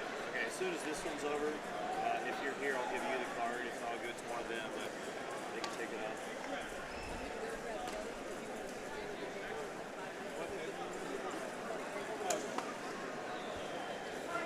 Doing a syringe? Is she gonna syringe you? I guess so. Nice, dude. Yeah, it's looking pretty gnarly. Yeah. Yeah, I think if I went like that right now. No, like it started burning real bad with it. I'm like, I hope it ain't over. Yeah. So after you get your medal, you'll see her and so she can train.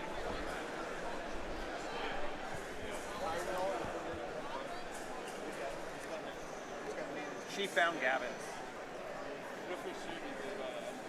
So you're in this lockdown position, Yeah, which she came over here. so it's a great position to like take off some pressure or something, but you got to kind of do something with it and like bringing them forward, rocking them forward. A whole bunch of stuff that you can do from this lockdown, but most people just use it to take off top pressure.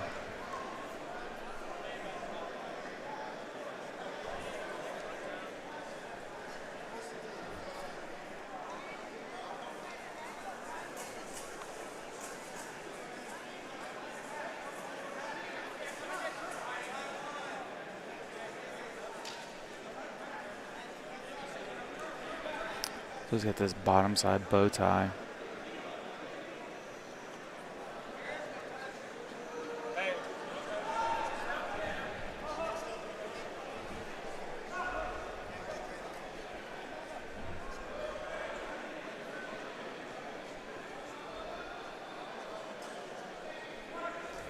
See where they kind of go from here. It looks like they're just kind of stuck.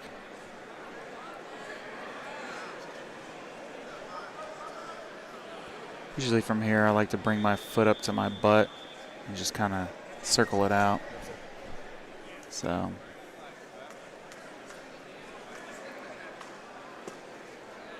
there we go. I had to let go of it, so we're back up to our feet.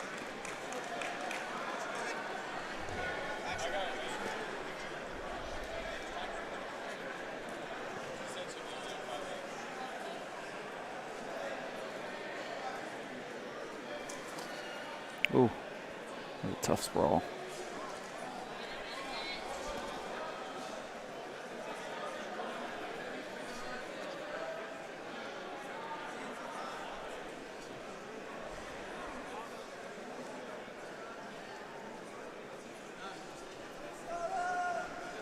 Let's go, Caleb. Go.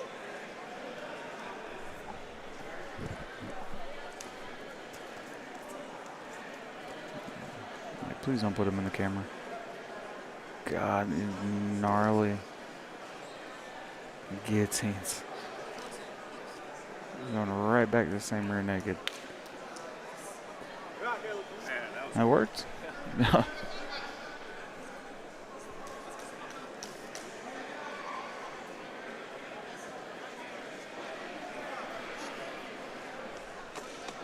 We got another third. I got another 32 racket next. I'm serious. I haven't even eaten lunch. Yeah. Well, there's supposed to be a 32 racket. I think they took the few finals. Here you go. Chris, good job, man. Thank you. Gary, good job. The other guy, Gavin. Okay, looks like we're on for a break for a minute. So next up will be Guy.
What's up, Chris? How's it going? Good. How are you? I am great.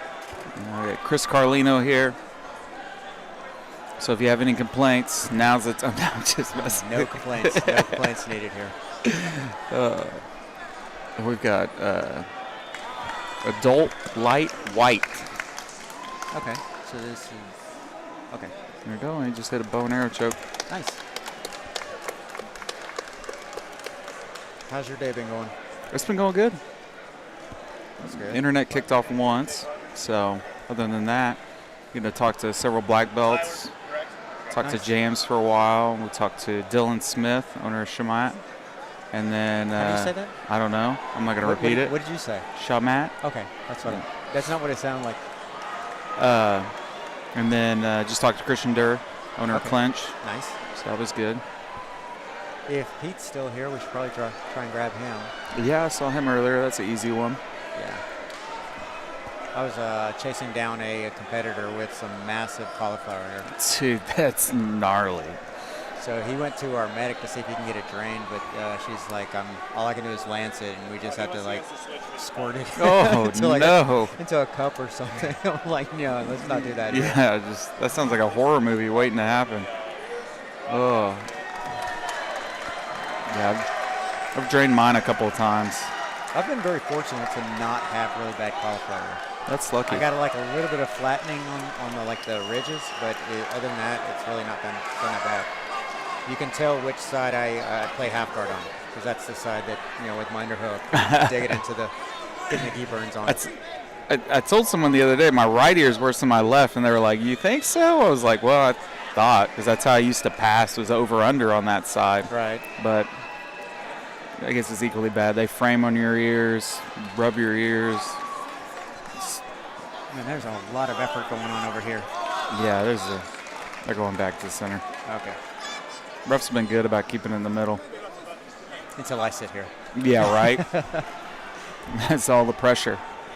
They're like bosses watching. Well, that's a nice little duck under. Ooh. Dang. Gave up that position.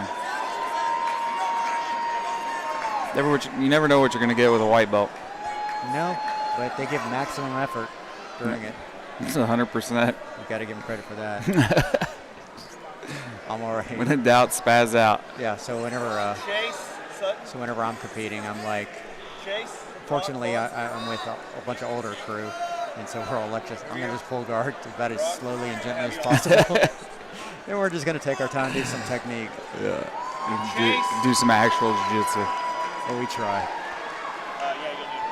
That's a big bracket, too. I think it's like a 32-man bracket or something. Yeah, this is a pretty solid one. I got there in the pit, and I was like, look, guys, if any of you guys disappear, I'm going to DQ you right away. We can't go hunting for you guys. Don't go anywhere. Because they tend to have a habit of, okay, and I'm going to go talk to my coach. I'm going to go upstairs to the bleachers, go get my Gatorade that I forgot. Yeah. And then next you know, you're having to get on the PA and call these kids. And it's like, let's stop doing that. Let's try and get out of here. So a question I have for you, so you had a vision, obviously I imagine you sat down and planned and everything like that, but what happened when you started doing tournaments what things did you run into that you thought, oh, I'd never thought this would be a thing? Oh, that's a good question. It's just so many little things. It's just, I don't know. I don't even know if I can even answer that in a way that you would be looking for. We started off, just an example, zebra mats, with just the 2x3 meter mats. Oh, yeah. We bought those from an IBJJF tournament in Houston. And so you would think that they would be great because they're heavy and they look great presentation-wise. But for a tournament, it's amazing the amount of shifting they do when you have these guys competing on them. And so I remember, I think when we did a tournament in Missouri, I think it was our first time in Springfield, Missouri, and we were inside some sort of like Ramada Inn conference room. And it was just that really thin shag carpet. And you get these big boys that take each other down. Next thing you know, your mats are sliding. They're shifting. And you get these, toe-sized gaps between the mats. Oh. And they never go back. the way they start. Once they're off, then they're never going to be lined back up again the way that they should be. And so that's an example of one small thing that you didn't really notice. Hang on, let's get these guys in focus, see what's going on over here. Oh, as soon as I do it, then he resets it. So that would be probably an example of that. I remember seeing a post not too long ago that you guys had that had those mats there, and I remember you were quick saying, well, we're never going to do that again. Yeah, that was awful. So it was, they were heavy, but they were more awkward. So you couldn't, if you carried more than two, they would just kind of like bow in that middle. Yeah. And so you really couldn't carry more than two. And it was just a massive headache carrying those. And then when at the time we weren't renting trucks to haul those. So we had a buddy of ours that had a trailer, and it was like a double axle trailer. And we didn't realize that we had vastly exceeded the max towing capacity on that trailer. We're like really, fortunate that we didn't have, major problems, broken axles, that kind of stuff. Who's coming up? Nice shape there.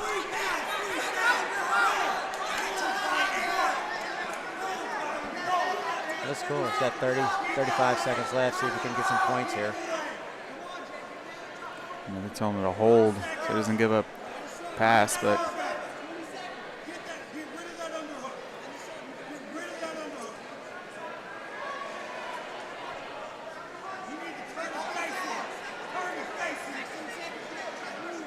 how are you enjoying the commentating?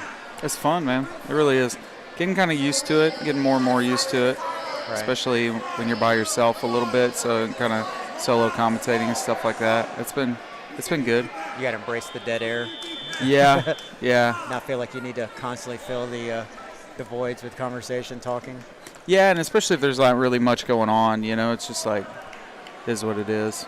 Right. So it's been good having those intermittent interviews and stuff like that. Yeah, that's cool. You know who we have in the gi on black belt? Do we have anyone? Well, we had Tallis, but as you guys saw earlier, he was going against Wade, and he popped a rib. Yeah, he popped a rib or something, so he had to leave. He was in it. We got Danny DeMoss. Okay. He's supposed to be in it, but I don't know who he's supposed to. Mike Mullinex. Oh, okay. He's in it. Chris Hutchinson. Nice. I'm not sure who else. I think we had Daniel Roberts, but he had a family member pass away, so he's not going to be coming. Okay. And then Tallis was here. We've got Judo Steve. Steve yeah. Mattias. He's going to Steve be? Mattias. Yeah, I know him by Judo Steve. I know it's Judo's not his first name. Last name Steve. Yeah. No, he's doing just the Challenger, I think. Okay. But he was. I was talking to him earlier, and it's like I really wish you people would use your real names, because when I actually get to see you and I want to talk and introduce you to someone or whatever, and all you have is this name, like some pseudonym or something. Like right now I can't even think of his real name. He's Bruce Leroy on Facebook. Oh, Michael Smith. Yeah, Michael Smith. It's like every time I see him, I'm like, Jesus, what is his name? It's like, right? It's not Bruce. You're like, I'm just gonna write your check for Bruce Leroy. Yeah, when we do checks in the day, if it's anybody that has like a strangely odd name that we're not certain, we're like, hey, just go see the Sherry and let her just spawn him off on the wife. Let him know what your name is. Well, plus I'm like really bad with names, so it takes a while for me to remember people's names. And it's so like there's so many people that come up to me and they're like, hey Chris, how's it going? I'm like, how you doing? Hey. You. Yeah. Well, you meet hundreds, if not thousands of people, it's like. Well, at least I know it's from tournament, so I know that I at least know you through the AGF jiu-jitsu or something. Like that, so it kind of takes away the awkwardness to some extent, but it was really funny. So we were flying back from Cincinnati. We did a tournament, so it was my wife Sherry and I, and we were on the plane, and I don't know what airline we were, but we were in separate seats, and so I was in the row ahead. And so this couple starts walking by, and of course you're wearing masks with the airplane, and she's walking by, and Sherry's like, hey, how's it going? They're all talking and stuff like that. And then she references me in the front seat. I look up and I'm like, hey, how's it going? She's like, how you doing? He's all like talking to me like we're best friends. And I'm like, I have no idea who this person is. I honestly don't know. And then I'm like, can you remove your mask? She took it off, and I'm like, no, still don't know. Oh, and no. And she introduces herself. I'm like, oh, hey. And I'm like, we shake hands awkwardly. And then they go sit in their seat. And then the entire flight, I'm like stewing, like, God, I handled that really poorly. And I'm like, I got to, so we get off the plane first because they were behind us. And I sit there and like, I'm going to wait for them because I know who it is now. And I feel like I need to explain myself on why I didn't say Be like, I'm terrible with names. And I'm like, I haven't seen you in 2 years because it was pre-COVID when I last saw you before. And you had really crazy hair. Okay. And now your hair's just curly. So it's like, and this was Felicia Loya from Westside in Arkansas. Oh, and, yeah. She had the hair that was all spiky. Now it's all just curly, and it's like, and you have a mask on, and you're wearing a hat. It's like, oh, come on. So at least but I felt really dumb for not recognizing him. Yeah, I'm getting a lot better, but I used to be terrible with names. Even my students, just forget their names. Michael would come to me and goes, hey, what's that kid's name? And I just look at him. He's like, why am I asking you? Yeah. But well, now you know why Gracie Bauhaus schools put the names on the lapels. You ever seen that? Oh, yeah, that makes sense. I assume that's what that's for. It's got to be. That or they have, geet theft going around. Right. Just rampant geet theft. Rampant geet theft. Steal it now. You're going to have to be a George. Dang, already 15-0. What's going on? So we have a rule at our gym. You don't get a name until you have your second stripe. One of my we're not going to waste our brain power remembering your name. One of our first degree black belt, Sonny, he always says, I'm not going to know your name until you're a blue belt. Yeah. It's like I need to see some commitment from you. Yeah, exactly. There's some level of commitment that you can stick it out.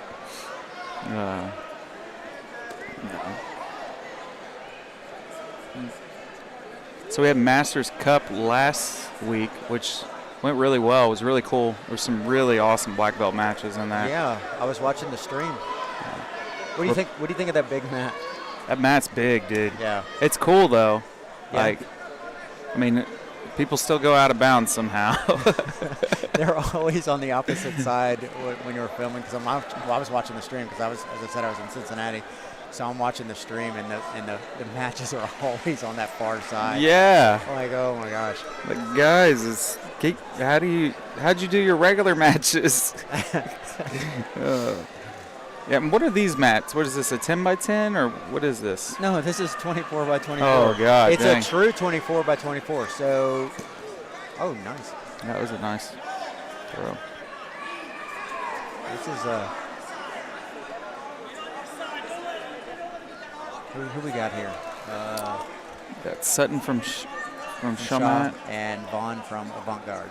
Avant-Garde, when I saw these guys here, I was like, oh man, they must have messed up their registrations. Where are they from? They're from Texas, Amarillo. And wow. So I thought maybe they meant to register for the Odessa tournament coming up because that happens a lot. So I was really surprised to see him here. What were we just talking about? Oh, the mat size. Yeah, the mat size, 24x24. Yeah, we're true 24x24. We don't share a common out of bounds line like a lot of tournaments do. So we got a new set of mats that are supposed to come in I think in about a week, and they're going to be the Dahmer with the Velcro. Yeah. So you guys are going to stop having to tape them, right? You'll still have to tape the edges, right? We're going to eventually replace these mats. So these mats are going to go to our Tennessee setup. Okay. Mike is going to be running those tournaments. Mike Westcott, you guys might know him from Smash Bowl. Yeah.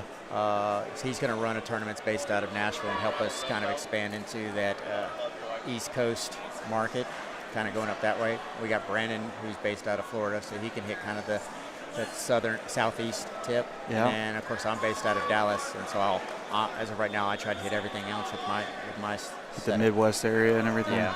So dominating is what you're saying. Fine. I think the goal is to probably have about 5 or 6 setups throughout the U.S. just so we can minimize the amount of travel. So I know there's some tournaments that travel and they're constantly on the road, and it's just one breakdown away from a disaster. Yeah. and that just scares me. And we've seen that here locally with other tournaments where like trailer gotten a flat or something like that, and then they just can't do the tournament, so yeah, and you guys logistically wise can move some stuff around, and I don't think I've even ever seen you guys cancel a tournament. We've had to cancel tournaments due to low turnout. Oh yeah, but that's usually not necessarily because it's not making us enough money. It's usually because the disparity between the competitors is just so much that we can't really provide matches that are going to be fair or competitive or something like that. It's like nobody wants to go up 2 belt classes to go against somebody. Yeah, that's tough. And it's like, is it ethical too? So it's like right. And you want your experience with AGF to be enjoyable. I've always had a good time. I have too. Yeah. I mean, people have been really receptive who I've talked to and stuff like that. They say a lot of the improvements that you guys have made recently have been really good for the coaches and the competitors. So that's always good to hear. Well, I hope so. I mean, I'm always trying to evaluate what we're currently doing and what we can do better. So like yesterday, near the end of the kids' day, I walked around and I talked to every coach that I knew, and I asked like, "Hey, you got any problems? Have you run into any issues? Anything that we need to work on?" And then some are saying, "Yeah, it was a great tournament as always." Some were saying, "Yeah, just had a few bad calls here and there." Some people, had grievances, and I was able to sit there and talk to them about. Well, that comes right through that microphone. Yeah, I did not realize that. Now I see why we need to have the table separate. I think a card table would be like, we don't need like a full table. I mean, we could do a full table if it's easier. Table, yeah. Yeah, but a card table would be like half of this size. That's literally what the equipment takes. Yeah, so what happened was the ring coordinator's calling for the next competitor name in like my ears right next to him. Yeah. It just goes straight through that microphone. Deafened. But anyway, so after that conversation, after the tournament was over for kids, we ended up just having a meeting with all our refs and all our staffs. Obviously thanking them for their hard work, and then for letting them know of things that we needed to work on and make sure that we could do better. That's good. That's good that you're receptive to that, because I mean, you guys have a foothold here, so literally you could just coast off of what you're doing right now. But honestly, I could cruise control here, I feel, but I think we'd see a decline in registrations if people saw that I was just mailing it in. Yep. So as I said, I always want to innovate and improve things. So, I mean, one of the things we're looking at is like, this is probably one of the few locations where we don't have general spectators on the floor, and that is just coaches and competitors that are queued up for the next round. That's super nice. It's nice for coaches, it's nice for us, but obviously spectators can have issues with it. Yeah. And then a lot of them just don't realize that you actually have a great view from up there. You really do, even recording and everything. Yes. And yeah, because I got a video from a parent. They were asking me, questions about a match because they didn't feel like it was scored properly. And they showed me a video from like the top level, and I'm like, wow, this is like an amazing view. Yeah. I was like, this is better than what we normally get. And so I was able to explain the points to them, and they left happy because they understood that sometimes it's just not understanding how the point system works. Just because you reverse someone, it doesn't count as a sweep. So I had to explain why, or why didn't this takedown happen? Just because you initiated it, you ended up on the bottom, and and stuff like that. There's a lot of that. I see, coaches, even as I'm doing today, like the guy goes to pass the guard and he's in a guillotine. And the guy's like, where's his guard pass points? Where's his guard pass points? I'm like, well, he's in a submission. Yep. So he's got to escape that submission. I learned that as a blue belt. You actually told me that because I went to. Was it me? Yeah, it was you. I hit a takedown. I probably just learned it that day. Yeah, right. I hit a takedown on a guy, and he held me in a guillotine, and we ended up scrambling to get back up to our feet, and I was wondering why I didn't get my takedown points. Yeah. And you're like, well, you were in a guillotine. So I probably, as I said, I probably just learned it, and I was so excited to be able to share that knowledge. You're like, yes. I sound smart. Yeah, knowing the rules as a competitor and a coach are just so important. I had a first-time competitor not too long ago that was like, it wasn't our school, but I was coaching because I started him in jiu-jitsu, and his coach wasn't here. and he didn't understand how the points work. And I was like, buddy, you got to – that's 101 when you're starting to compete. You got to know the rules. You got to know how to score. You got to know when you're up, when you're down, and what you need to do to get those points in your favor. Right. And it's and some people complain about it. They're like, this is submission art. Why do we have points? It's like, well, we can determine a victor. And if you're in those positions when we're talking about a street fight and you're in mount and you're stuck in mount for 5 minutes, you probably got your head beat in, you know? So it's like, but that's, I always tell them, they're like, well, I lost some points. I feel like that guy maybe wasn't as good as me or something. And, oh, man, he just like. What happened? He went into like a valley drop into his knee. Oh, so you're just checking to see if he's okay? Yeah. Okay. Yeah. It just looked worse than what it was, or we hope so. Yeah, that probably would have broken something on me. Oh, yeah, my knee would have been like, see ya. It would have went on vacation for 6 months. He's got some red hair. He does. I don't know if the camera is really picking up how fluorescent that is. It is really red on the screen here, at least. Wow. All right, that is not an arm. Yeah. All right. White belts. Right. You're bending the elbow how it's intended to be bent. Why isn't he tapping? Yeah. Oh, man. The thought of being a white belt again in jiu-jitsu makes me want to like throw up in my mouth. It's such a tough journey at the beginning. It is. It's reaping. Good call on the ref. There we go. He's not going to DQ him. He's going to reset the position in the croc spot to try and educate. And there's the penalty. I've seen that happen a couple times today. I also saw one of your refs catch someone where the guy was forcing the reap. So it was on him where he grabbed the foot and forced the reap. White belt or higher rank? It was a white belt, yeah. Was he sitting there? He's reaping. Yeah, right. I win. How many He's just scoots out. Remind me what that the wrestling. The guy that side slide. The ref or umpire, where they call him, and he's just sliding on his face. He's gonna get that mat burn that matches his hair. Jeez. How many? If they reap, how many times do they have to reap before they're DQ'd? Is it twice? 3 times?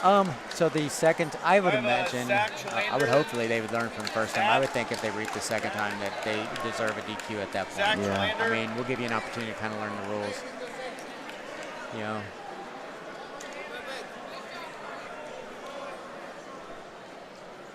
I like that these coaches here, they kind of force the sportsmanship of shaking the coach's hand.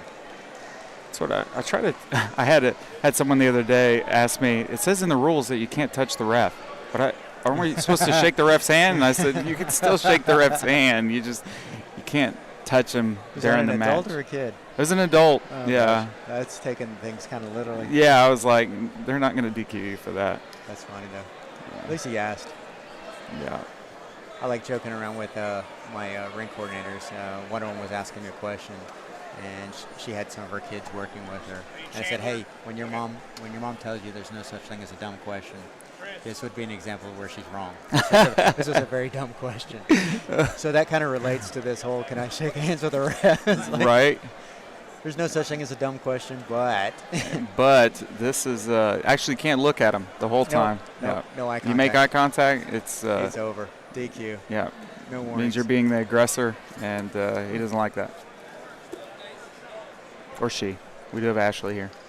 Yes. I don't want her coming over here beating me up. No.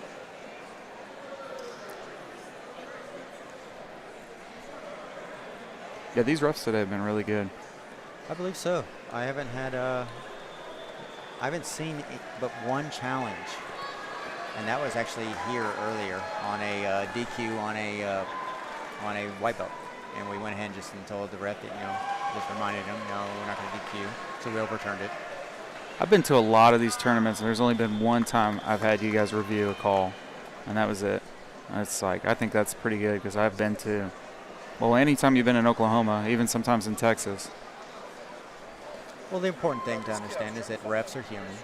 They're working all day on their feet the whole time, dealing with scrutiny from, coaches, spectators, and competitors. And, they do their best, but, sometimes they're going to miss things. And so, like, when you have long sequences, sometimes you have to sit there and replay in your mind how this whole scenario played out. And I always go back to, like, if I'm reviewing a call and they're like, and let's say that I say that they're correct. And if they want to sit there and complain further about, wow, this ref didn't do a good job or something like that, I'm like, how many times did I have to scroll back on this and watch it? I watched it 3 or 4 times. So the ref doesn't have the luxury. He doesn't have the luxury of having your angle, not having someone sitting there yelling at him, and having to pay attention to all these other variables. I'm looking for one specific thing to know if I need to overturn this call. And so that tends to take a little bit of heat out of their, some of the sting out of it, and just so they understand the situation. Yeah, and you're on your feet all day. It's like you've got fatigue that's setting in. You've watched so many jiu-jitsu matches. It's just, I don't envy him. You asked me one time, I was like, why don't you ref? And I was like, there is no. I have a feeling I know what that job entails, and I don't want to do it. I don't want the heat that comes with it. Yeah. I have the opportunity to be here and be impartial and be an advocate for them and for us as well.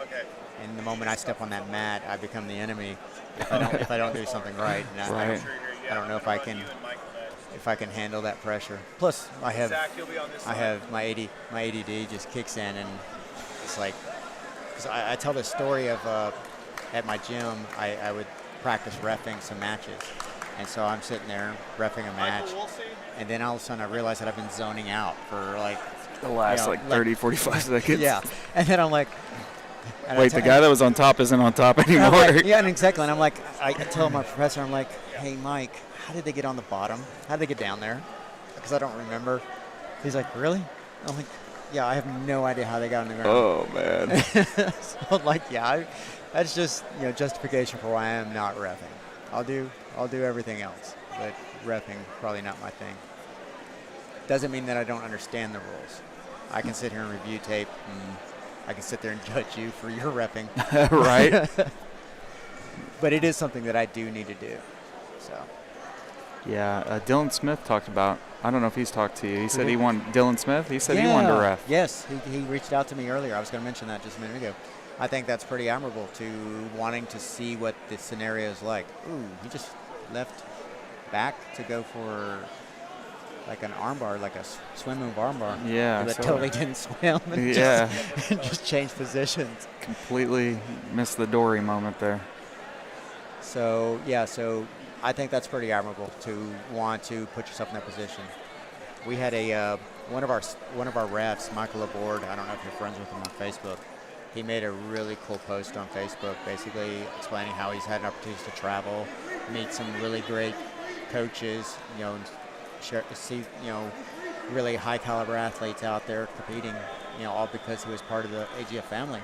Who was it that made that post? Michael Laborde. Okay, I think I saw the post. I think I saw you and Brandon share it. Yeah. I read through it. Yeah, so it was really nice comments that he said, but he says it's helped him become a better coach, just simply because he's able to hear what other coaches that are, maybe more experienced. Yeah, he said he's heard some good coaching, some bad coaching, some stuff like that. And it taught him how to teach better, what to teach, that kind of stuff. So I thought that was pretty awesome. Yeah, I come out here and look for trends a lot of times, or I look at, like, not really what my students are getting caught in, but what, like, a lot of people's students are getting caught in. Like, and then that'll usually show me trends and stuff that I need to teach so they don't get caught in it. Right. So it's tough. Let's see how far along we're on this. This is, as we said, a really big bracket, so we're not even. He got back. I don't think Jared's. Yeah, so we've got like multiple levels of before we even hit the semifinals. We're still in the first row. Okay. Big bracket. These tend to we allotted this one 2 hours to run. Wow. So that usually means it's probably about an hour and a half long bracket, but with people disappearing and stuff like that, it kind of gets difficult to run within an hour and a half. So I kind of pad it by about 30 minutes. Nice.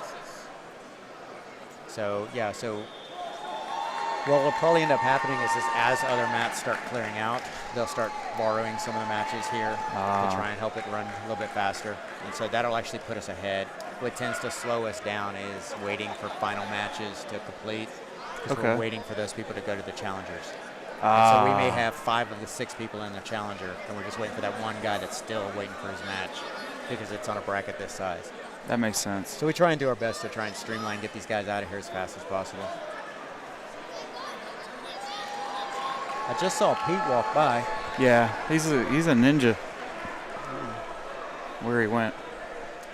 I'm going to see if I can snag him. Just throw some crayons out there, we'll find him. I'm going to hop off the mic and let you do your thing, commentate some of these videos, and then I'll see if I can grab someone to come chat with you. I might swing by a little bit later as well. I saw Tyler Griffin a second ago. What's up, Tyler? Good, dude. You want to hop on the mic a little bit? Oh, for sure. Okay. Yeah, get in there. All right, I'm going to bounce. Thanks, Chris. I All right, appreciate you. Yep. Maybe you could show his pretty face on camera. Yeah, right. Don't do that. Yeah. Those ears. Oh, we got them covered up now. What's up, Tyler? How are you, Marshall? Good, man. So we got Tyler Griffin from Prodigy Jiu-Jitsu. Where's it? It's not. Michael. Where is it again? We're actually in what Edmond, city? Oklahoma. Edmond. Oh, you're in Edmond now. We're right between Edmond Where and were you Guthrie. before? We're Guthrie. Right, yeah, we're That's right on the where it was. dividing road right there. I couldn't think of the town. So Tyler and I have known each other for a while. Probably 6-7 years. About 7-8 years, I think. Yeah. So I don't even know if I was a blue belt. You were a blue belt then, and you just murdered me. Just murdered me. I was like, oh, this is what you may have been a purple belt then. Yeah, I think I was a purple belt. Yeah, because I was like, man, this is what a high-level purple belt feels like. I was like, you were doing stuff I didn't even know back then. You were like backstepping, attacking my legs, and I was like, I don't even know what he's doing. What kind of witchcraft is he doing? So, yeah, so. You got a good seat right here. No, I do, man. Yeah, for all the jiu-jitsu. Yes. How's your guys doing? Man, we're having a great day. Having a great day. We've done really well. Just the effort, Just proud of the effort. Everybody's coming and fighting hard and battling through the adversity. That's good, man. Yes. You raise a tough crowd, man. It's like those people that are inside your school are they're beasts. It's like that's what I always tell students that. Hang on 1 second.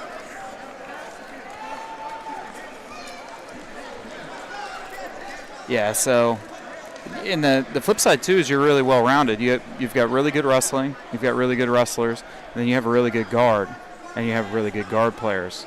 So you've got everything there in the mix to create a well-rounded grappler. That's tough to do. Yeah, we got a good squad. Our wrestlers, we got some really, really good wrestlers in the room to keep you on your toes and keep you moving. If you don't, you're gonna be stuck under them for a long time. So just getting crushed. One of them, Andrew Dixon, he won the blue belt absolute today here. That guy's wrestling's as good as it gets. What a surprise! Yeah, he's good. He's really good. He's doing well though. He's a wrestler who's come in and he's humbled himself into jiu-jitsu and really loves the art. Really not in a hurry to do anything but learn. And he's great to have around. Great to have in the room. And you you got your black belt 6 months ago? Yeah, March 27th. It was the exact day. March 27th. However many months ago that is. Yeah, it was close. That was really close. Yeah. So, how does that feel like now that you transitioned to black belt? How is that feeling? It feels great. It's just another level though. Your responsibility goes up. Your responsibility to yourself and to the art and to your family, to your school. You got more responsibility to hold, more to be accountable for. So it's really good. It's motivated me and driven me to be better and to keep my focus and not to mention you gotta stay on point because everybody's happy. Black belt, right? Yeah, that's what I heard. I heard there's no more fun rolls as a black belt. That's what I thought. We were gonna get a DQ there for slamming. Ooh. Yeah, that sucks. Still got the cotton on there. No slam. Lesson learned. I was gonna run him next, but That kid's a beast. Yeah. maybe. Oh, walking around? Yeah. Oh no, it's a 115, so we're already way past. So what do you got planned coming up? I've got, I'm getting ready to go to Kansas City for a few days and get a few days of camp in to get ready for Pans. Nice. And then we're going out to the Pans September 1st in Kissimmee, Florida. Just Orlando there, whatever. You've won Worlds, but you've gotten close to winning Pans, right? So Have you won I Pans? won Pans as a blue belt. That's Yep. what it was. Okay. And then Worlds as a brown, and then I'm gonna go put this black belt on and see what happens at Pans. I got a really tough division, but I mean I'm getting ready for them. Oh, dude, you're getting ready for them. I'm gonna come in hot. So. Yeah, you got. I mean, your first year black belt, you got nothing to lose, man. That's what scares me about earning it is that competition. That level just goes deep as it can get, you know. So, but yeah, there's guys in my division that have been black belts since before I was training. I know. What Masters level are you? I'm Masters 3. 3. Okay. So let me switch this camera over to this. There we go. There's Tyler. So, best hugger in jiu-jitsu right here. Free hugs. Yeah, he's got free hugs, and they are the best hugs in jiu-jitsu. That's what Carlos coined that. And I was like, one day he told me that. He goes, Tyler's probably the best hugger I've been with. I was like, you know what? You're actually right. He does give the best hugs. So. I tell my students that my goal in teaching them jiu-jitsu is to build enough confidence where they can go anywhere in the world and love people. Yeah, for sure. And be confident enough to do it. So, a little bit of that soft guy jiu-jitsu. Nothing wrong with that, no, man. I'm just kidding. That's what it's all about. I got enough tough guys around here. It's all about the love. Yeah. That's what I love about the jiu-jitsu lifestyle. Just sharing, competing to the max, but then sharing, and it's a good thing. Yeah, it's a blast. The world needs more of it. I don't know what I'd be doing without jiu-jitsu. It's just a lot of money on a therapist, maybe. Probably that still happens, but right. Even more. Yeah, even more. Yeah, I'd definitely be lost. That's for sure. It's weird because it gives you, and you're like this. It gives you a pathway to help people that's unconventional. You know, like that's what I wanted is to help others and be in servitude of others. But I didn't want to take the traditional route as like a therapist or something like that. It just sound boring to me, you know. Props to those people that do it. But when I started getting into jiu-jitsu and teaching jiu-jitsu, and I saw that it was changing people's lives, I was like, oh wow, this is what I could do. Yes, sir. You know, and so I just ran for it. So as you know, so you serve your community, you serve your church and everybody else. So it's a cool deal, man. So you got Pans coming up. Are you thinking about doing Worlds? I got Worlds too. Oh, you got Worlds too. I've got both of them. So I'll be in September at the Pans, and then I'm November back out in Vegas for Masters Worlds. Yeah, it is in Vegas. Back in Vegas now. Back in Vegas. Okay, he's about to go. Tyler, it was a pleasure, brother. Yeah, love you, brother. Thank love you too, me. man. That was quick. We're already running out. Hey, Raider said that. I got that on film.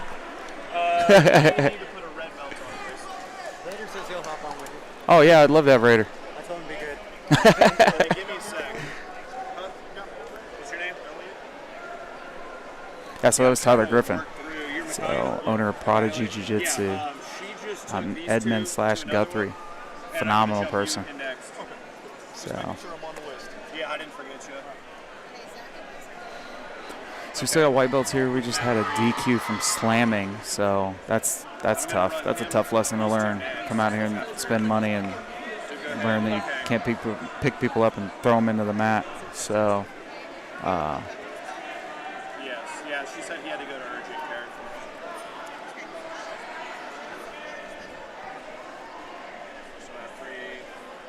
I mean, you could go ahead and take them if you wanted. So what's happening right now is we've got other ring coordinators coming in, grabbing other competitors from this bracket so we can zoom through it. So we got, how this works is we have obviously a ref here in the middle, And then we have a person that works the desk and goes through the bracket and kind of sets up the matches, and keeps track of who wins, who loses. They also keep track of score and time and advantages, penalties, all that stuff. So it's a tough job for these guys and gals.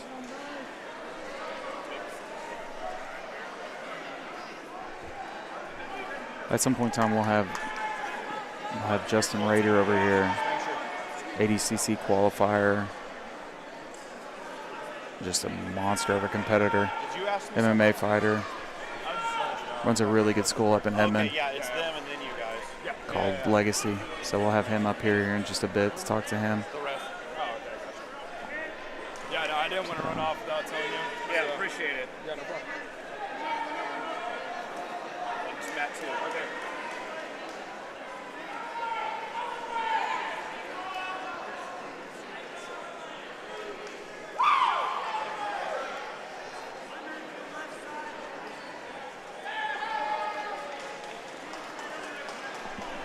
So just got a small break between matches here, and then we'll be ready to go.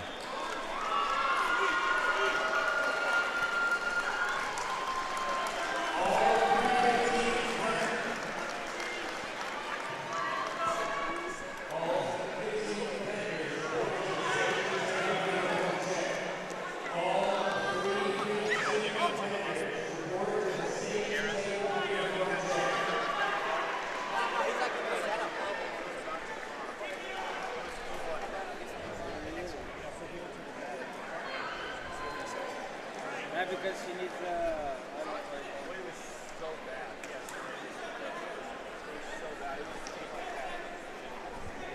know.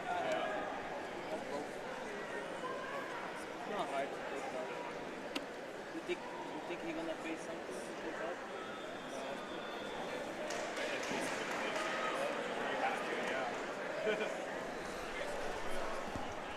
I had to check out my own competitors here.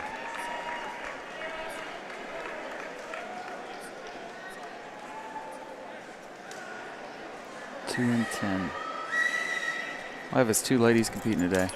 Thank you. I'll be right back.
What's up, Hutchison? Hey, man. How are you? I'm good. You competing later? I am. Nice. That'll be fun. Where you at? And what time? 3:15. Supposed to be. Should be over here, over right? Here. It's on this Yeah. mat. You know who you're going against? Dana Roberts. Oh. Yeah, okay. they moved me up. Okay. That'll be a fun match for you. It will. It will be fun. How you been? Been good. Yeah? Yeah. Just training, teaching? Mm-hmm. Staying busy. It's always good. What do you got on the horizon? I don't know. Kind of getting back to getting the feet wet. That's why I'm coming in here today just to get some competition. It's been a minute with all the weird COVID stuff going on. Yeah. Mm-hmm. Changed a lot of stuff. Yeah. You got any maybe plans? No, not yet. Just going to see what happens. Okay. See what comes up. You been coaching today as well? Yep. Nice. We brought Newbies? like or? 62 people, I think. Wow. Yeah. Only a couple. Mm-hmm. I've been asking each of these coaches and each of these professors, what do you tell your first-time competitors? Like, how do you help them out? I just try and calm them down. Just tell them to stay calm, do what you do every day.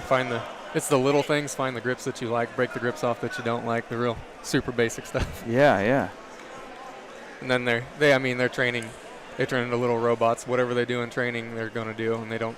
Most of the time, they don't listen to you anyway. So as long as I can get them a good start, they're going to take over and do what they do. It's respectable.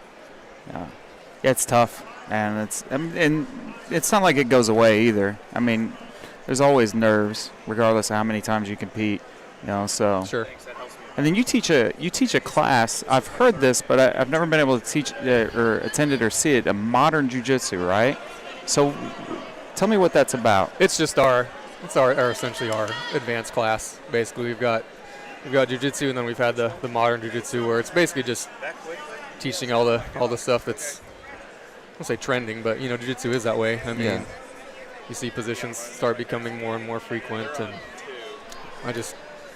I'm not a big person that's in that's advanced or this is this or this. I don't like to put labels on things. I teach. I think there's good. There's what's good, and there's what's not as good, and I'm going to teach whatever I think that is.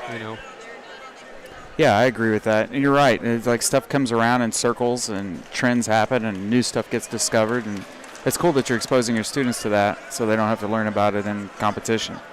So. It's highly valuable, I would imagine. And you've got a lot of students. We do. Pete has close to 500 students. Yeah. Yeah. It's a huge undertaking. Then you guys have a ton of LEOs and veterans and stuff like that. Mm-hmm. So I know Pete's big on helping them. So, what's it like teaching those guys and gals? It's awesome. It's an honor, really. It's to see. I even put a post up not too long ago about.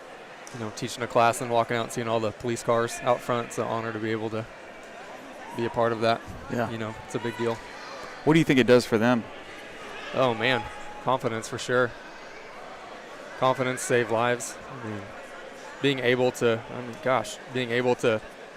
all the basic stuff that's obvious, but being able to control people without having to escalate the situation. Mm-hmm. Jiu-jitsu is the number one thing we preach for every law enforcement officer to get into for a reason, right? For sure. Yeah, I like that it gives them a non-lethal option always in their tool bag there, And especially they know how to. The world we live in now. For sure. And they know how to apply the techniques properly. Mm-hmm. It's like we've seen that go the wrong way. So, yeah, it's pretty cool. I bet that was pretty amazing to walk out and just see a whole bunch of police cars just chilling out there. Mm-hmm. So. Yeah, it's cool. What do you like to do for fun outside of jiu-jitsu? Gosh. Man, I stay so busy. Do you? I rest for fun. Yeah. Yeah, I teach. So I'm in dental during the day. I do digital dental stuff. I design crowns, bridges, veneers, things like that on the computer. And then when I'm not doing that, I'm either teaching before that or teaching after that jiu-jitsu. So.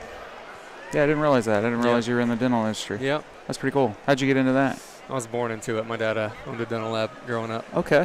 Yep. So you just kind of took over and took the same path? That's cool. Stayed in it. And how long you been doing jiu-jitsu now? I think we're in the somewhere mid-8 year.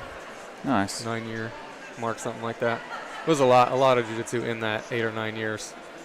I was probably between the white to purple belt, every single day training. Nice. Situation. That'll get you good really quick. You have a tough room too. At that time coming up, you had Todd, Hunter, Jams. Mm-hmm. It's we did. Yeah, you got a really tough room coming up. So yeah, I've seen you compete on Fight to Win, tons of other stuff. You have a great open guard. Thanks, man. I've unfortunately been in it and got knee barred in it. That's funny. Yeah, it was fun though. So yeah, that's the plan today probably. Good. Yeah, you know how to do it, so might as well stick to what you're good at. Sure. So they put you said Daniel Roberts? Mm-hmm. So they had Todd Walling, and then he he's not in anymore. So no one in my division to move me to the 190. Okay. Okay. It's good. It's a challenge. Yeah, Daniel's good. He's like game to take on anybody.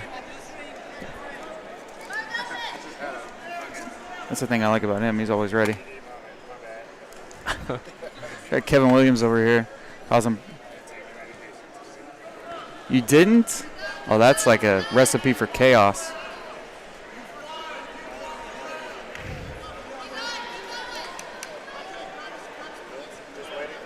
So you're about to go on deck. Yeah, we're going to. I think he's going to push it a little bit since we're so early. Okay. I've got some family coming in too. Nice. So. Where are they from originally? They're from here. Okay. Yeah, cool. they're from here.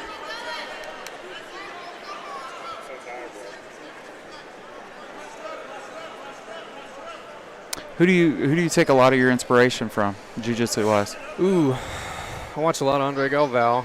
Mm-hmm. I love how he teaches. He's brilliant in my opinion as far as the teaching goes. Still watch Hoffa and Guy Mendez. Still watch them. They were probably my biggest kind of inspirations on how I built my game early on. Now I watch more Galvao a little bit, but I watch everything. I get on the BJJ Fanatics here and there and buy some stuff. Yeah, I'm everywhere. So Christian Durr was talking about losing money or spending too much money on BJJ Fanatics. I'm a study freak. I'm a very scholastic jiu-jitsu practitioner, I'd like to think. There's nothing wrong with that. Having that constant thirst. A lot of people just coast after they make it to like black belt and stuff like that. So it's good that that makes you a good asset to your students too. I tell people jiu-jitsu is like computer software. It's always changing and always developing. And if you don't upgrade, eventually you're going to fall behind. Mm-hmm. Jiu-jitsu's that way. Yeah, I completely agree. Especially modern jiu-jitsu is always looking to supersede everything before. So there you go. They wanted red on this side for the live stream. You want him red? Okay. Well, I'm going to go start getting ready for my thing, man. Dude, yeah, good luck, man. I look forward to watching you compete. Thank you. No, thank you. Thanks, Chris. Good luck today, brother.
Hey, hold on, guys. You're going to have Danielle up here, too. Is it? Yeah. Are you Danny? Yeah, that's Danny. Are you Michael?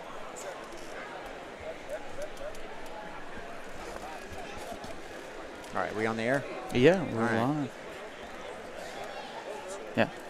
We have Danny DeMoss and Michael Mullinax. Nice. This is their black belt debuts. Oh, okay. Danny got his black belt in January. And do you remember when Michael got his? I thought it's been a little while. Has it been that long? Maybe not. He was a brown belt for a long time. Yeah, forever. All right, there's a slight bit of weight difference between the two.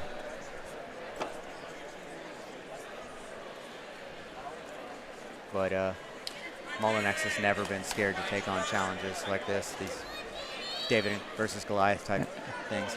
I had a feeling he'd probably pull guard here. Yeah.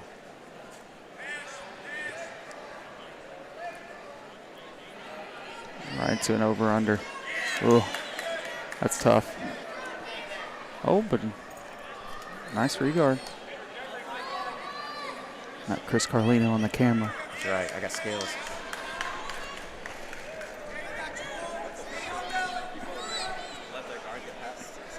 I rolled with Danny not too long ago. We went to the factory. How was that? It was our last day of our training trip. We did a bunch of gym stops, and I'll get her. Don't worry. so we ended up rolling with all these guys no-gi. It was just brutal. We were all exhausted, and it was just rough. It was not a good day for me. Or really, He looks like a big boy. He's a big boy. He's a 205, I think so. Oh, man. And I'm pushing 160, so. And I'm old as dirt, so. All right, so.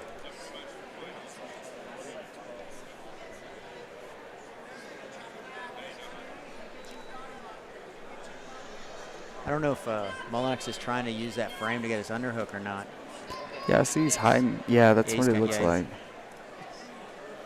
Trying to use that knee shield guard to maybe shoot an underhook. That's a big dude to wrestle up on. Yeah.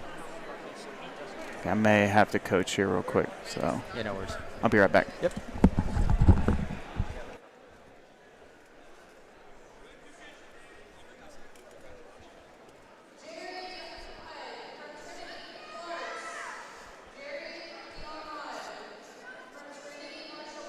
Looks like Mullinax is trying to keep some space here.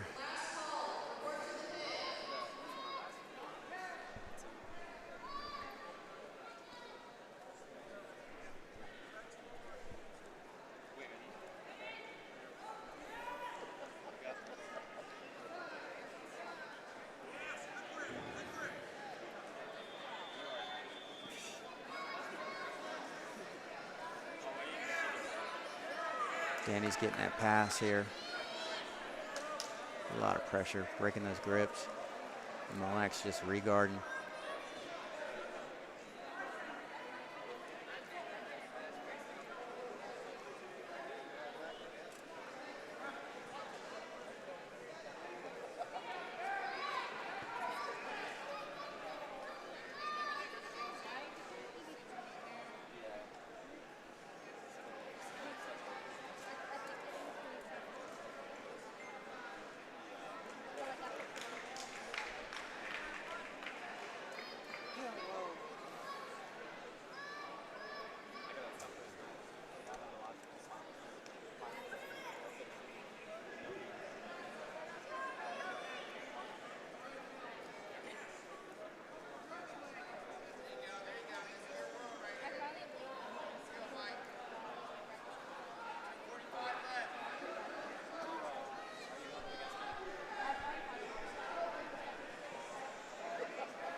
Ref gonna stop them, make them retie their belts here. Danny seems to be having some issues passing Michael's half guard, but neither guy's really making much headway with either passing or sweeping.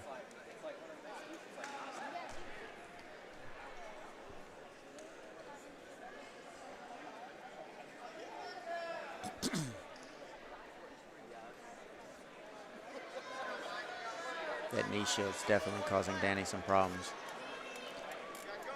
Mike keeps going for that loop choke.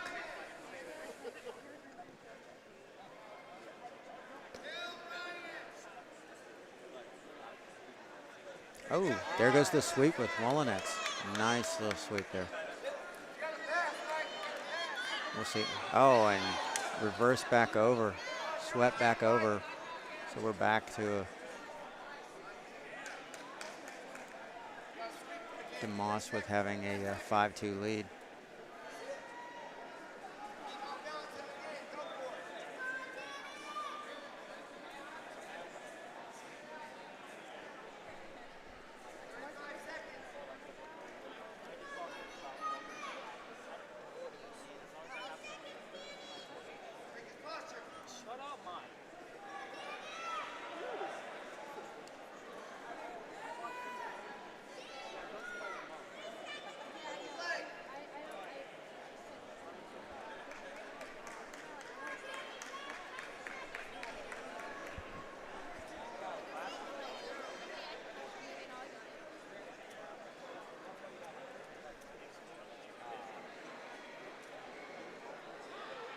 We have a penalty on Danny, probably for lifting and pushing them out of bounds.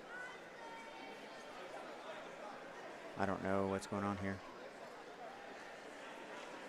We have a DQ on Danny. I'm not quite sure what's going on here. We'll have to get a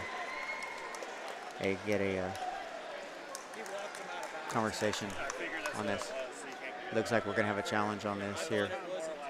So I'm gonna put this on mute and then I'm gonna go check it out.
Wrong one. Okay, that probably works better if I had the right headset on. Glad the camera's not on me.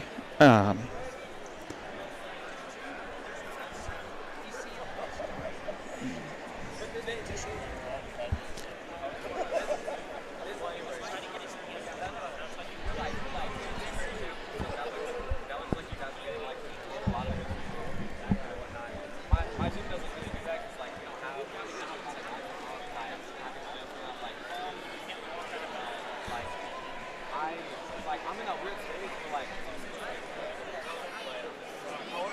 I like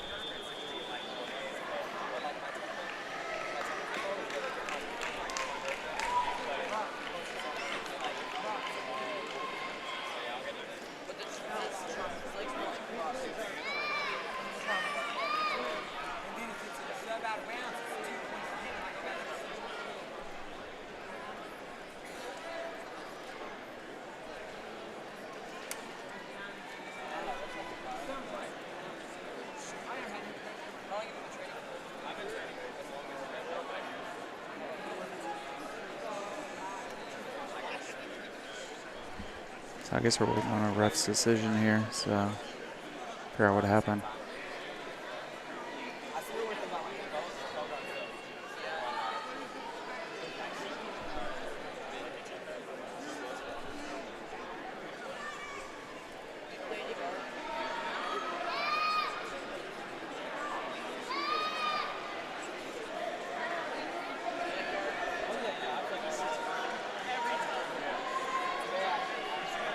Yeah, I only have 2 competitors today, 2 ladies, so I went and coached them and got them going. So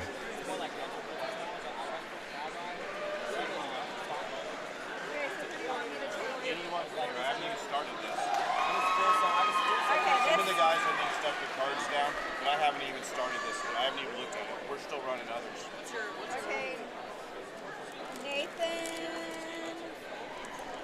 Yeah, they just threw the cards down. Nathan. I'm not even ready. I haven't even had lunch. Me neither. Nathan. Chase is behind you. Nathan Lindsay. There's Chase's.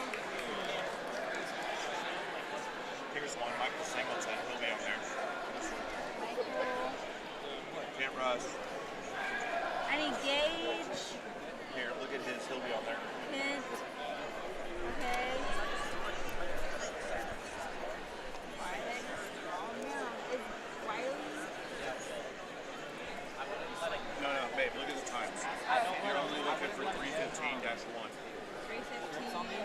Well, that makes it so much For easier. the 160, 170 pounds. Ryan. Up to 160. Ryan. Miguel. Nathan. Jeremiah. Thank you. I haven't even had one. Jacob. I'm going to go find out what's going on. I'll be right back.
Zach got moved. I think Zach got moved.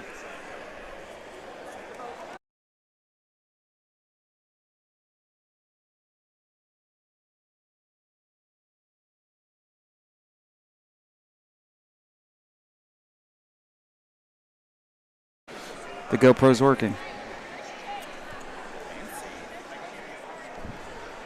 There you go. We got Michael here. Hi. Michael South, my instructor. It's fun times. How's it going? Going great. Having a good time. Yeah? Yeah. How's everybody doing? Doing all right. Had some excitement on this mat earlier, I understand. I didn't get to see it, but... Yeah, apparently it was a fleeing call, so... That's actually really interesting. We were talking about how if there's nobody on the other mat, then maybe they should just allow them to continue grappling, even if they go out of bounds. Who do we have coming up next on this mat? You're restarting. Do you want to restart now? No. I'd like to point out something. What? When you left, that's what happened. Yeah, man. I think that was when you were on camera. That was when it was me all by myself. We're bouncing out of this room right now. I was like, what happened? Did it turn off? Or people just don't care about me? Right? That's your face. You have that face. It's that, oh, it wasn't even on me. Oh, no. They could tell. Right? In the face. Man, got a technical blue belt match going on over here. Yeah, those adult blue belts are nuts. It is incredible, just the level of technique that these guys have now.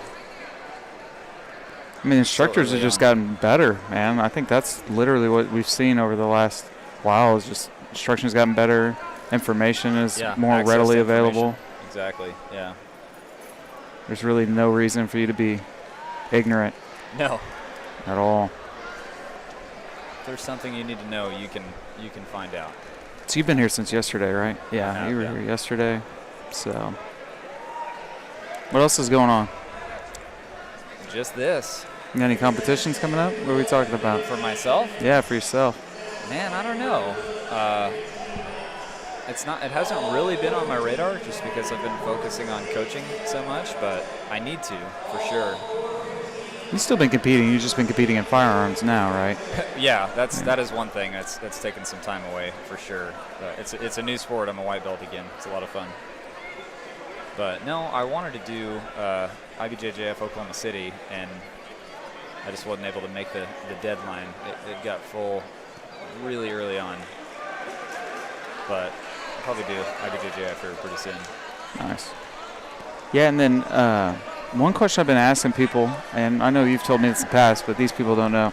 What do you tell your first-time competitors, like people that it's their first time competing? What do you do to get them like set up where they're not as nervous? And I try to encourage them to, basically learn who they are as a competitor, because the strategies that work for a certain type of person won't work for other types of people. So, I think some people, they perform best when they're really hyped up and they listen to like heavy music and they get all jacked up and get out there, and other people do best when they're just totally zenned out and, just kind of meditating or whatever. And so figuring out how you perform best, like do you need to get angry to perform well, or do you need to be really calm? I think that's a huge thing.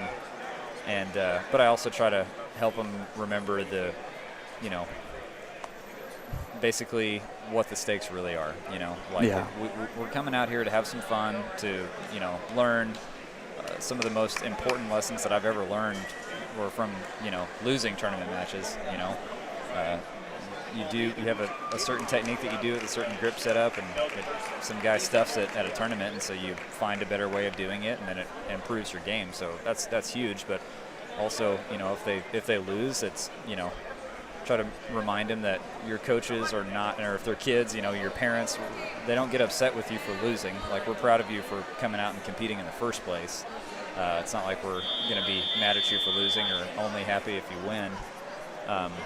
So, just helping them to realize what it's like. that's good advice. Yeah, I agree as well. Yeah, because you're right. People are responsive to all kinds of different stimulus to to get hyped to compete.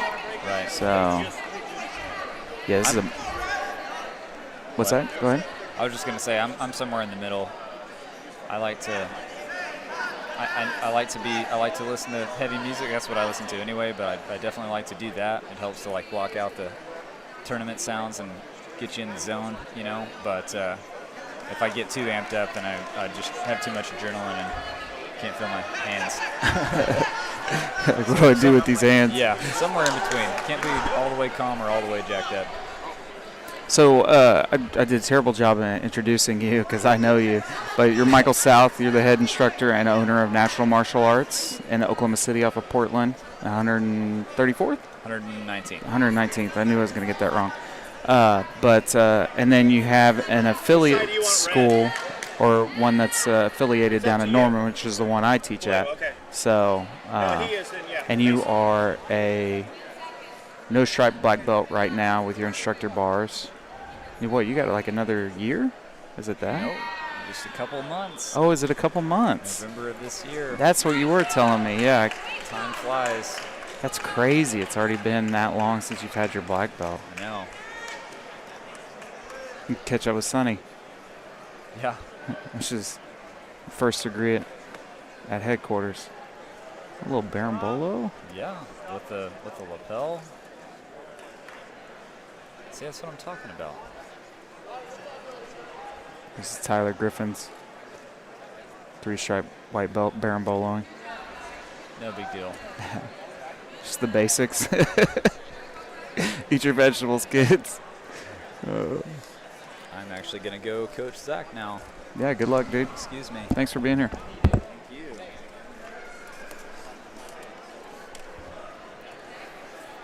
So we got a bottom lasso guard. I saw him employ this earlier today. Let's see if he can get it. He nailed the sweep off of it earlier today. Oh, he's going to pass to the wrong side of it.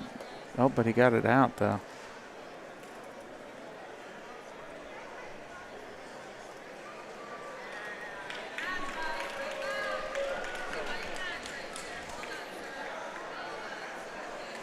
So he gets his 3 points for guard passing. We cleared the submission.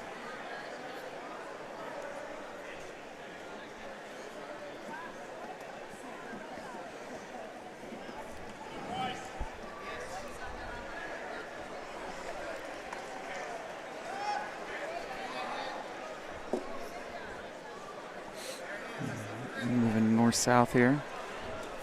You looking for a paper cutter choke, I think? Yeah, he's looking for, and he gets the tap.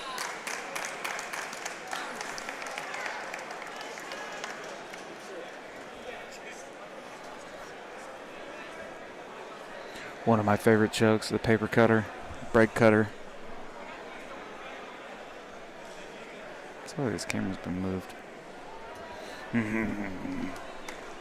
It's all zoomed out.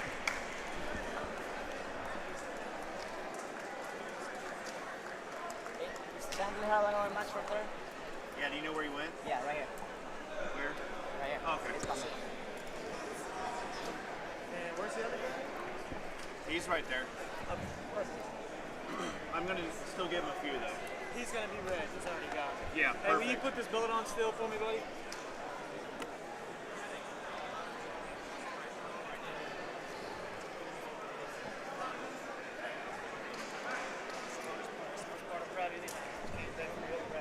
Colton, right? Okay. Thank you, sir. A couple hundred names throughout the day, you know?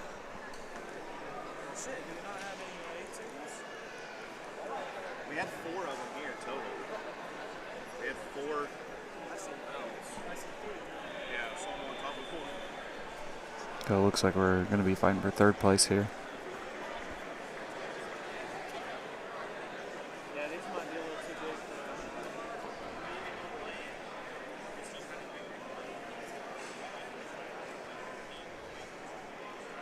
Mason, get your card and stick around.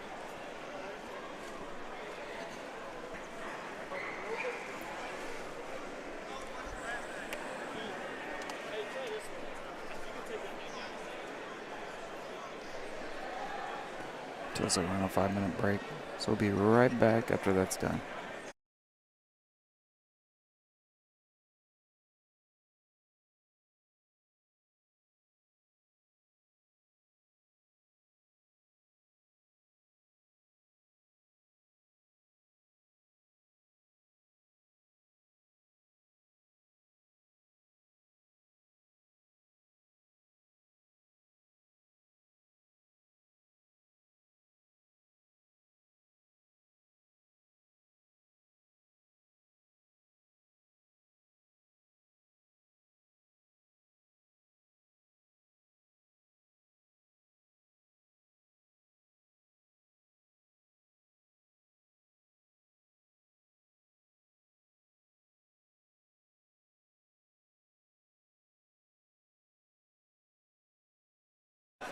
third place match here.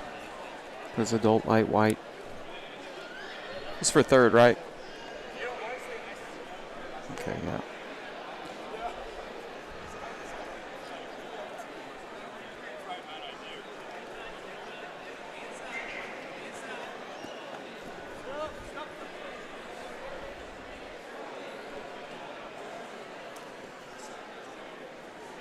Mike, please don't take it out of my camera.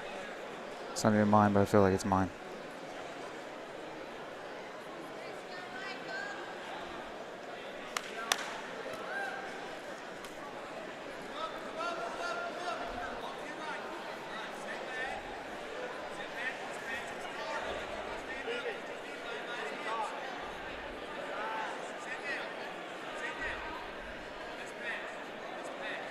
It was almost a takedown there.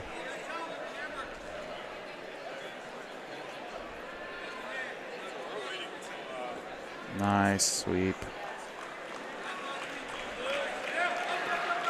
Oh, the sweeps him back.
Last match. We'll have to wait on this match to get on the card. You can go ahead and get yours. But stick around. So I'll give it to you free. You can go ahead and get it up. I'll put yours right there, Mason. We've got mud on it.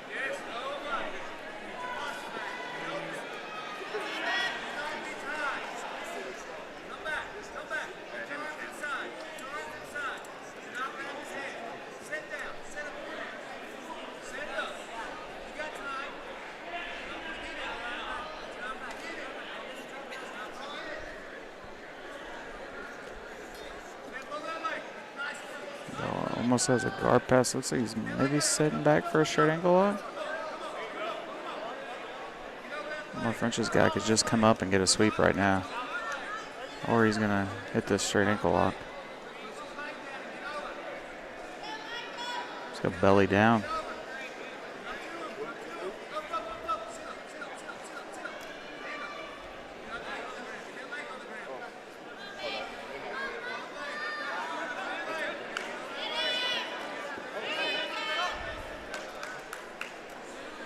Nice job.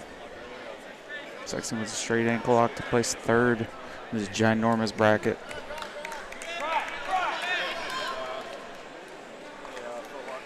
Alright, Bryce, carry that with you. Wait for Chandler. Or I guess you go. Sit down, guys.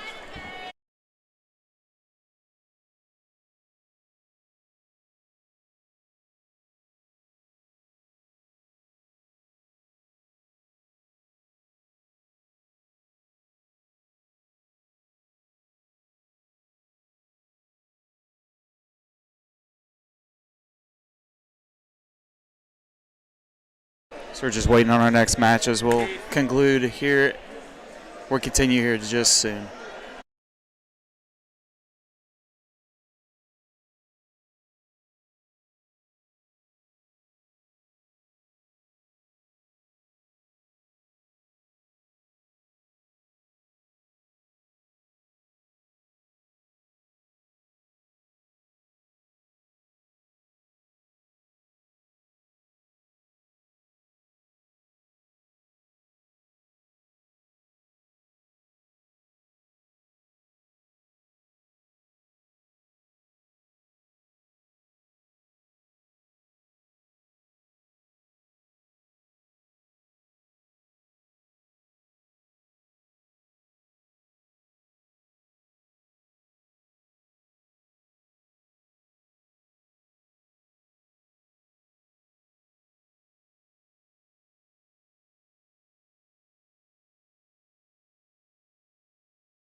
Which side do you want? Okay, we're back in action. Let's go. Okay.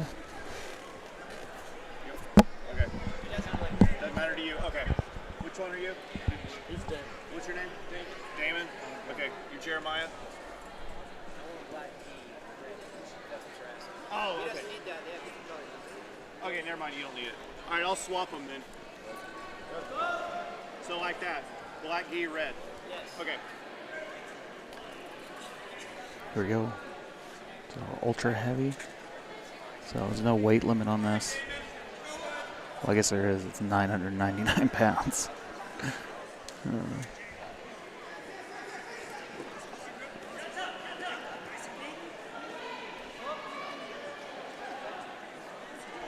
Chris just told me you were going. Did you compete? I was repping on. No, Chris just told me that you started. He said you were putting on a gi and competing. I think we got confused. Maybe somebody else will. I guess so, but not you. Maybe. Nice little underhook there, but wasn't feeling it. He's trying to get the belly, just throw him. Ooh. You live here in Tulsa? No, I live in St. Louis. Break. Well, I'm probably going to move back to Fayetteville. So, Okay, cool.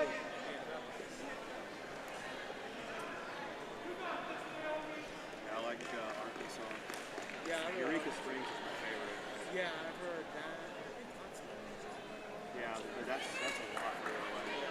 Hot Springs and Eureka Springs. Eureka Springs. Yeah, that collar grip's going to stop him from doing that. I lived there for 7 years. Not now. Now that he's got his own collar grip, if he lifts his elbow, then shoots. But when he has the over collar grip, it's just not going to be there. He's going to get stiff armed every time. He's got a cross collar here. Yeah, he's looking to throw him. He's backing up instead of coming forward, which is what he needs.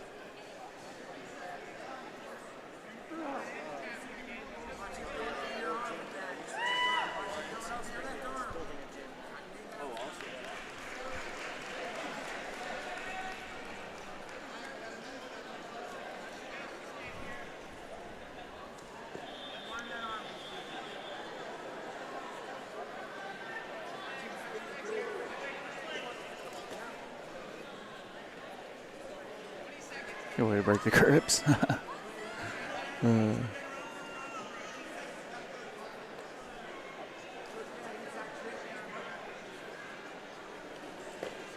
Yes.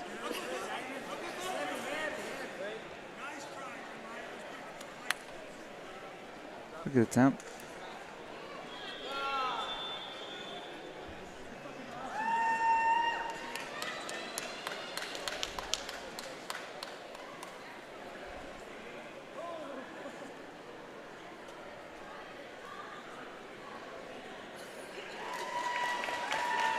Oh, that was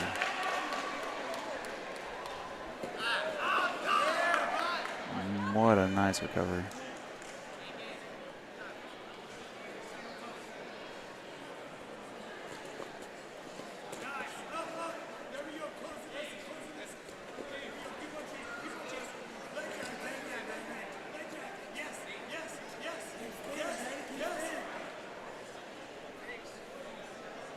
Still gonna reset back in the middle here in turtle.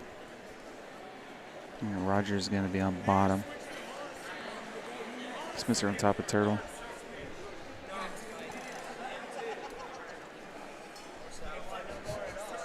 Chris is gonna join us here. I like coming here so I get to sit down. Right. If I put headset on, then it looks like I'm doing something other than just resting. These guys are going at it, man. They've had a couple good throws here and they weren't able to completely capitalize on. So the rule is if you start in front headlock and make it to the back, then you get 2 points, correct? Off a takedown attempt or off a turtle, correct? And I would actually have to see what you're talking about. I can't visualize it right now. Okay.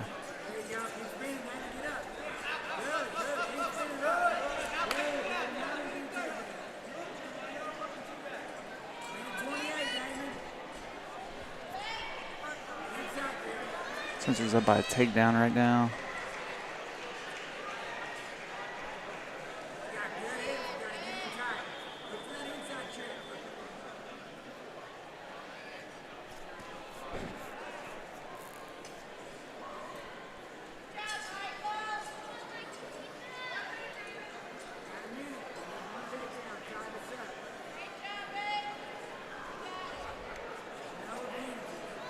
Doing the white belt shuffle is what I like to call this.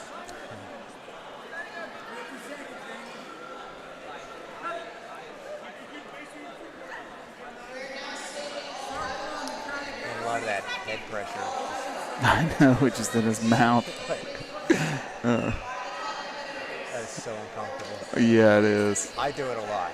And I then think- when people do it to me, I'm pretty hard-headed, so it doesn't bother me as much as it bothers them.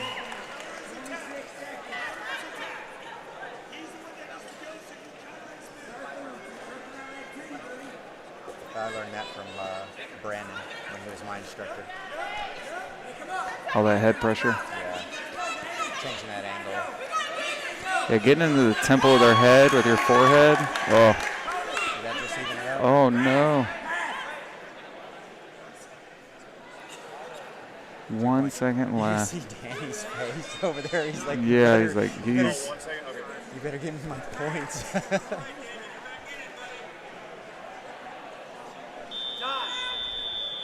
Uh-oh, here goes the ref's decision. I do not want to be this ref. You know, honestly, though, guy on the left, he's kind of a slow starter, but he had some really close throws. Like, he was pretty active in the second half. Chris seems to have his mindset. He doesn't look like he's concerned at all with his decision. It's interesting when you see the refs just come stare blankly at the table score. And sometimes you wish that they could sit there and just, what should I do? Right? I've had a few refs look at me and like, what would you do? I'm like, you're the ref. I ain't been watching I wasn't watching the whole match. I have no clue. Okay.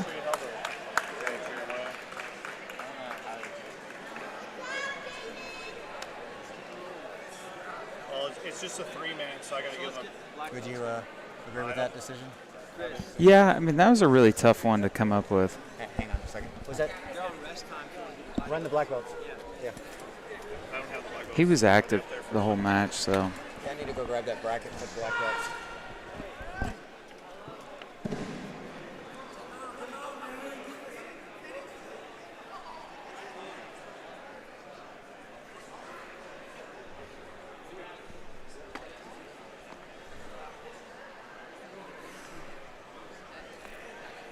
So we're bringing the black belts out now, so.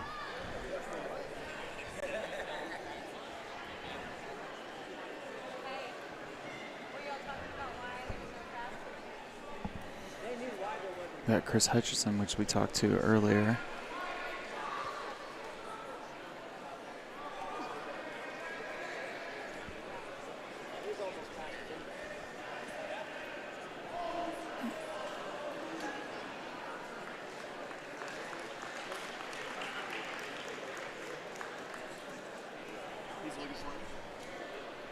How do you decide? It's that close. Blues scramble, almost pass, force that turn. The other guys scrambled for the pass and then we got the takedown. But then they were scrambling. Like his almost pass went out. Okay, I guess that's the all the Yeah, so they're talking about the decision where he got closer to scrambling to the pass and made the guy turtle. Normally there's an advantage. Or it comes out. I've had a ton of those. A ton. I was hoping. I don't know where he's at, so then we may just have to.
Ew, here we go. Black belts.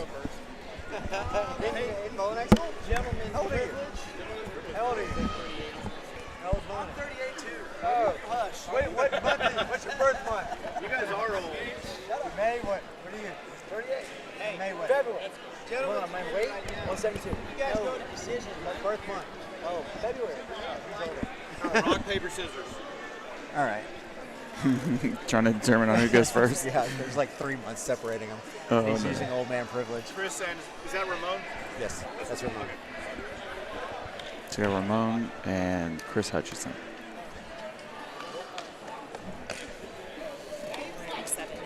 You're up? You're up right now? Oh, okay. That's why I was asking. All right, so we just lost Marshall. We've been waiting this whole time for this one match.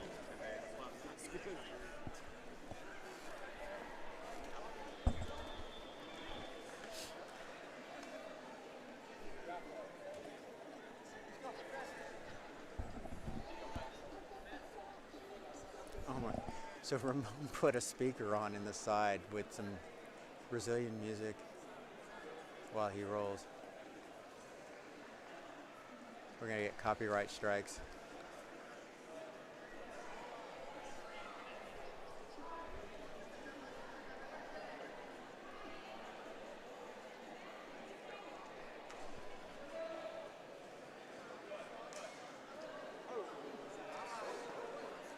Very nice.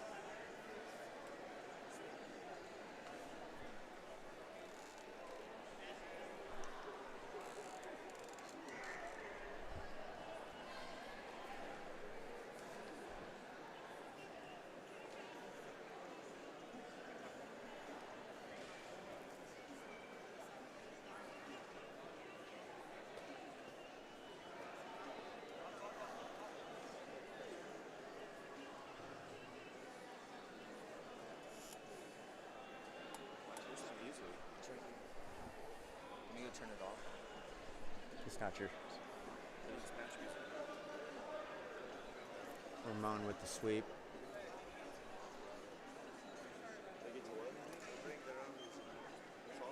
That's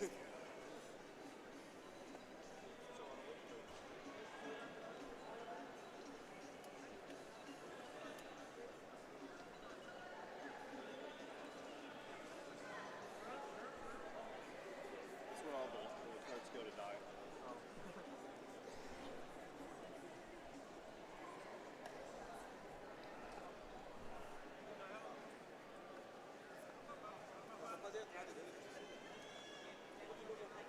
Chris gets his sweep right back.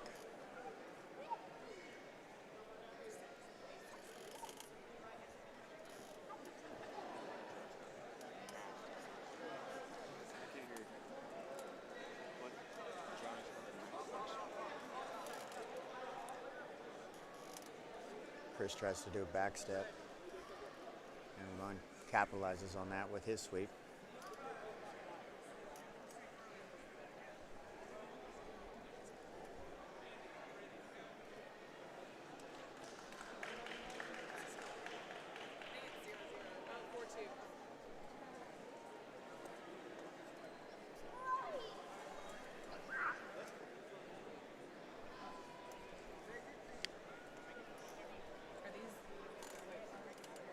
I'm running those guys next. I'm alternating. Do you have these? Do you have Roman's weight card? He probably didn't weigh in.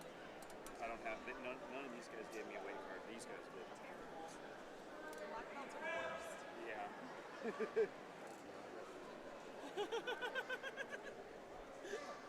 I'm laughing because they didn't turn weight cards.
Okay, back to.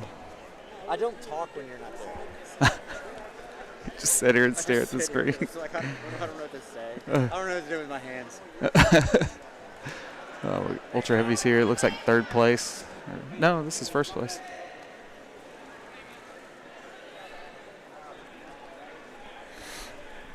See what these boys got. Oh, this is Challenger. Never mind. I'm wrong.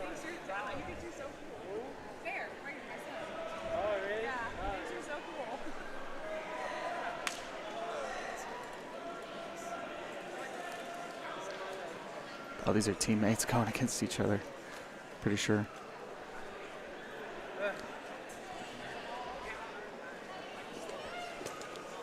Nice, Uchi.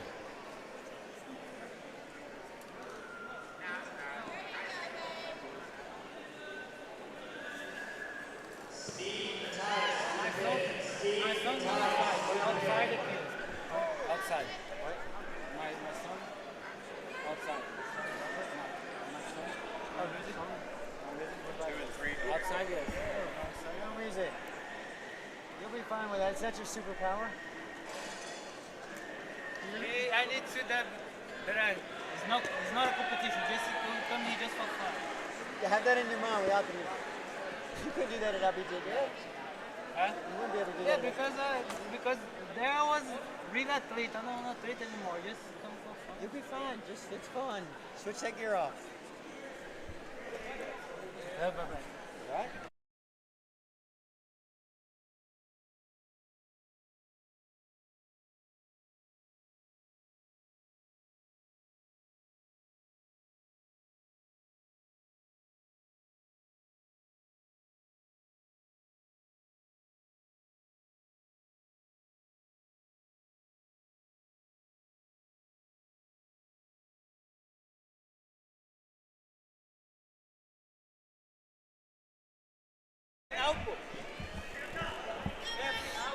Spencer's up by 9 here. So they're teammates, so they're just going to end up fighting it out for the closeout.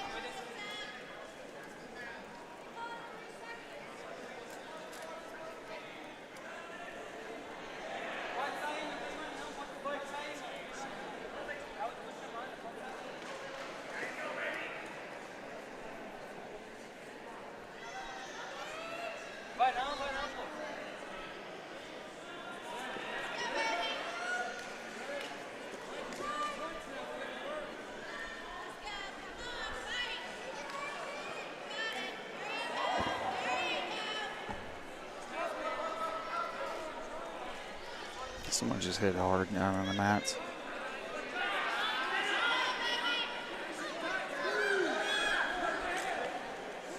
Finishes the Americana.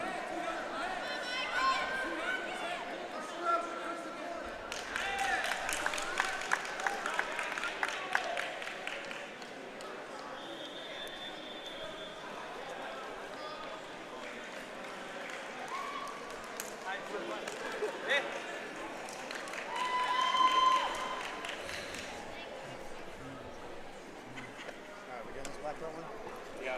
Hey, Jeremiah. Switch up. There you go. Pull this here, take that up to the podium. Cody. More black belts. There you go. Good job. Go to the podium. Yep, I'm trying to message one of the other black belt competitors to find out where he's at, because we're running about an hour ahead of schedule. Oh, Steve? Yeah. So I haven't seen him. It's Michael versus Chris. Did you find Mike? All right, Steve, sorry. There's Judo Steve right there. Oh, he's in his gi. I see him now. All right. Oh, which one are you running right now? You're running this one. Yeah. So it's Michael versus Chris. Yeah, no. Chris is bowing out, so Michael's Oh, advancing. he's bound. Yeah. Okay, no one told me. So Chris just what, moves to third? Yeah. On that? Okay. They're teammates. So it's Michael and yes. Michael versus Ron. Esse aqui?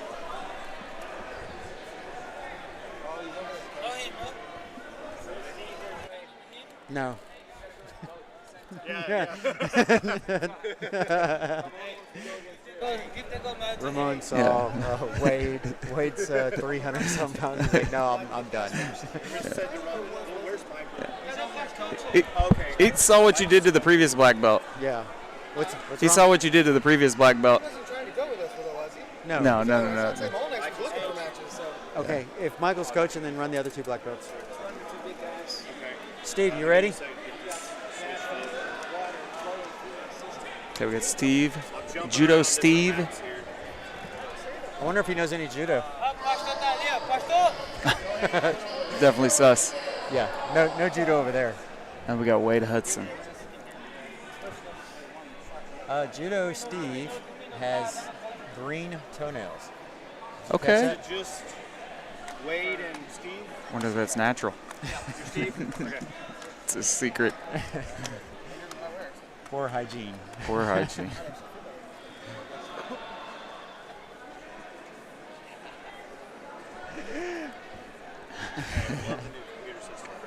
Thank you. I'm being complimented on the new computer system. Yeah, your baby. Yep. I've been only working on it for 6 years. Been slowly refining it, making it better. All right, here we go. Masters Challenger 2 black belt. Let's see if judo. Steve can get to some judo here without Wade shutting it down. This is where we're going to see the size of these mats. Right. Play. I'm wondering if Wade's gaming the lines.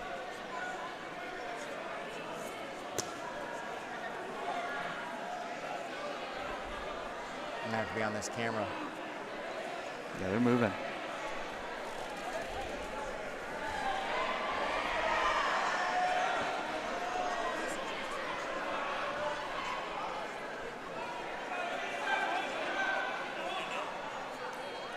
Have you ever seen Steve compete? No. So the first time I haven't even got to roll with him. I taught a seminar for I helped teach a seminar to help raise money for veterans at his academy.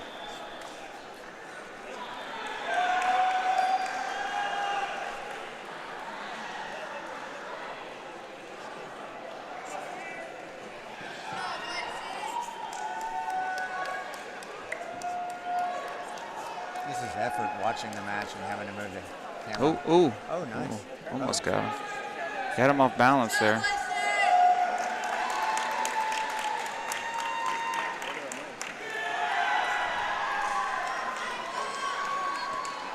Wade's going to go to the back. Could get thrown here, though. Oh. Nice takedown. Wade's a very, very, very strong gentleman. It's Michael Brown's told me that.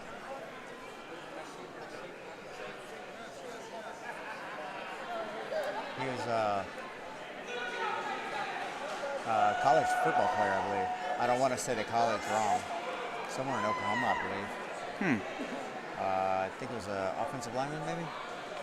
No surprise. He's very strong. And he's very technical for a bigger guy. Yeah, that's what I've been told too. This is the first time, well, I guess the second time today I've gotten to see him compete, but I actually get to see him do some jiu-jitsu now. The other guy popped out his own rib with him. Yeah.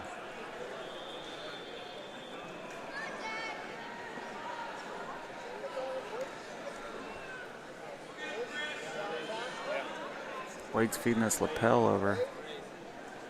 I'm never gonna do that anymore in my life. Fight with them. I've rolled with Wade before when he was about maybe 100 pounds less, and he was a handful then. I can't imagine it being any easier now.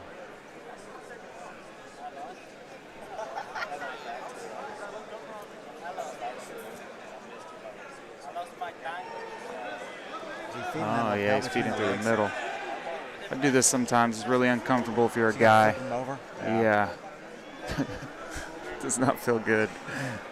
It's like the atomic wedgie. I was about to say the wedgie.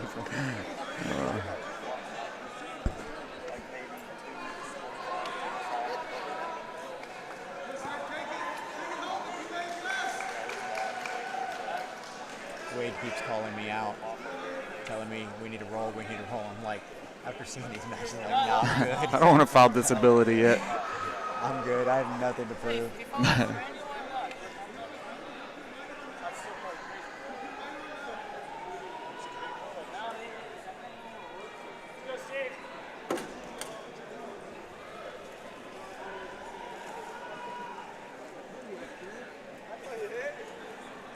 Are you just trying to get Steve on his back? I think so. He's trying to get him to tuck his head and then roll him over his head. So I think that's what he's trying to get here, or a choke. Like maybe set up a clock choke or something. Yeah, you see how he's. Is he going to take the back there? That would. If he does the back take, I think he's going to do. That's going to really surprise me where he rolls over Steve.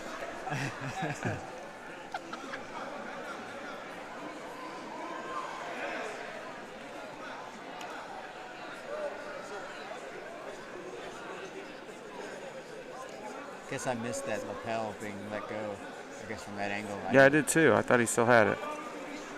Well, he almost pulled him into a takedown here. That was taught to me by an instructor in Orlando, American Top Team in Orlando. It was like a lawnmower pass. You're pulling that lapel like you're pulling a lawnmower. It was described to me a little bit differently than this, and it said it's a very low percentage move, but it's one of those if you actually pull it off, it's so cool. It looks good. Oh yeah. Look how big Wade's thighs are. Like. And they're muscle. Yeah, that's what I'm saying. It's just like. I was picking on him about him. Steve shot in on that. I'm like, oh boy.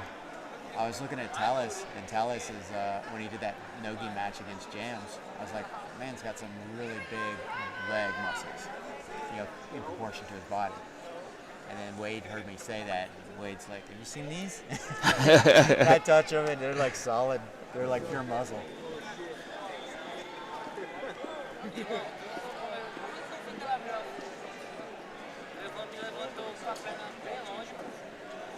Wade's being active. Yeah, he is. He's definitely trying to get out of this turtle. Steve's just fighting off one attempt off of another. So it looks like this may end with a 2-0 result. Oh, yeah, 30 seconds left. Oh, maybe. Tried to hit him with the roll. It'd be interesting to see Wade take his back.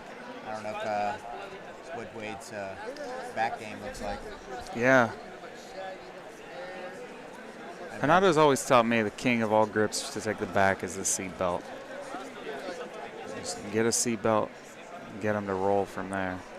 It looks like we're going to end up here. Yeah. Just a second or two left. Nice. Good job from Wade. He stayed active that whole time. Definitely There's probably going to go back and diversify. There's a big weight difference between the two.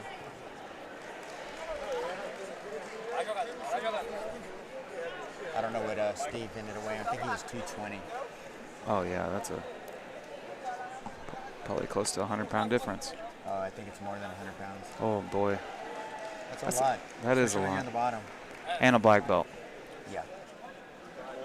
Like that big and know what you're doing. Now, Wade's been plagued with injuries a lot. It's like every time he prepares for a big tournament, he ends up getting hurt and can't go. So hopefully this is his time to have some success and stay healthy.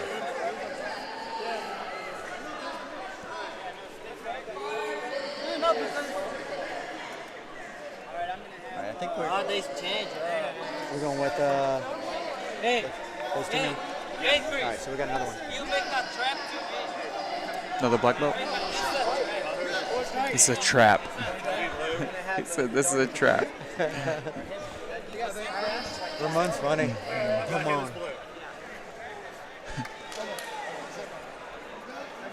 Angry little guy. He's funny though. He's been doing a good job coaching today. He's been trying to trick me with these stupid little TikTok things, baiting me to do things with my hands so that they can trick me into something stupid. Oh, he just got swept here. He may get swept. Oh, he's trying to do a back step here. Yeah, he's call as it he that. opens those legs. You'll be able to get out of that. Yeah, that's what he just did. Right in the knee on belly. I'll see if I can get Steve up here to do a little bit of post-Matt Wade match commentary. Yeah. I wouldn't mind talking to Wade, too. Steve's a... hey, when you get done, you want to come over here? When you get done, you want to come over here? Sure. Cool. Tell Steve as well. Like to see what he was working for that whole time. And I'd like to, talk to Steve since he's a gym owner here. Yeah. Oh, jumping close guard. I did that earlier with Chris. I saw that. Yeah, he had a really good single leg X game.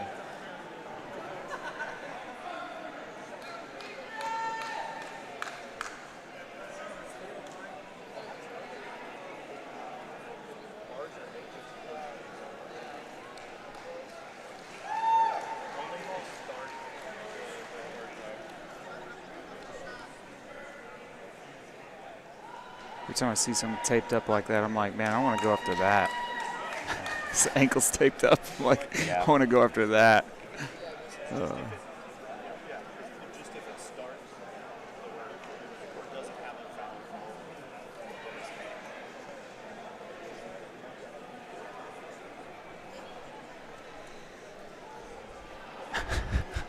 having a little bit of fun here. I think Ramona is. Playing that overhook collar. Oh, man, yeah, that mirror lock that's there. Have you noticed that Ramon sticks his tongue out a lot during his matches? No. It's like he's the Jordan of BJJ. Yeah. The moment I do that, I bite it off. Yeah, exactly. That thing's going to go flying halfway across the mat. And he's not doing that to be playful. He was just doing it all the time, this whole time.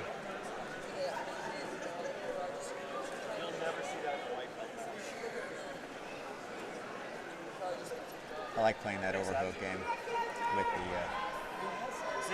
close guard. I don't play a whole lot of close guard anymore. It's a great guard. Slow people down. I've been trying to get better at it. Mine's mostly half guard, butterfly, and X.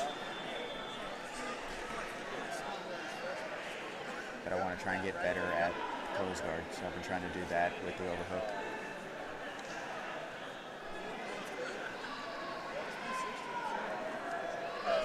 This is 175, I don't have this. I know he's less than me.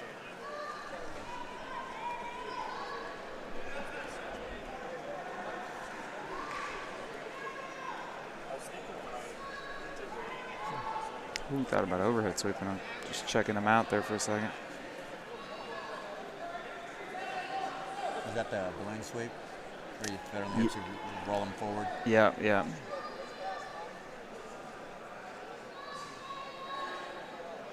Different things have different names. Here, different things. Yeah, that makes it really confusing sometimes. Yeah, I had a lady send an email to us, a support email, asking if, I forget what it was. It's basically just a leg triangle, but she was calling it a different name. Like, I guess the name that their gym calls it for their little kids. And it's like I forget what term she used, but basically it's a body triangle. Can you do a body triangle from the back? And, once we finally figured out what it is she was talking about. You're like, yeah. Yeah. 7 emails later with drawings. And oh, no. He's got this underhook on his leg, under the shin. He got it while Molinak stood up. So he's going to get maybe a modified pendulum here.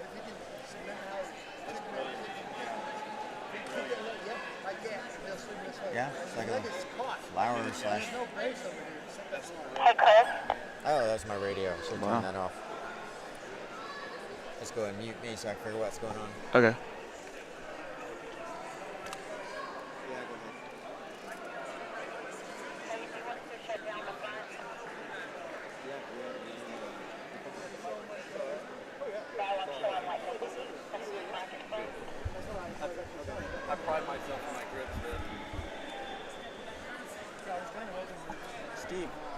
fun?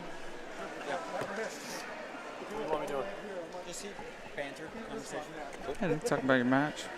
About regrets in life. Or matches. What's up, dude? What's Been a up, while, buddy? man. How are you? I'm Good, man. Yeah.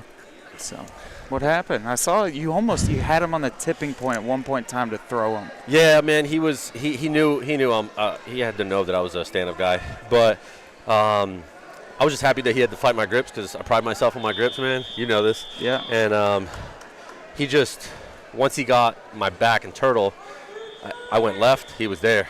He was, and dude, for a guy that's what 340. For a guy that's 340, man, he was pretty light on his feet. Yeah. I'm 220. So, man, dude, he had a nice dominant situation on me, and I tried everything. I tried Peterson rolling him, and I was like, you know what? He broke the guy's last ribs, the last Inogi, so I'm not even going to give him my side. No. But, man, it was a good match. 2.5 years I haven't competed, so my last one was Fight to Win. Okay. In Philly, and I was like, you know what? Let me get out here, bust some rust, and get ready for Pans and Worlds, and see where that takes me.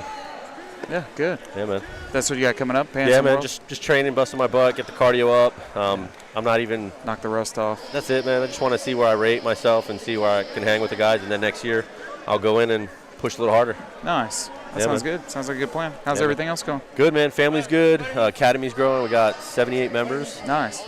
We've been open only for a year and a half. We opened 3 days after 3 days prior to the epidemic. Yeah. So it kind of the pandemic. I'm sorry, and it sucks, man. But being Judo Steve in the area is pretty cool in Oklahoma compared to being New Jersey. You know. But I'm grateful we got an awesome 918 jiu-jitsu community out here, man. 100%. I can't say how freaking badass these guys are. Can I curse? Yeah, you're okay. Okay. I can't say the amount of jiu-jitsu out here is just amazing. The talent is just awesome. Oh yeah, 100%. You got the top teams out here, Triton. They come deep. They come rolling deep, man. And then you got Rogue, you got Factory, you got all these guys out here. Solid jiu-jitsu. The black belts are great. And, up and coming cohesion, we're doing pretty good. So it's pretty cool. Good, man. Congratulations, Thanks, man. Appreciate it, man. Hey, it was good to see you compete, brother. Thanks, brother. You're up, brother.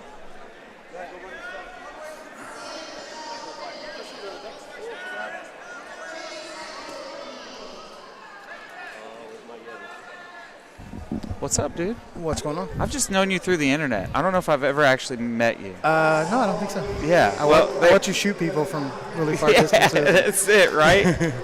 Well, hey, wait, I'm Marshall, man. It's nice to finally meet you, man. Yeah. So, and I got to see you compete finally. I just hear Michael Brown give you a whole bunch of crap on the internet, and now I finally get to see what you're about. You move really well. Sometimes good, sometimes not so good. Well, it's Michael. A little slow today. Yeah, that's okay. So you were trying to break that turtle down.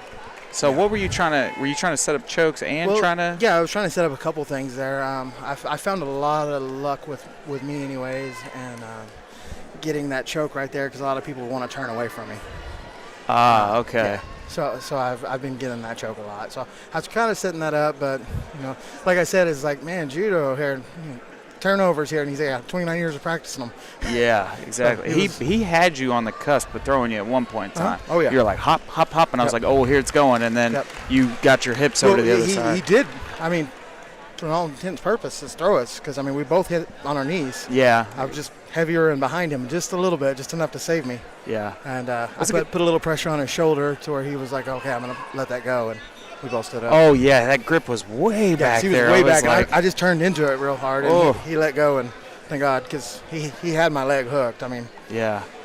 Well, it was good, man. It was a good match. Yeah. I was good to watch you do some jiu-jitsu. It was like earlier, it was unfortunate what happened. The guy, if people weren't here, guy tried to invert on him and popped his own rib out. Yeah. So it was good to actually get to see you do some jiu-jitsu. So.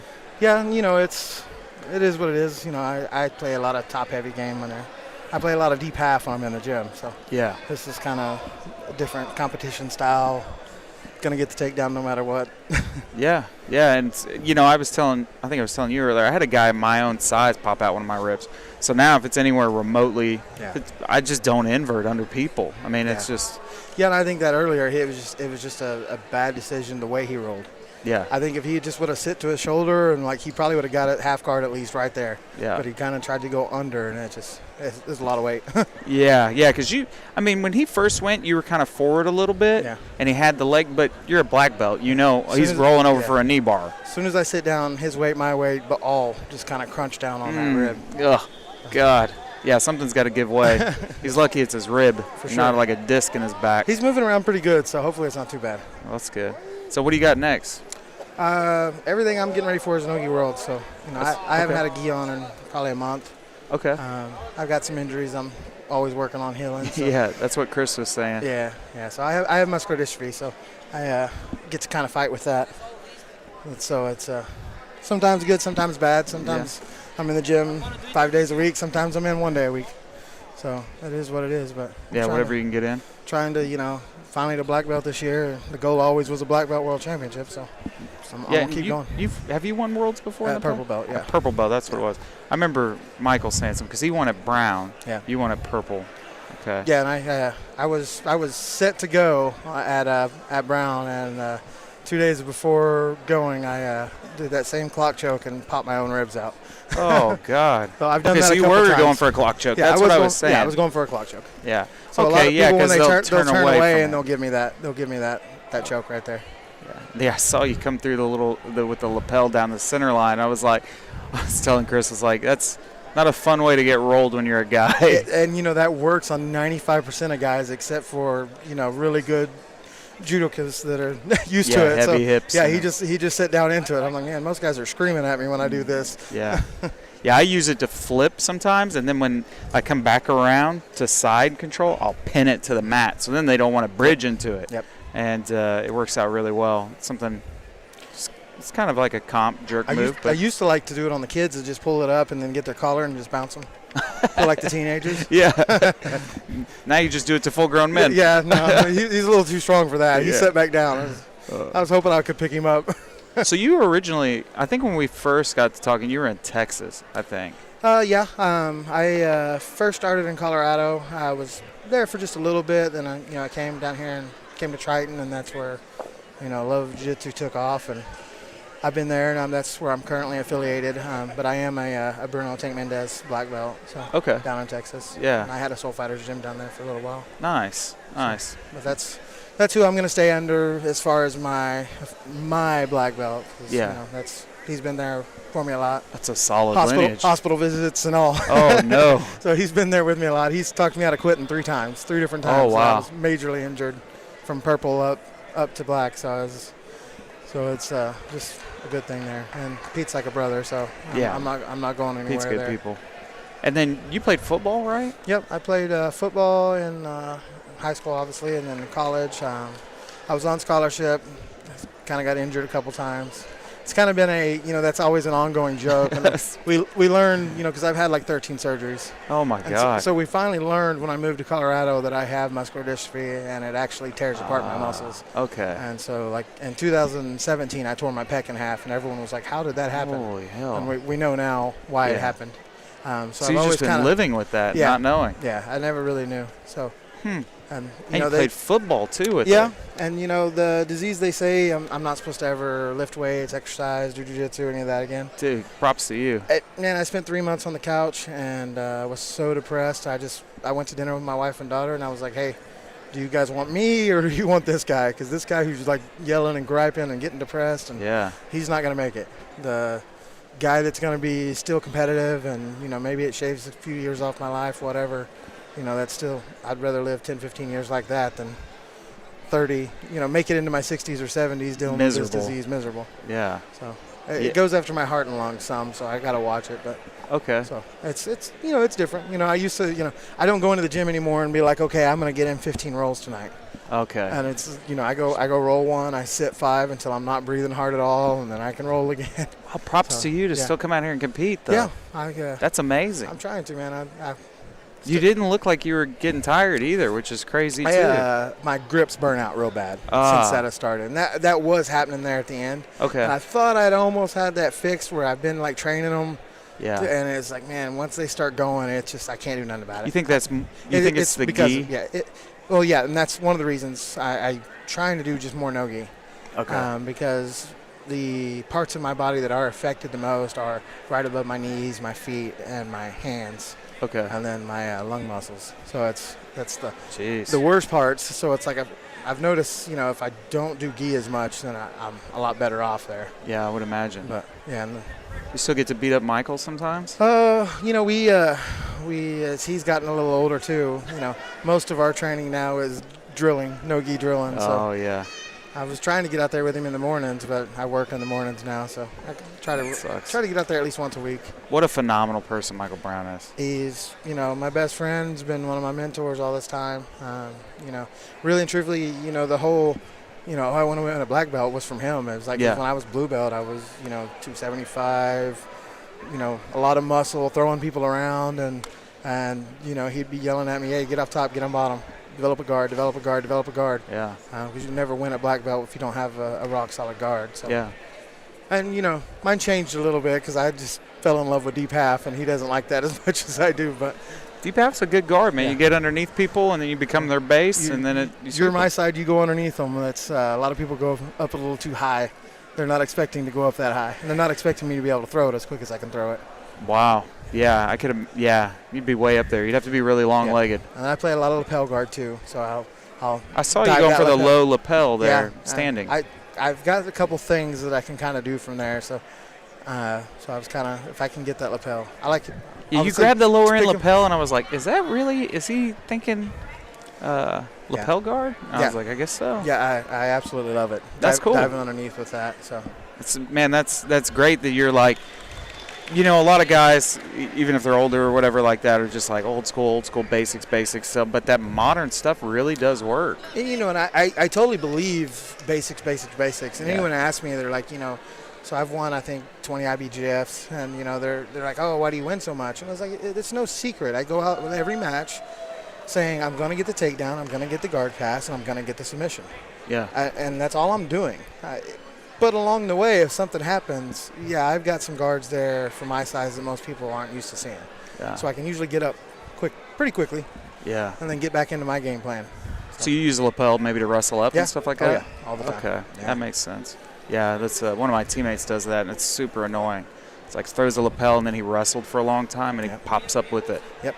And then you got the lapel hanging on your leg, and it's really hard to get rid of. I basically learned it from black belt Ethan Day, one of Hanato's black belts up in Colorado, and he has me slide underneath with it, which is great. But if you ever watch Famiga Barbosa do it, he just stands with them. And, I've seen him do that on, black belt adult world champs. And just stands with them and trips them. And so that's kind of what I like to do right there. That's cool. Because once I get behind the leg, I'll cinch it tight and then just kind of stand from there. And usually they're hopping on one leg and I can trip the other leg. Yeah, because really the only thing you can do is get your leg over their back and come down. Yeah. It's like other than that, you've got a really tough fight ahead of you. Yeah. And, sometimes I lose it if it's a huge, long-legged dude, but that's just fine. We're both standing up by That's now. what I was about to say. You're back neutral. Yeah. It's like, so you're where you want to be anyways. Yeah. So, well, anything else? No, I'm good, man. Just enjoying the competition here. Man, it was great. Wish we could have got the finish of that first match. I know. It was looking like it was going to be a great match. Yes, it was. Because he was going to turn the other way. I was going to come into his guard, and it was going to be a good match trying to pass his guard. I agree. I was like, oh, here we go. And then. And horror. Yeah. Screaming pain of someone underneath you. That's not fun. It's a rib. He'll come back. Yeah. All right, brother. Thanks, Wade. It was nice to finally meet you, man. It was nice to talk to you as well, man. It was good to see you compete, too. Quit cheating on those games, I'm man. trying. There's no way you're shooting people from that distance. It's decades of practice. I know. I don't want to play you. Yeah, right? All right, brother. See you, bro. Take care. Be safe. Yeah.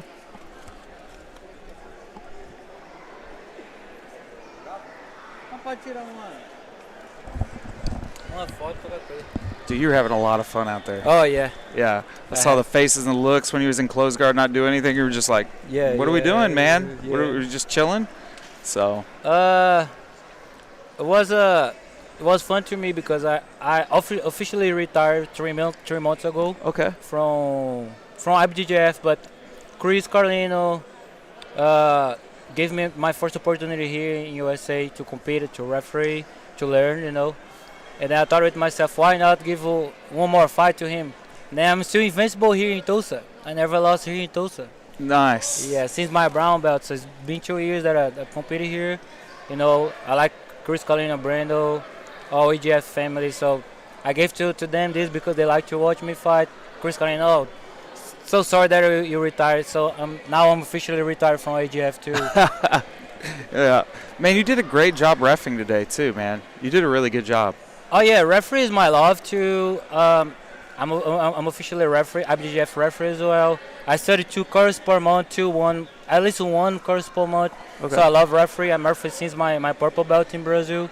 Nice. Yeah, I love because my game is rules. You know, if I don't know rules, my game is gonna be so terrible. So since my blue belt, I started studying rules. You know what I can do, when I can hold a little bit, when I cannot. Yeah. You know, so I love rules. And then my posture too. You know, I was watching good referees. You know, and then so I want to copy that guy, and I'm always asking too. I think you learn a lot. Yeah, I agree.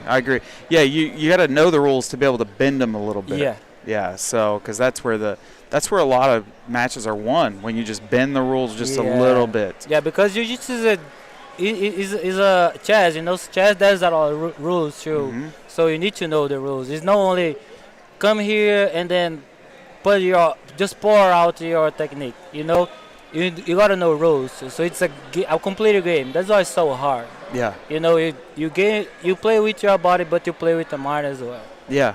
Well, you definitely did that today. Oh, thank you so much. It was cool to watch you. They were saying that your first match, I had to walk away and go coach myself, and then I'm glad I got to see your second match. I was like, man, this guy is having fun, dude. Yeah, I love it. Why would you want to retire from? So I'm Christian, or first of all, I'm Christian, and then jiu-jitsu but with jiu-jitsu I had a lot of opportunities. All right, one of these opportunities was coming here, but I never competed to me. Okay. Oh, I never competed to, because I'm a Christian. I never compete because I love jiu-jitsu. Okay. I compete and I fought because I want to glory.